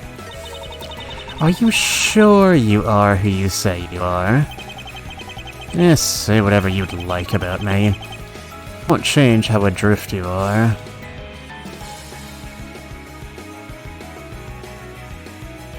Actually, for once I don't think I'm adrift at all. Roland is still alive. The end of this line of thinking is pretty obvious, I think. And given some of the expressions being shot my way, I don't think I'm the only one who's noticed. Have Nana and I not been saying all episode? But what's the best way to approach this situation? I could go straight for the throat, but there's too much wiggle room. If I were to make an accusation, I doubt it'd stick. It's pretty quiet over there, Mia. Come on, I know you've got more aces up your sleeve. Build your house of cards so I can knock it down already. Sounds like someone's starting to get restless. Sure then, let's duke it out. I'm game, I'm down to clown. I'll probably have to answer this question sooner or later. Why not sooner? We're on 8 of 9, right? Actually, we're only on chapter 7. I did not expect this one chapter to be so long when we stepped in. I'm really desperately banking on the assumption that like 8 and 9 are somehow both some sort of quick epilogue chapters. You wanna argue, Murdoch? Sounds good to me. But I'll warn you, I already know how this is going to end. You always seem to know the answer ahead of time, don't you, Mia? I can't wait to see how you pull the truth out of thin air this time. Thank you for the hydrate.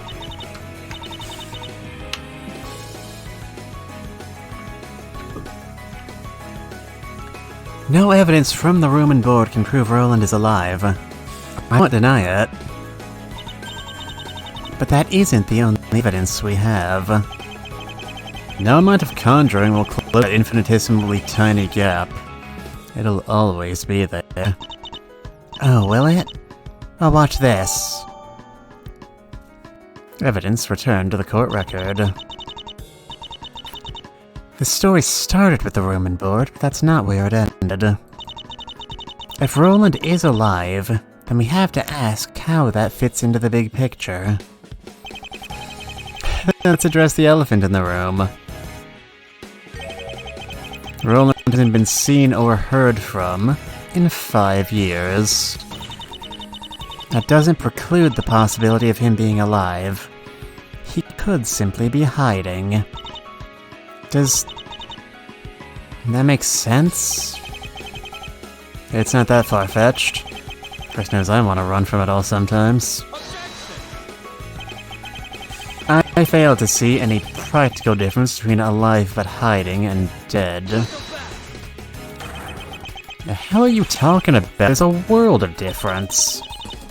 I see your point, Murdoch. But it's not necessarily a question of measurable effects. Maybe it's a question of potential. If you're so smart, why don't you tell me why Roland is so damn important, He was just some kid. Who cares if he's alive or dead?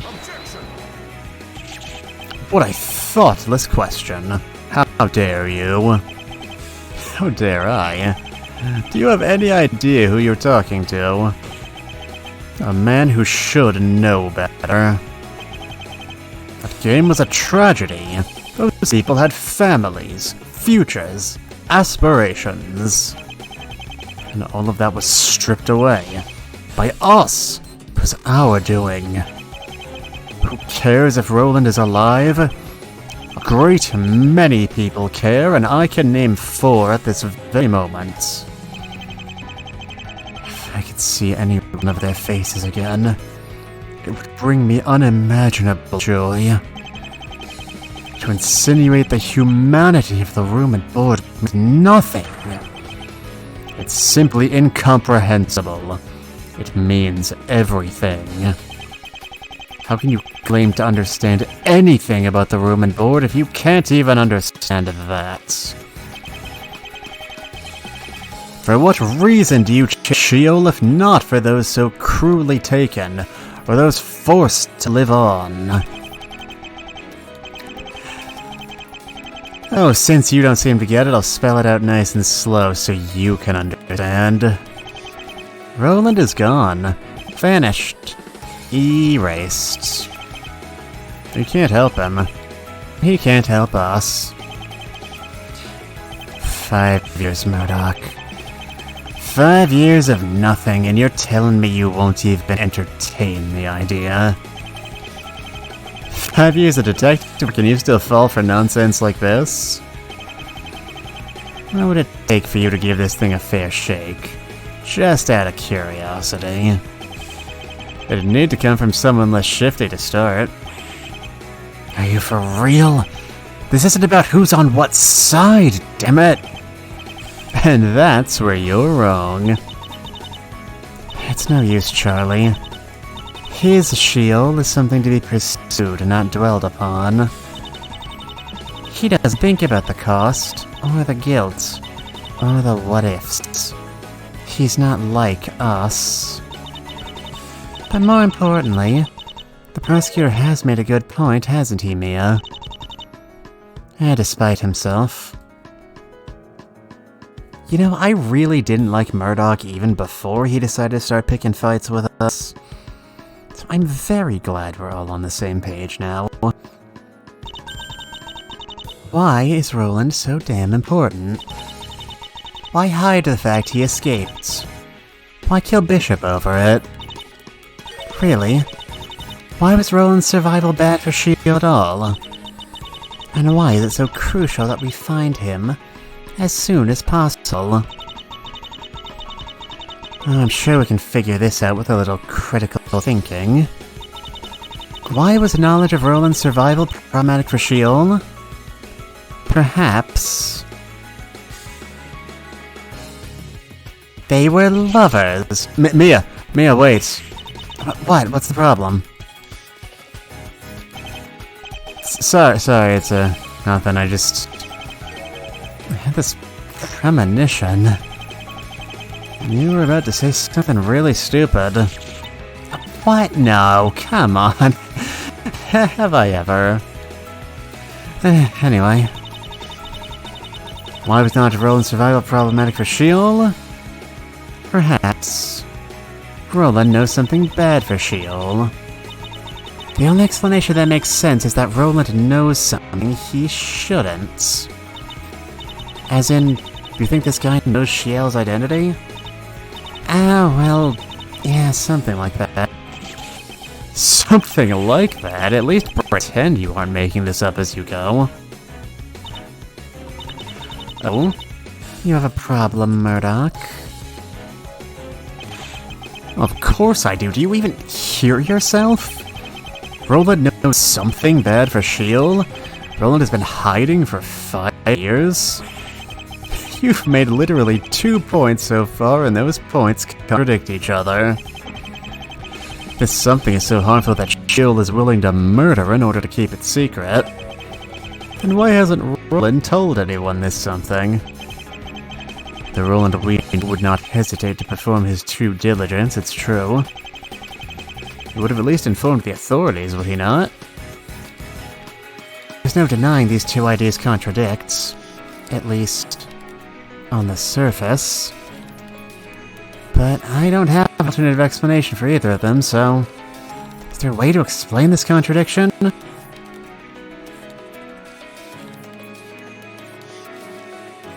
Police connections... That's a possibility, but I think it's actually more likely he himself. This contradiction can be explained if Roland has a reason to distrust the police. Are you saying Roland thinks Sheol is an officer? Not a police officer necessarily. Perhaps a judge, or forensic tech, or a prosecutor, or an FBI agent. Or a lawyer, or a doctor, or an assistant retail manager, or a mailman, or a dog trainer. This claim is, you know, about as unsubstantiated as it gets. It is unsubstantiated? Or have we just not thought it through yet? You think you can prove her arguments? You have evidence that Sheol was part of the room and board investigation. You. I don't know if I can go that far, but I did find myself having the exact same thought a short while ago. While I was trying to wrap my head around Bishop's murder. What? It doesn't make sense. The murder, that is. The victim was a detective, he was murdered over a private investigation, and he had no social life. So the only one who would have known it is someone with police connections. There was no reason for anyone to be involved other than Charlie. And really, was he even needed? Couldn't Sheol have contracted someone more professional? But Sheol got us all wrapped up in it. Why? For what reason? And that's not the only thing that doesn't make sense. Even if there was no murder, they still had to break into a medical facility. If it wasn't for the freak hurricane, they absolutely would have been caught trespassing. So Sheol screwed us over. But what for? What did he accomplish by doing so? Only one thing comes to mind. He made us all murder suspects. I am completely lost. Yeah, not much better. So we're all suspected of murder. What benefit does this bring Sheol exactly? That's the question, isn't it? Entangling us in Bishop's murder puts us into the hands of the LAPD. And that's about it. But theoretically, if Sheol was an LAPD officer, he could find out whatever he wanted about us. The murder would give him an excuse to probe our lives, movements, communications. This is the only explanation I could come up with that makes even a little bit of sense. And it is curious that the same possibility has cropped up twice now, from 2 different angles. But the problem is that I don't know why he would need to investigate us. I certainly haven't done anything in the past 5 years worth sleuthing out.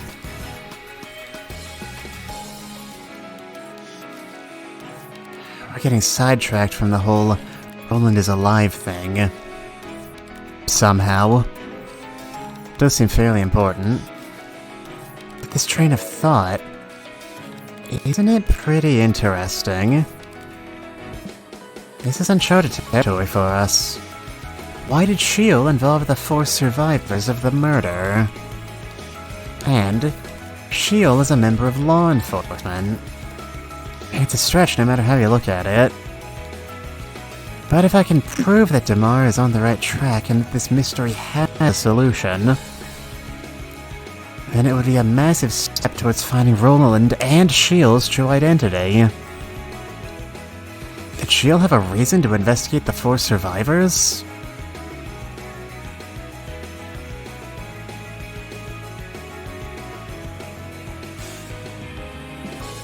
Bishop's memo? Wait a minute. There was a line at the bottom of Bishop's memo.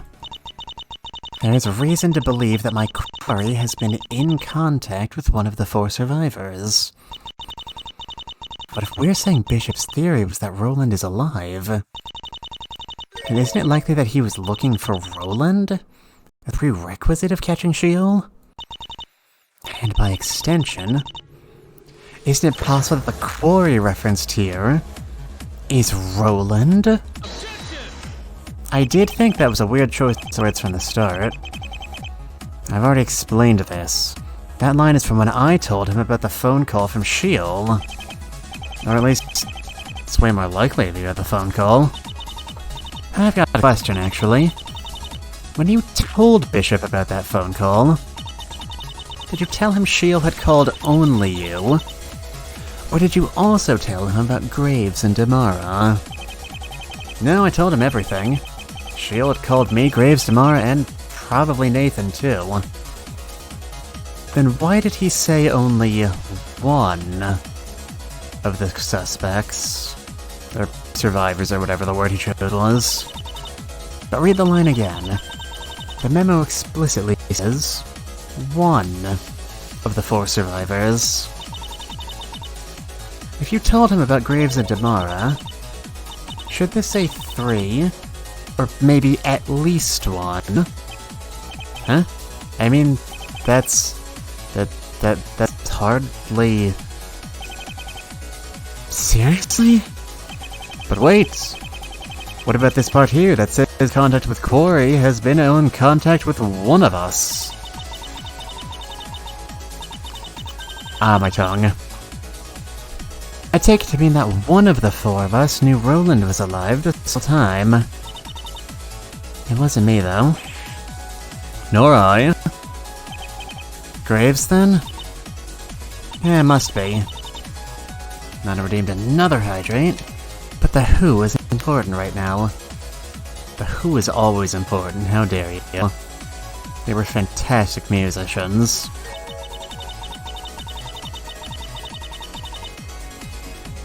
What is important is that Bishop thought one of us was in contact with Roland. And if Shield was aware of Bishop's investigation, then it's possible he was aware of this as well. If so, I doubt Shield could sit idly by while whatever secrets of his might be spilled. He would have to take action. Like, for instance, roping the 4 of us into a murder investigation, where he could scrutinize our lives as deeply as he'd like. And with Bishop out of the way, he would find Roland first. And kill him, probably. Yay, murder, happy smiles. I bet I can guess where this is going next. Charlie Klein is Shield. Right? If we assume Roland is hiding due to Shield's influence on the investigation, then Charlie cannot be Shield, as he only became a detective after the room and board. Oh, I agree, it's nonsense. Has that ever stopped her? Me has already established that only one person could be Shield by her logic. Charlie. This whole Shield is LAPD thing is just the approach for her slam dunk. Am I wrong? When the hell did we claim Charlie Klein was Shield? A few hours ago. Huh? How did Shield find out about Kurt Bishop's investigation? That's what you're getting at, right? Only one person knew about it. Me. If it's true that Shield killed Bishop because he stuck his nose in where it didn't belong, then Charlie Klein must be Shield. There's no other option. We can't say that for sure. There could be 100 different ways Shield could have found out about that we don't know yet. You shameless hypocrite. How dare you say that to me? I've pointed out that exact flaw in every one of your arguments from the past hour. And here we are anyway. My concerns have been thoroughly ignored. The evidence vaguely suggests the existence of a chainsaw. The evidence vaguely suggests the existence of a 10th player. The evidence vaguely suggests Roland is alive. And that same evidence suggests Charlie Klein is Shield. You don't get to pick and choose. So come on, make your accusation.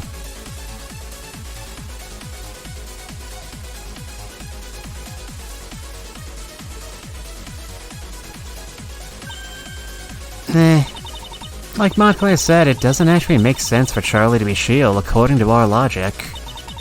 All I have to do is show another way Shield could have learned about Bishop's suspicions.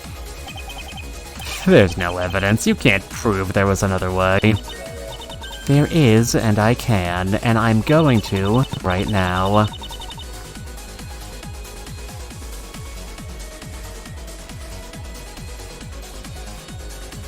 This is what I'm thinking of, right?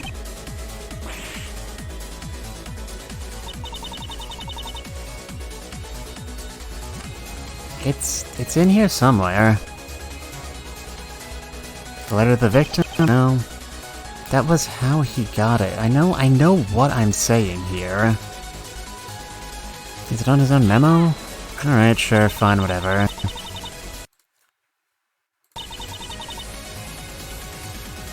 For once, the answer is remarkably straightforward. It's right here in Bishop's memo. I was granted permission to re-examine material evidence from the room and board. If Bishop was granted permission, there must be someone who granted it to him. Wait, so Shield really is a police officer? An officer? Not a chance. LAP doesn't have any evidence from the room and board. The FBI can't handle that shit. Cute. Oh no. That's curious. You know, I can't imagine the FBI lets just anyone reopen cold cases for no reason. Detective Bishop must have given them some very convincing rhetoric. And I'm sure I don't need to point out how well this fits with my idea from a few minutes ago. Yes, I've noticed how convenient this is for you. I've also noticed how often you've been tossing that memo around. Where did that come from again? Refresh my memory. Uh-oh.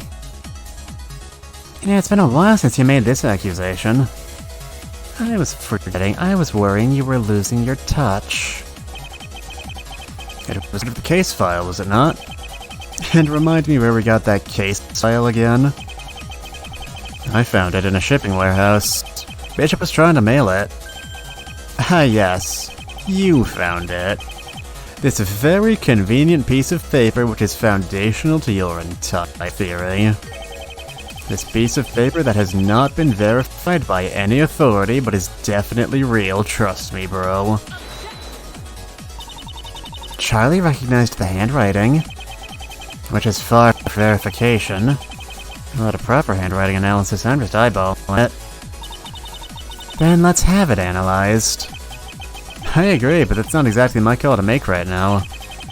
And until an opportunity arises, we have to acknowledge that this memo might have been fabricated. As would be any conclusions drawn from it.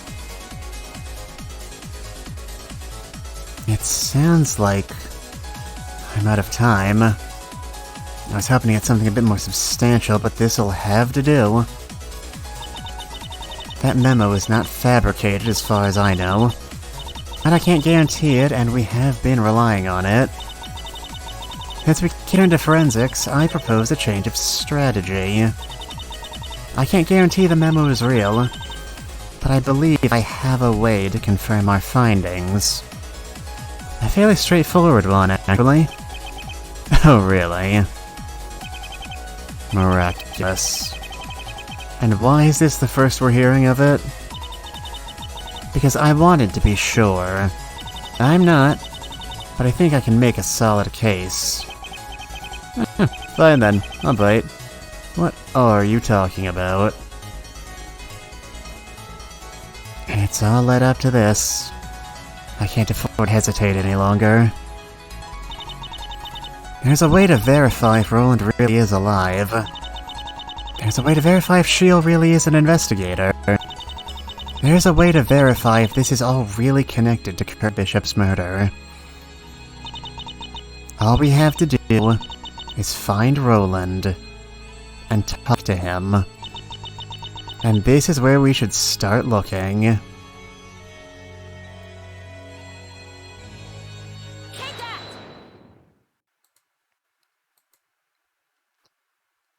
Am I great or am I great? To find Shield, we first need to find the 5th survivor. Don't you agree? 0. 0 who's conveniently carrying a revolver. And a space shuttle, that was the word. To be clear, I had no intention of denying anything.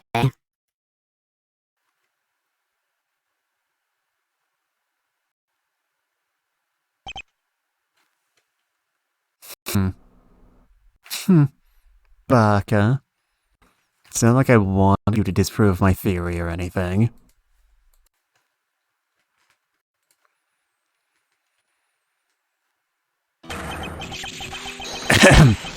Whoa!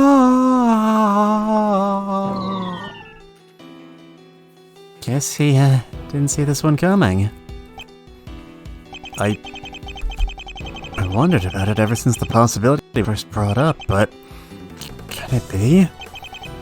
Is that really you, Roland? Yes. No bullshit. Just yes. I thought this might happen. I'm prepared. There's no point in keeping it a secret any longer. In fact, it would likely be to our detriment. I was trapped in Shield's room and board, and I survived. And all I got was this lousy t-shirt. I'm fifth to do so, apparently. Isn't this a surprise? How have you been, Roland? Pretty bad by most standards. Thanks for asking. You really like Roland? Then what's your credit card number and the 3 digits on the back? I didn't say anything before now. You tasked us finding Shield, but you've been withholding info from us this whole time? Yeah, real dick move, Roland. Total violation of the bro code. I suppose an explanation is in order. I'll warn you, however. I don't know half as much as you think I do. But I know you. So I'll start the story from the beginning. I hope it helps in some way. I have the utmost faith in you.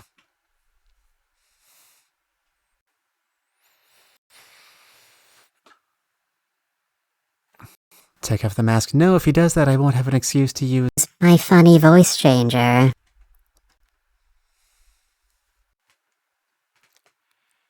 Right, next chapter. The end? No, we're just, this is just how they work. Non-redeemed, another hydrate. Really want to make sure I get my waters, don't ya?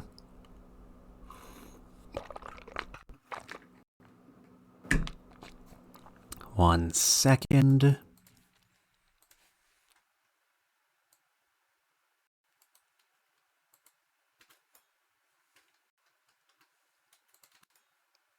There we go, just in case. And it's doing the bug again. 1 second.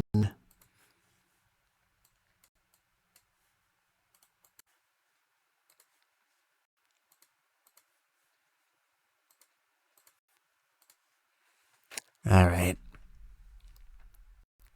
Everybody got your drinks ready? Let's party.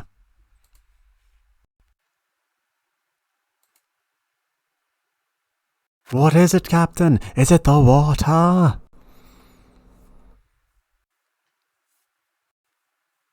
It's so shiny. It's so shiny.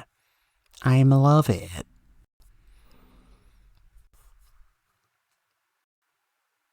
Okay, you've made your point, game. I'm not sure what it is, but you made the hell out of it.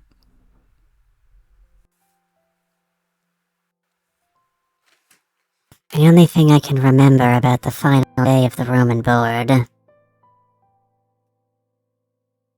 But no, goddammit, I can't do this. The only thing I can remember the final day of the room and board is waking up, dazed and confused. And I'm afraid I don't remember anything from before that. Maybe there was a chainsaw? Maybe there was a 10th player? I don't know.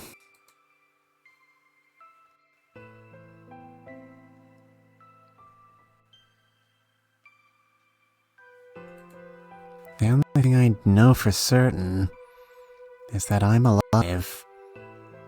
Somehow.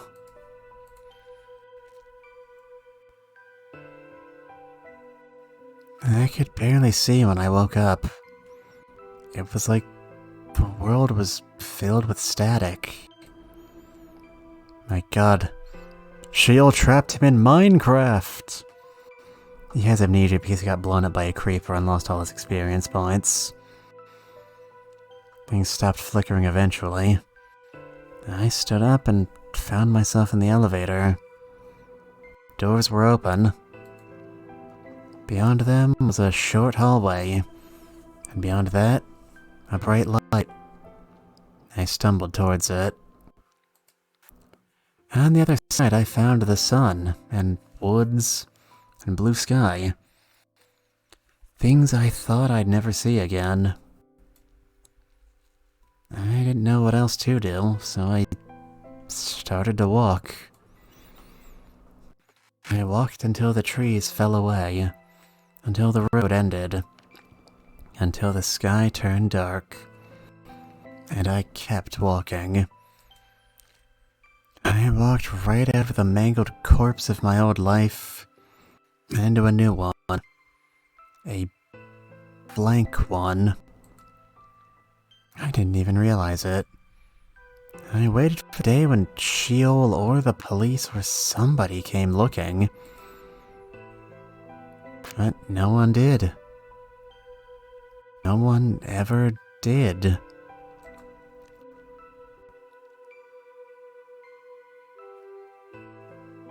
One morning, I woke up to a startling realization. I was happy. Maybe it's hard to imagine, but I had made friends. I had made something of a home, a life. One I intend to return to when this is all over. 5 years had gone by in a blink, and I realized I had stopped waiting for that somebody to come. I still wasn't using my legal name, and I still hadn't told anyone where and what I had come from, but those things didn't seem to matter much anymore. Maybe they never did. But then, that little devil crawled in, and he whispered, "Why has no one come? Did they forget about you? Aren't you curious?" And I was.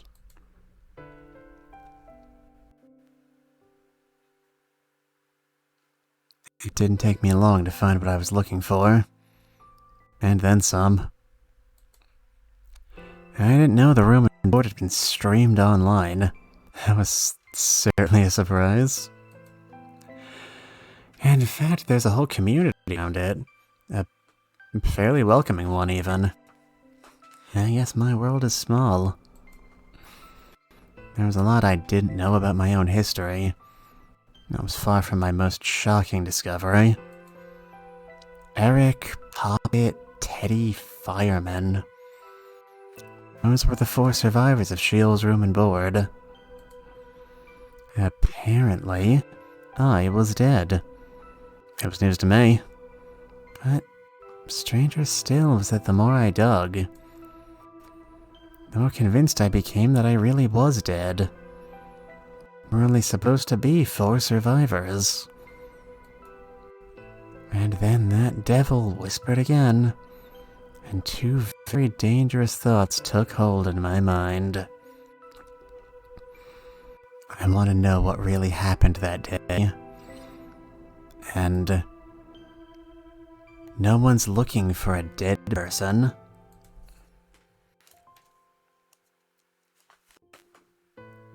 Unfortunately, I already knew exactly how to get the answers I was looking for. I had already found Eric. Guess he plays games online for a living. I found his YouTube channel. Doesn't seem to be good at it. But he's ingratiated himself with the community, and they pay him decent money for his arts, if you can call it that. The point is that he has an online presence. So I reached out to him. Anonymously, of course. To make a long story short, he wasn't very helpful. But I guess he took a liking to me. He said he knew a guy that might be able to help, and gave me an email address. As it turned out, that email address belonged to an LAPD detective named Bishop. And I don't have a clue how he did it, but after only a few emails, he knew who I was. It's not often you see a case with a great detective in charge of solving the case as the only victim. In the last email he sent, he told me he suspected I was Roland. Suspected, not knew, but still. He said Sheil was looking for me. He said it was imperative I tell him everything I know. I didn't. Instead, I deleted our conversation. I deleted that email account. I scrubbed everything I could. I didn't visit those sites or talk to those people again. I told myself everything would be fine.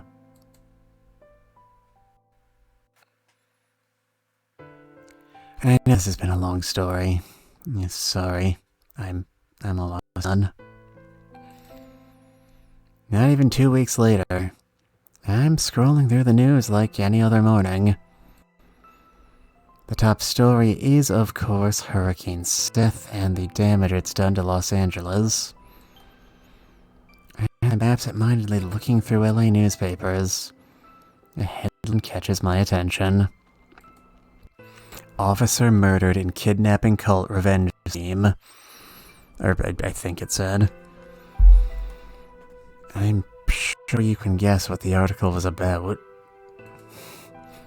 Detective Curtis Bishop was dead, and his assailant, one Donald Eric Graves, was barely alive. Mere days after speaking with me. After 5 years of total silence. It couldn't be a coincidence. I couldn't prove it, but I knew it was my fault. It was because I wanted closure I didn't need. Bishop said Shield was looking for me. I didn't know why, but I had to assume they'd found me. And that meant I had to leave. Pull up all my roots and start over. Again. But I wasn't going to do that. There were... well... let's just say things are different now. For long, I found myself being pulled forward by a wild and desperate idea. I knew who was responsible for the attack in LA, to some extent anyway. All I had to do was find Shield before Shield found me.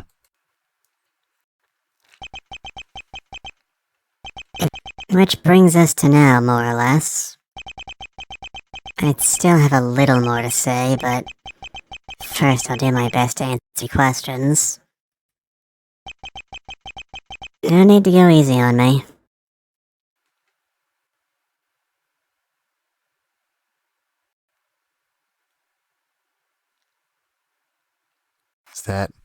Was that the chapter?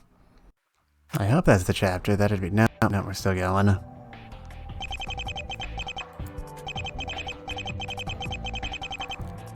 Before anything else, Roland, let me say that I am beyond happy to hear you are alright. And I am so very sorry things have turned out this way. Thank you. So am I. Alright, my guy, listen up. I need to clear something up real quick, okay? Why the Zero costume? I was fishing for a telling reaction, mostly. And the coldest robes are 50% off at Spirit Halloween. You know, Zero does talk a lot more like a protagonist than a mastermind. That thought hadn't occurred to me before now. Fair enough, man. It's the only question I got. Well, I have several. And at the top of the list, why didn't you say anything? We've been scrambling for a lead, any lead, for hours. I understand your frustration. I almost spoke up multiple times, but I didn't for two reasons. The first is that I was scared. For this, I apologize.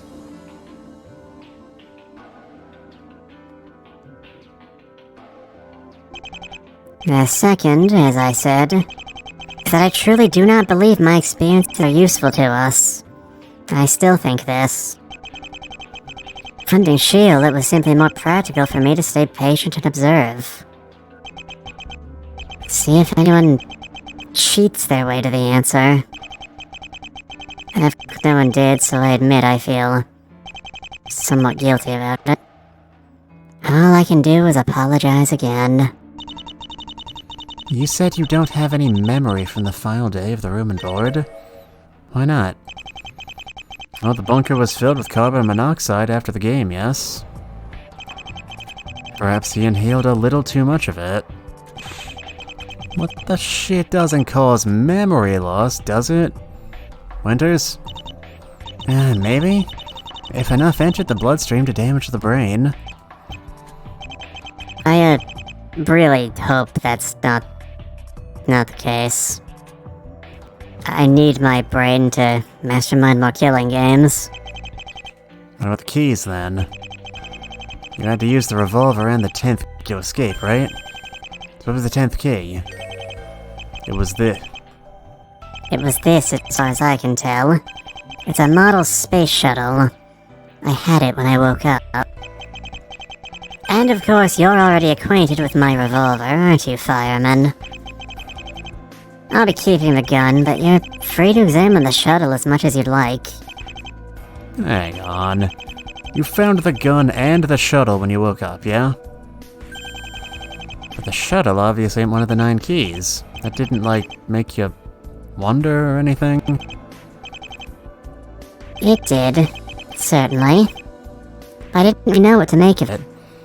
What if Blue got him outside? That would explain the remaining dangly bits here. If the game was ending and the monoxide was coming in either way, why not violate all the rules, you know? Part of my memory was missing, so I assumed I was just forgetting or misremembering something. But it all clicked when I discovered there were 5 survivors.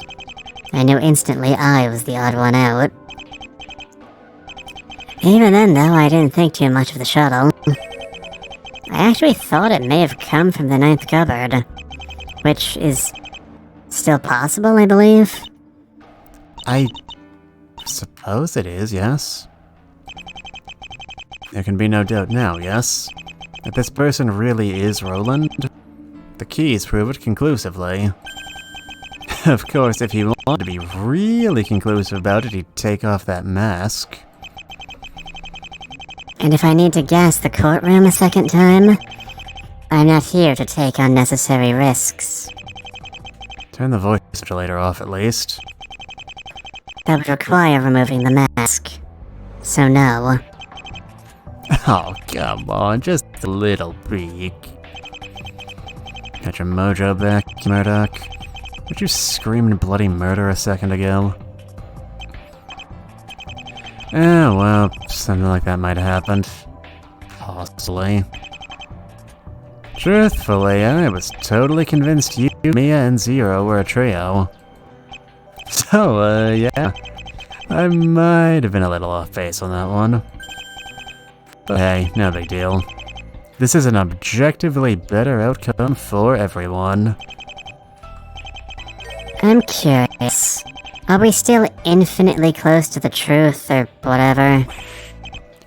Sorry, I thought for sure I was about to get gunned down in blood.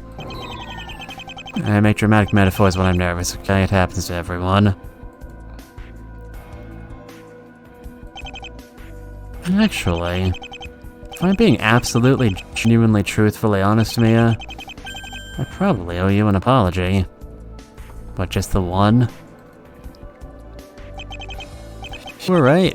Roland is alive. You blew me out of the water. It turns out you aren't Shield. I'll slide you a 50. Right. More importantly, Roland. I think I prefer Zero if it's all the same to you. It's been a very long time since I've been Roland.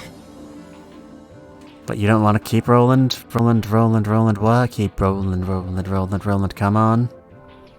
I don't know, whatever floats your boat. Then Zero. By my reasoning, you know something S.H.I.E.L.D. doesn't want you to. Am I wrong? I don't know. It's not impossible, but I truly can't think of anything. Then, the investigation. Were you suspicious of the authorities for any reason? This time I can confidently say you are wrong. I did not suspect anyone of anything. Not even like a tiny bit? I am afraid not. Rot. Tomorrow? Okay, I'd appreciate if you didn't steal my catchphrase. You don't actually believe this rubbish, do you? His story makes no sense. If you weren't afraid of the cops, then why did you avoid them at every turn? You left without saying a word? You anxiously waited for the police to come find you? You flinched when Bishop caught your scent and when you learned that Sheol had made a move? Well, you didn't exactly go to the police, did you? You decided to play dress-up instead. You're right. I'm not being entirely truthful. In fact, I've left out the most important detail of all. What? Why? Please believe me when I say that I am not withholding information. Rather, I wanted to isolate this detail and give it the emphasis it deserves.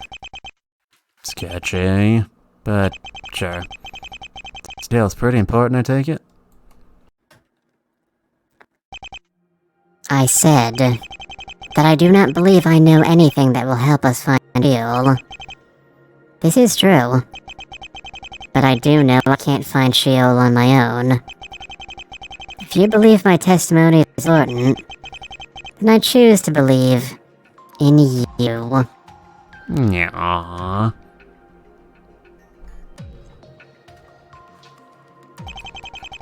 I don't think I know anything. Maybe you can prove me wrong. And she looks at me, and I look at him, and she looks at me. Sounds like it's time to hear this testimony, then. Yes. Alright. I'm ready. This is the secret I've been hiding for the past 5 years. I hope it meets your expectations.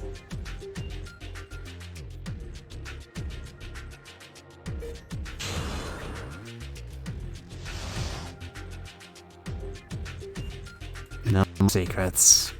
Let's party. The first thing I did after escaping the room and board was murder a police officer. Okay. Man, that must have been a hell of a day. I was dazed and disoriented when I awoke in the elevator. Gun in hand, I stumbled through the quiet woods. There was a sudden noise and I spun around. Reflexively, my hand went up and I squeezed the trigger.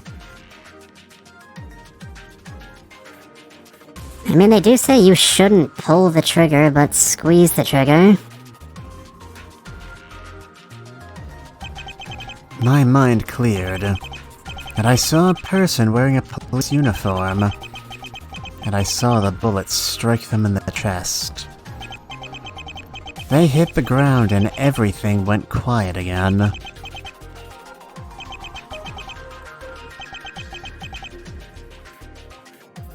Okay, I hit the hotkey, I guess it didn't work. I hit the ground and everything went quiet again. They didn't move.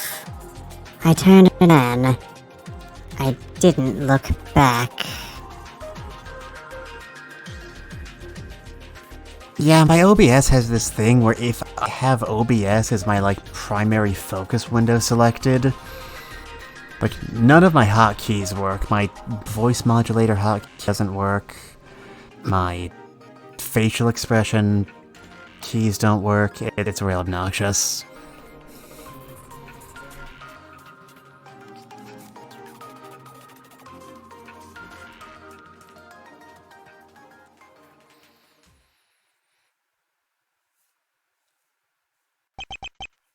This is it, huh? I suppose it wouldn't be the room and board proper, but one final tragedy.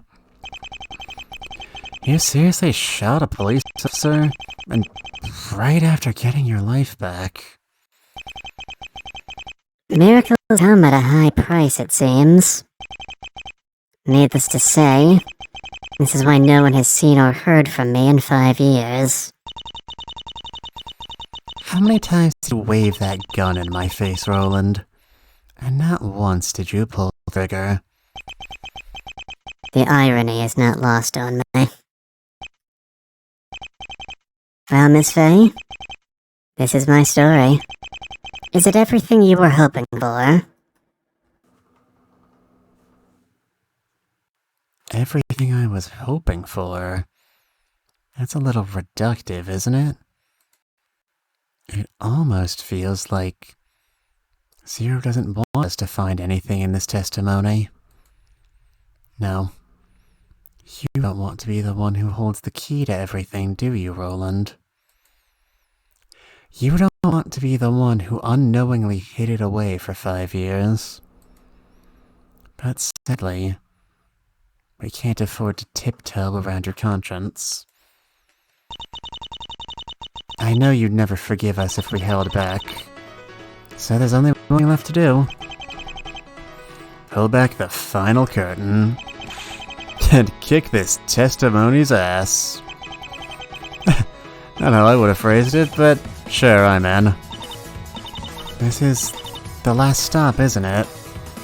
Don't think anything of the fact that there's an entire extra chapter after this. This is where we drop off. The truth here, or it's forever lost. Monokuma is still just up there staring at us, and I don't appreciate that. We've come this far. Let's begin the cross-examination.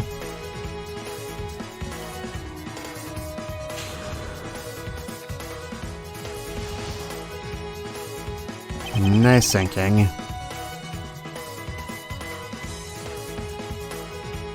Alright, first thing I did after escaping was murder a cop. Cop killer! Can we be certain this individual was indeed a police officer? Aside from the uniform, I mean. Do we even know if it was a real uniform? Truthfully, I'm not sure. I've long wondered about it myself. But I've found a genuine reason to think they weren't an officer. Just speculation. As it so happens, we can prove if they were really an officer or not with evidence. And the evidence is me! Ah, ha ha ha. Okay, no, but seriously, if any officers were shot during an investigation, I would have heard about it.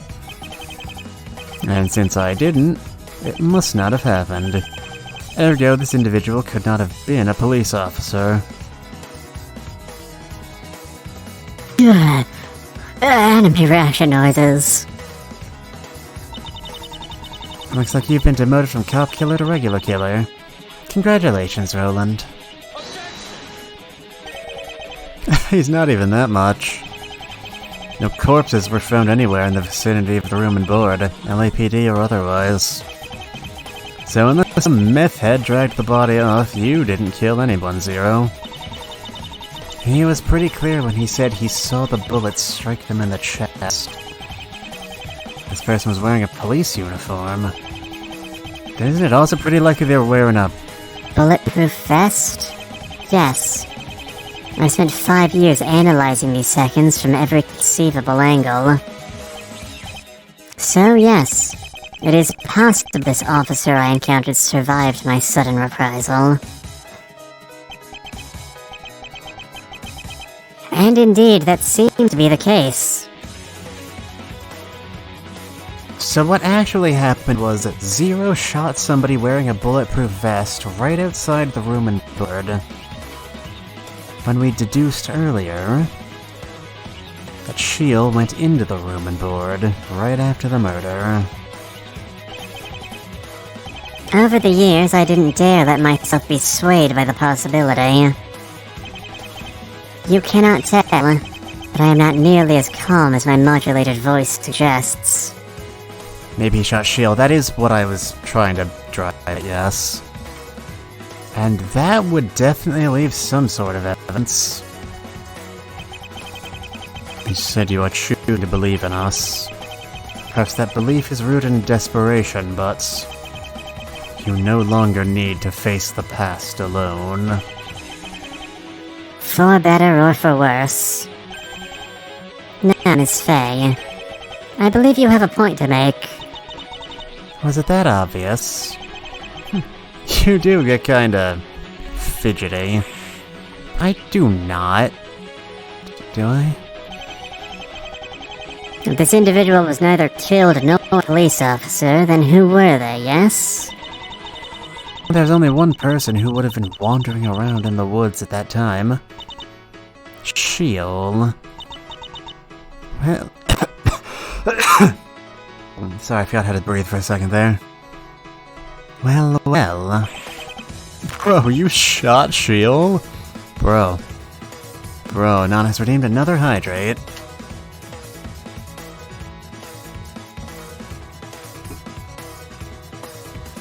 I drinked. Are you proud of me, Daddy? That is what the evidence appears to suggest, yes. I have considered the possibility as well. But only for the past 20 minutes or so. Anyone else would have informed the authorities if they had survived a random shooting, right? It almost had been Sheol, if you ask me. Wiping out as the fuzz makes sense as a disguise, too. Folks don't tend to stick their noses at police business. I must agree. However, and I do hate to point this out, Sheol clearly survived this encounter. And then went about his business destroying evidence. So if that really was Sheol, my shot did not impede them in any way. I find the bulletproof vest theory the most likely explanation for this. And unfortunately, I do not see how this helps us uncover their identity. Not yet, that is. Maybe its usefulness isn't obvious. But this might be the biggest lead we've had in 5 years. We've found our point of attack. Now we push until something breaks. It's nice of you to pretend you care, Monsieur Prosecutor. I was dazed and disoriented when I awoke in the elevator. Gun in hand, I stumbled through the quiet woods. Can you remember what time of day it was? Approximately? The sun high in the sky, if my memory is correct. Perhaps early afternoon. The official estimate for when the 4 of us escaped is around 12. So this must have been shortly after. Assuming he really was awake by the time Montclair left, that would make sense. And your condition? Can you describe your symptoms in more... In more detail. I'm afraid I can't do much better than dazed and disoriented. And if you're wondering if I perhaps hallucinated the whole thing, I can offer no defense. I have no evidence of this encounter occurring either. Just the memory. Though there was a single bullet missing from my revolver, so I must have shot something. Why should we put stock in your testimony at all, then? That would be a question for Miss Fay, not I. Because Sheol wants to find you for a reason. And also because we have other options.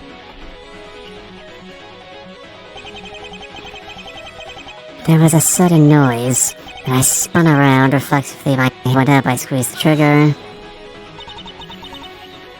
Describe this noise.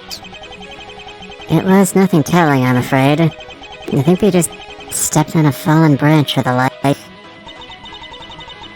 And that was cause enough to open fire.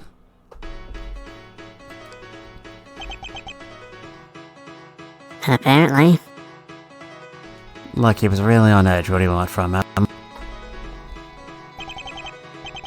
Just to be clear, when you're pressing statements, you yell, hold it, not objection.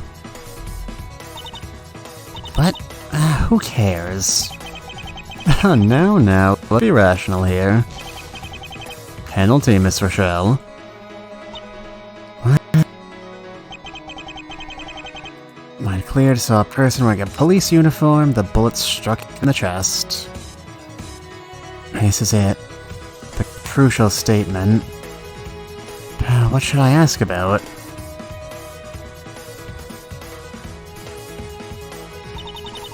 This officer.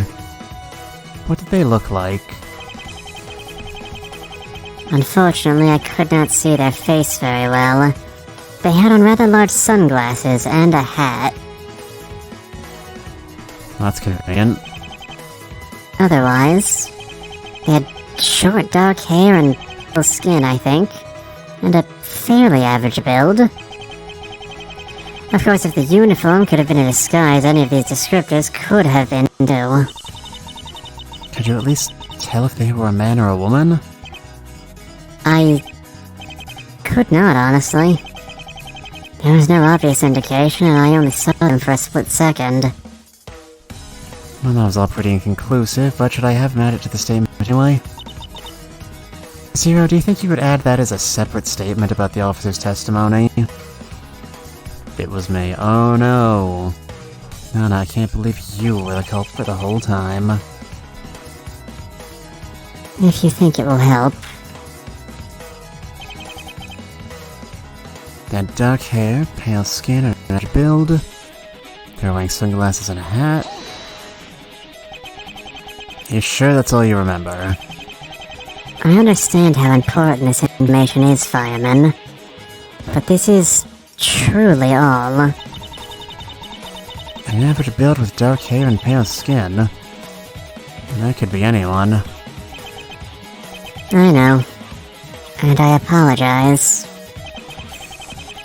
But holding anything at least? No, their hands were empty. I really have no idea if they were male or female.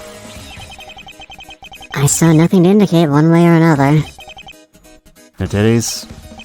No, Mr. Armando. No titties. Such a sad state of affairs.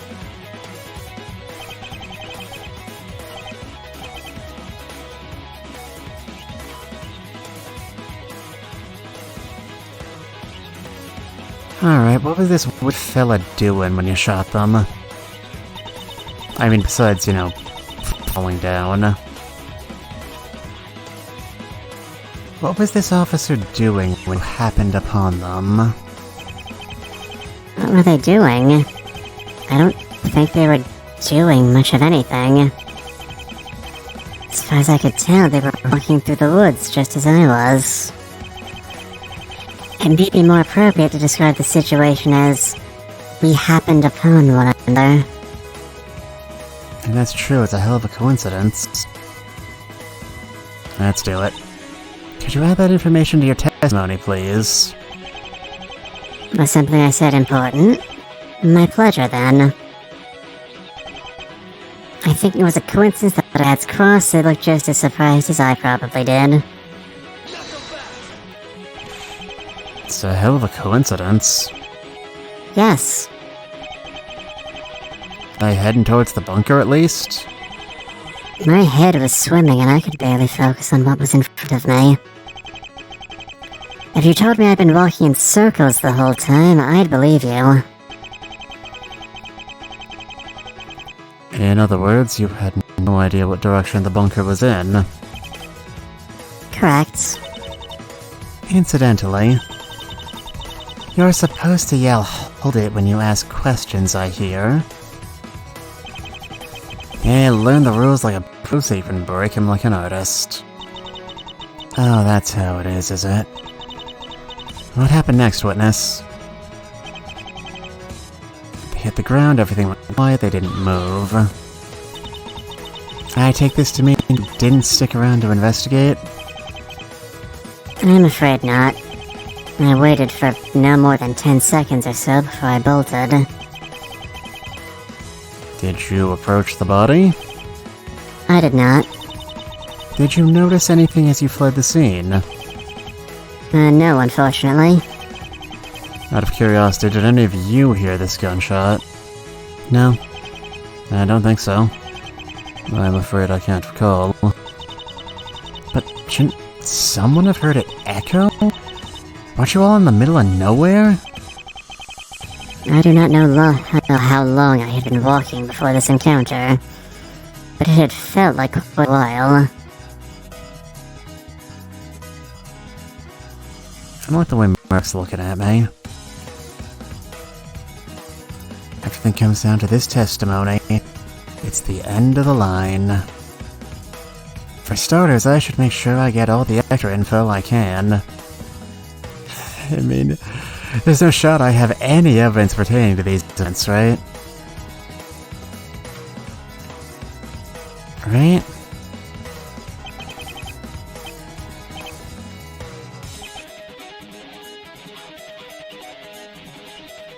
Alright. This question is fairly obviously important. The bullet struck the officer in the chest. Are you sure of that? I am. But it's not like you actually saw the trajectory, right? Especially not in the state you were in. I am certain I hit my target. The way they recoiled from the impact made it obvious. Did you hit dead center? No, slightly to the side. They're right. Did they react at all? Try to dodge out of the way or something? I did not allow them much time, but they did attempt to shield themselves with their hands, I believe. It was ineffective. Was any of that important? Did you add what you just said to your testimony, Zero? As you wish.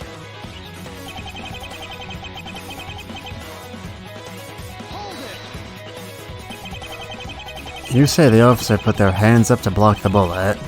Did they? Block it, you mean? Definitely not. That bullet hit them in the chest. But did you hit their hands first? Maybe the flesh and bone redirected the shot? I don't know? It all happened in an instant. But from the way their body lurched after I pulled the trigger, they were definitely hit in the chest. And when the shot connected, did anything happen? Did they cry out, maybe? Maybe. But all I heard was the gunshot.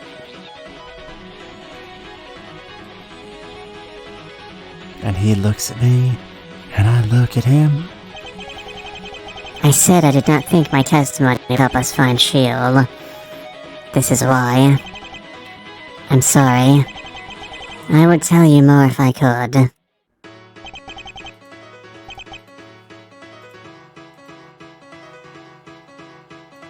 Alright, how do we approach this?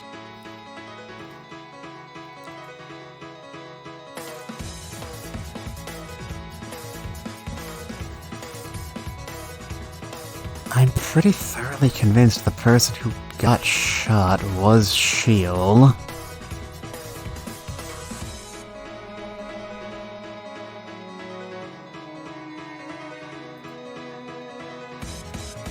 What evidence even connects? Direct ballistic trauma, death of Lance unlikely the subject retained motor control after the bullet entered their hearts.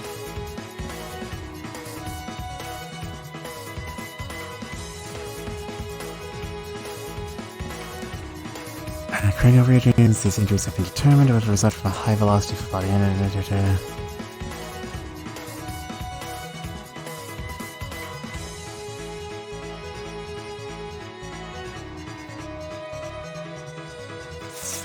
Trip.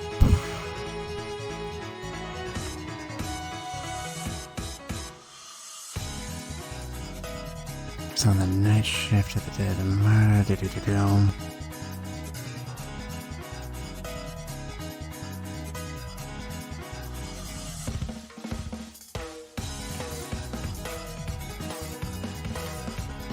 not sure how we go about approaching this.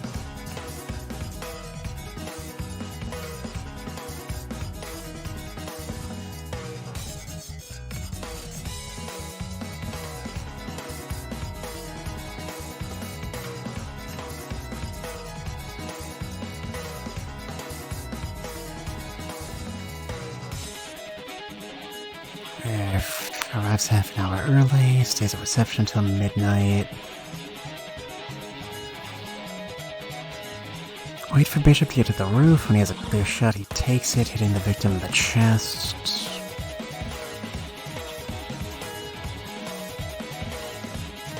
It's about to clear the patient on the rooftop. Cover his graves.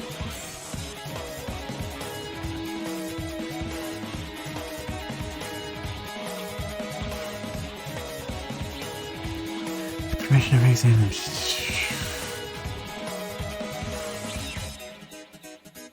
Situation is unfolding.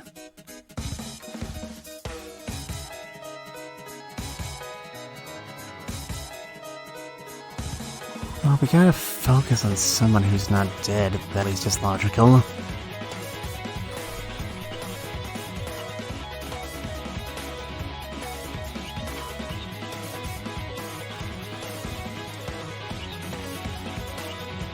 Does anyone show any signs of having been injured at the time?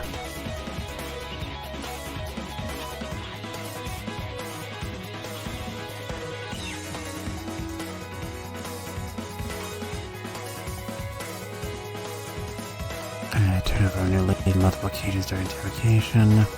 Wait.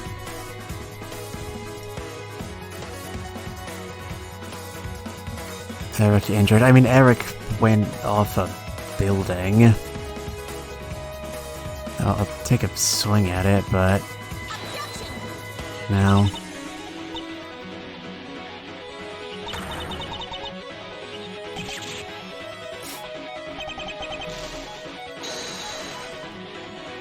God damn.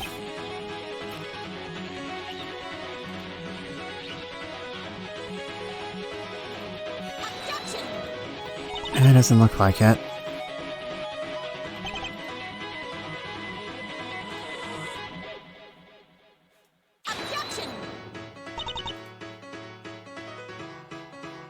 No, I mean when he was interrogated by the police, but I guess not?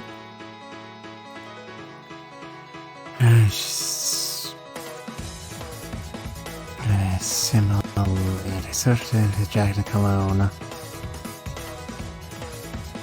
No, he wasn't injured. I knew he had a black eye and whatnot. Well, as a general rule, not a thing's bullets do. I wonder.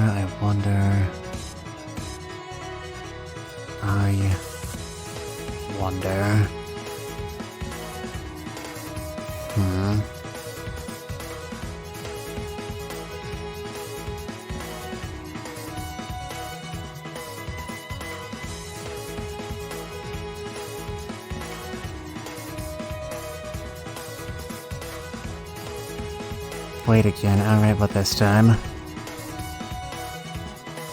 Someone have a skull in their hand? Woke up. There's no painful... There's an old man, there's an old pan, there's an old pan,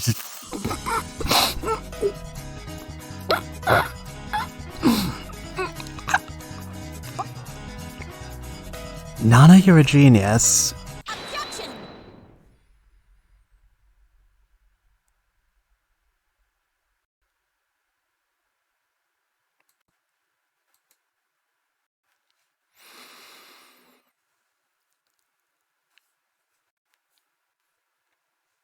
And that's where we're gonna call it here, thanks to everybody.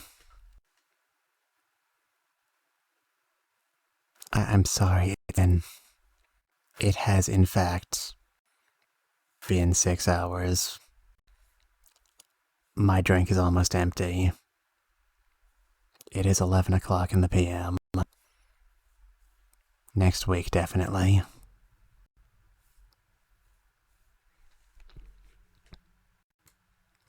this was a very abrupt ending. I was not at all banking on the possibility that this chapter by itself would be longer than the entire rest of the game up to this point. With stream ending, yeah, I'm sorry, my voice is starting to go. There even anyone streaming at this hour? I mean, logically there must be somebody.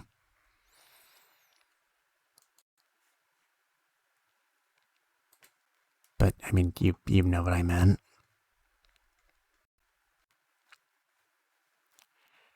I must say I did not expect anything to go in this direction. So, you know, that's, interesting.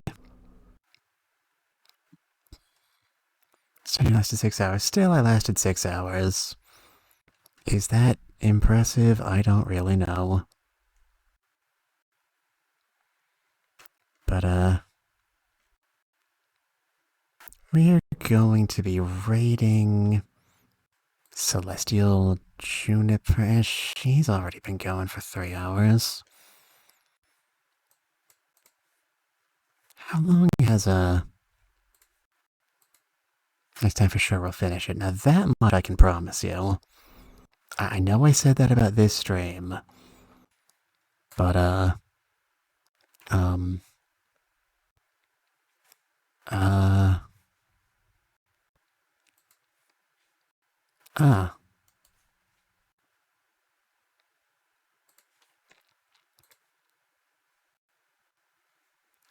everyone I was considering raiding looks like in the process of wrapping up.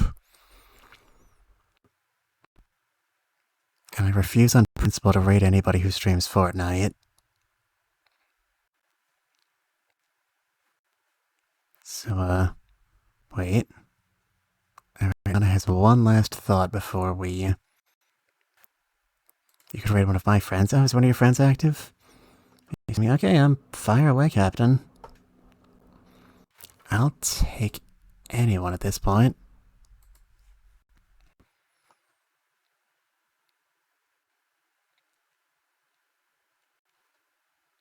Who is the lucky bastard? Or possibly bitch, I don't discriminate. His name is Yuzudin and he's streaming.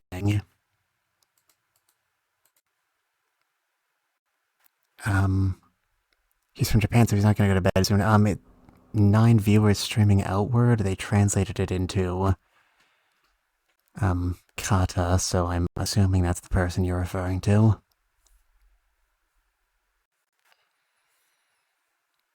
Gonna take that for granted. Yep, that's him. Alright.